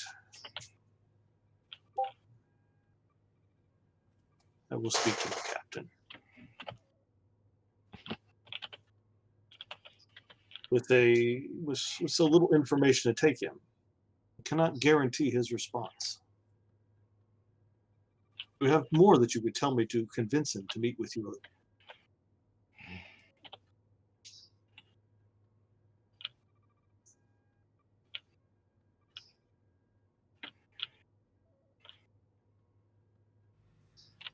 Please go inform your captain.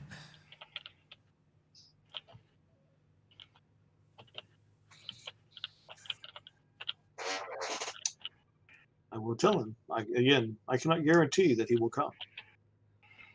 And Salon will go find the captain. He's just out in the hall, keeping these two people company. I mean, you actually heard every word because you had it up on the pad, and she's literally sharing the pad. So. Well, that would be in here. The fact it was in there means we didn't hear a thing. No, it was in the room. He could not leave the room. Yeah, and you gave her a pad. Yeah. No, he's saying that it was up to record this room. Yeah, because I was trying to pull him out of there and make him talk in there. Captain. Yeah, you can see why the captain's mildly annoyed. Captain, The gentleman refuses to speak to me, insists that he will only speak to you in Cali. When I asked him how he knew your name, he referenced that it was foretold by an oracle Did he that you would attempt be here. did he attempt any psionics on you? He did not. And he knew, and he believed. Did he know who you were when you walked in? No, when I walked into the room, he asked me if I was the captain. If he believed you were the captain and he didn't attempt anything, then Captain, that satisfies all of my fears. I said I have no further objection to the situation. I am still wary. However, I believe without you and Miss Kelly's presence, we will not be able to get through this impasse. He seems quite upset. Whatever it is he has to say does seem urgent, at least from his perception. So happens you get the captain's chair, you start to get stubborn after a while. He looks over at Khalid with a grin. Well, I'm willing to speak with him at the moment. Are you comfortable speaking with him, or would you rather wait until I spoke with him first? It's up to you. I will speak with him. I can handle my own if things get out of control. Though it is, I did not realize a power of an oracle would extend so far.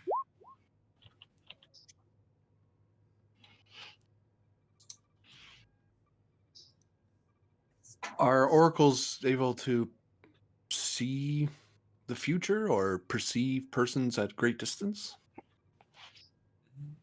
They usually, some have been known to see the future. Yeah, I think she said that during our briefing. She did. Yeah, he's trying to see if there's another power. Like I can psychically feel people light years away. It's more what he's worried about. I don't know about sensing the presence, but they sometimes gave incredible good descriptions of events or persons of importance. The Oracle during my time, from rumors before her death, foretold the rise of the World Eater, Zoros. Oh. And the appearance of such individuals is not uncommon in many cultures, Captain. True. All right, then. Commanders, you're welcome to come along and say hello if you wish.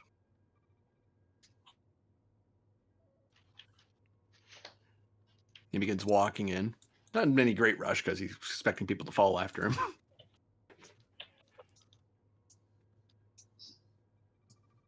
Computer, deactivate monitoring system. And he kind of steps back and...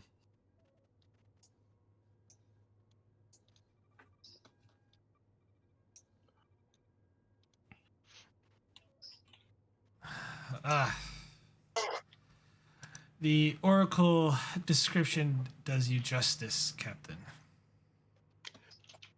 Captain, I formally greet you as Captain Athaton of the USS Tenshi, United Federation of Planets. I've been told that you are rather eager to speak with me. I am, and please forgive me, Lady Kali. I cannot bow to you in the appropriate way. She kind of looks a bit stunned, like, no? Please don't do that.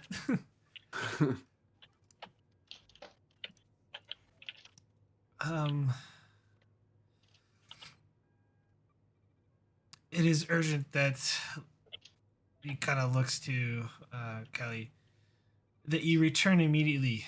Your presence is required. The fate of the Alliance is in your hands. You'll have to forgive us, Captain, our ignorance, but we, part of the reason we were coming to you was to learn about what had happened to you these past 300 years. The final war is upon us. The sake to unite our people rests in her hands, as he looks to her. He'll look at Kali to see if final battle, what he said, rings a bell with her, if she has a look of recognition. She just kind of like is stunned and like. He'll look back.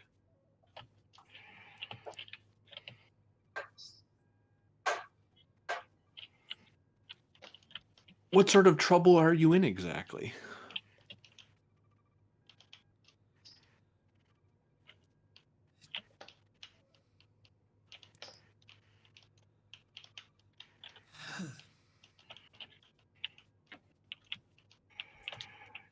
Demons have come to our world and are plaguing us. It's taking most of the kingdoms to unite together to fend them off. We require Kali's aid and the outsider of a cat who walks on two legs. Huh.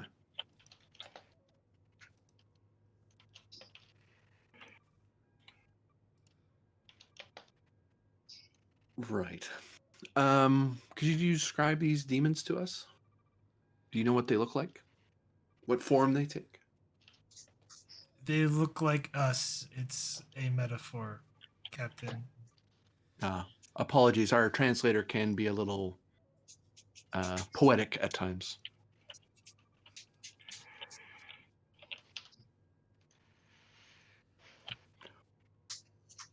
Well, I must tell you, Captain, that we do intend to head to your world and to determine what exactly is going on here. Whether or not we will aid you will depend on what we learn. So I would suggest to you to please cooperate with the crew of my ship and give as much information as you can so that we can make a full and informed decision, both myself and my crew, Kali here. With the supervision of the doctor, of course. He nods at him like, I'm not telling him to get out of his chair. No worries.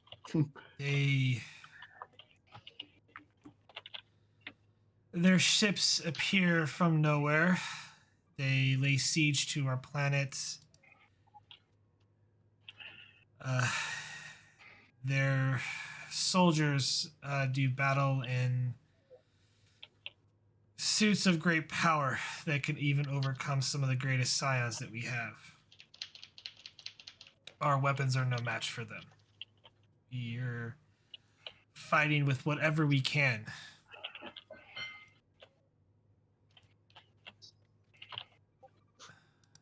Does your ship, or do you personally have any data specs on these ships, these enemies of yours?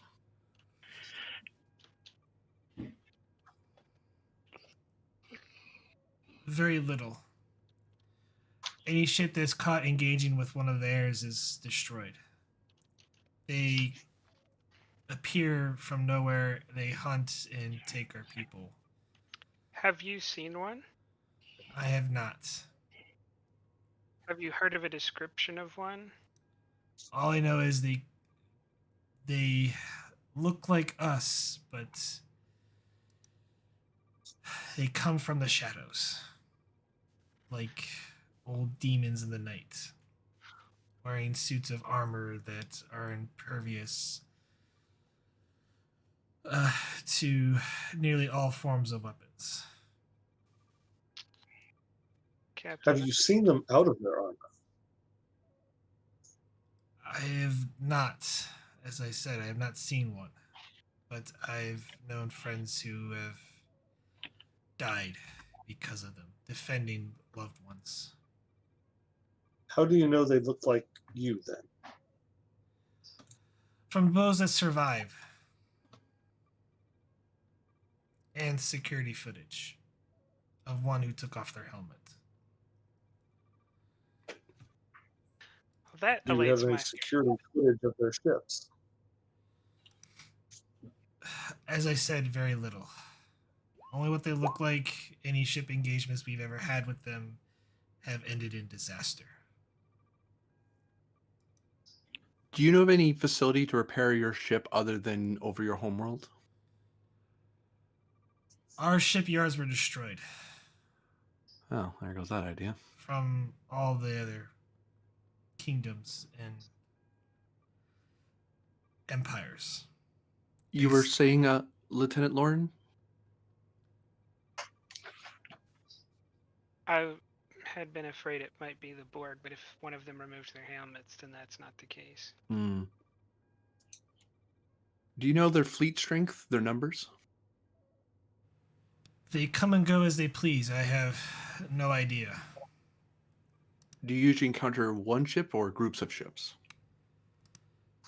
in your encounters? The initial wave was a number of ships. It took out our defense forces above our planet. What is... Oh. As they begun the calling, it's usually a ship or two. What are they doing with the people? Are they just taking them? They are taking them, killing those that they don't want, or stand in their way. Well, sounds like they're being invaded, sir. Slow version, but effective. They're culling. What is this alliance you speak of? Or spoke of in your message? The alliance of the continent of Euteria. Is it of all your all your people, or No, only the Western continent. what of the Eastern? What are they doing? It is unclear, but they have also begun invading our lands as well. We're unsure if they decided to side with the outsiders.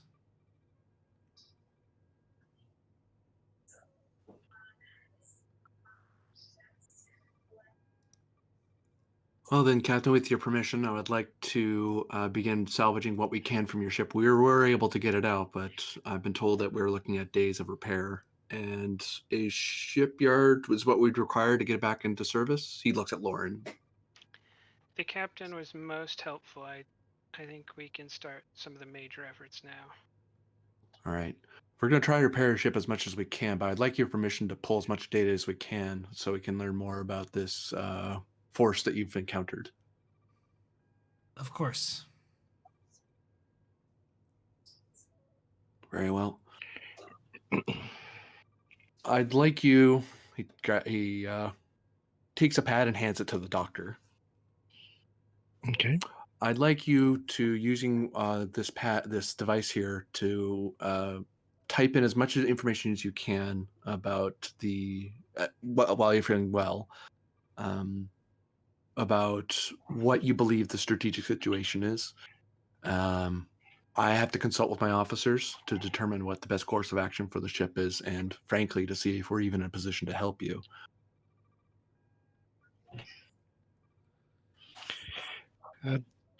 We do. They are recovering from severe radiation and asphyxiation, so perhaps we can wind this up a little bit, Captain. We'll definitely get as much information as we can from them. Understood, Doctor. Captain, I will speak with you again. We'll give you time for some rest. Of course. Thank you for hearing our plea.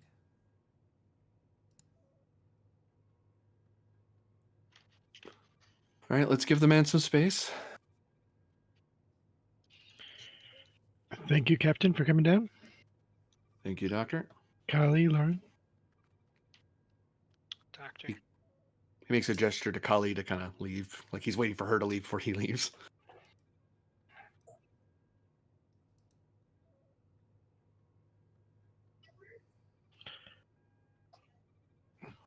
Yep, and this is how you scroll through and make a new document and da-da-da. Yeah. What's your measure of him, Kali? I sense no deception from him. Lauren? Solon? I think my feelings about what we should do and what position we're in should be quite clear from earlier. Nods. Solon? It's disturbing, Captain. We will need more information. Hmm. I've already instructed Lieutenant Sarissa to have the bridge begin regular wide spectrum scanning for cloaked vessels. Very good. Maintain yellow alert until further notice. Lauren, I want you to do as I said and try to make some repairs to the ship, but mainly let's get as much intel as we can off that ship. Let's verify everything and corroborate what that man said and try to get an estimation. Even if whether or not we help them, we need to know what exactly is going on out here. And should I take no risks to have that discovered, or if it is discovered that we read their computers, you would be fine with that? I'd be fine with that. That's why I wanted to get his verbal permission. So he has every reason for us to pull information from him. In that case, If he wants our help, he's going to need to be as honest as possible, because that's the only way I'm putting this ship in risk. And frankly, I don't even know if we have if he's talking about something a force that large with a certain power level. There's, as much as I may wish to intervene, we're one ship. We don't have a fleet behind us at the moment. I And he think may need help sooner than he thinks. Then again, there may be something going on here that we're not being told about, and that's also something we need to figure out. let me see what I could find out. I wouldn't want to scare the Admiralty Mm-hmm. and prevent us from doing anything by giving them an incomplete picture. Yeah, that's what I'm thinking too. I will. I'll get started on this. Maybe we can have a staff meeting. 0700 tomorrow. Yeah, that's what I'm thinking. Solon, be sure to brief the Sarissa and Vogel of our plans. yes, Captain. Make sure the oncoming ship knows to keep the ship at yellow alert. Mm-hmm.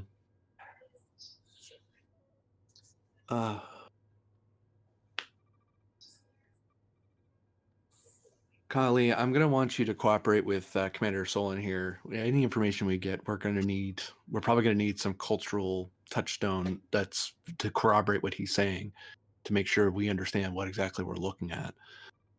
So cooperate, help him and my staff translate anything that may seem unclear or give insights as you can.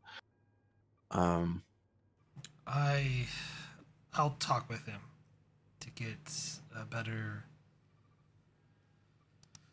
engage a better judgment on what has become of my world. Do you have any idea what force he may be talking of? The translator said demons, and you said it was a metaphor, but is there some sort of mythical force that you've fought before, or some alien force you've encountered before? Not in my time, but there are rumors of ships that rumors of demons that appeared out of nowhere. Oh, Nothing of ships, though. all right, noted. Well, we have our jobs. Let's get to it then. 0700 tomorrow, everyone. Kali, is it possible that they are stop there. colonists from your world that had settled somewhere else in the expanse? Did your people send out colonists in your previous time period? We just begun warp technology when I was a child. We devoted to great advancements to hope to find a world that we could settle and get off our planet because there was so much conflict at the time, but it always met with disaster. We thought the faster we could go, and it was eventually abandoned, and our fastest ship was taken to remove Zaros from the world. We would never attempt to go through the expanse. We actually felt that our world would eventually succumb to the expanse over a few millennia, eventually, as it expands. Did your people ever make use of what some Federation species called sleeper ships? Crew put in suspended animation while the ship ran automated. My people did not, but I cannot answer for the others.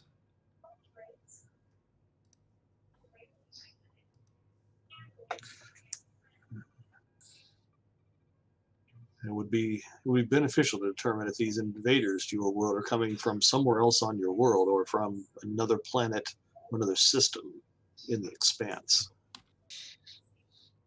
All our surveying and observations from the stance, every world we saw or had been seen was dead, like plucked out of existence.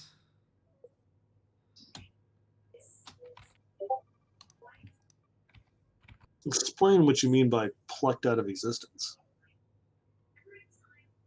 As in, there had been life on the planets previously and then had been removed? Stars that should still be active no longer being active, like zapped away.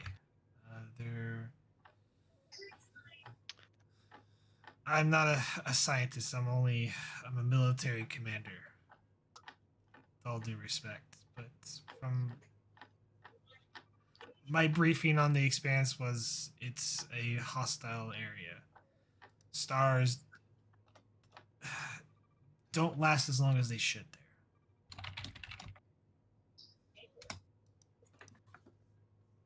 That's interesting.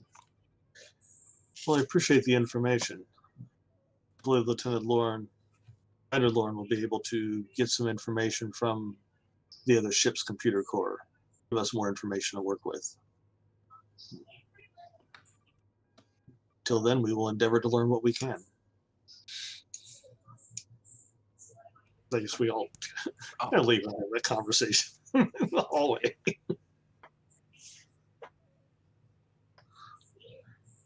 Yeah, I know the captain hung around in the conversation for a little bit, noticed it was going to be a prolonged conversation. He's like, I have things I should be doing. Yeah, I was gonna wait.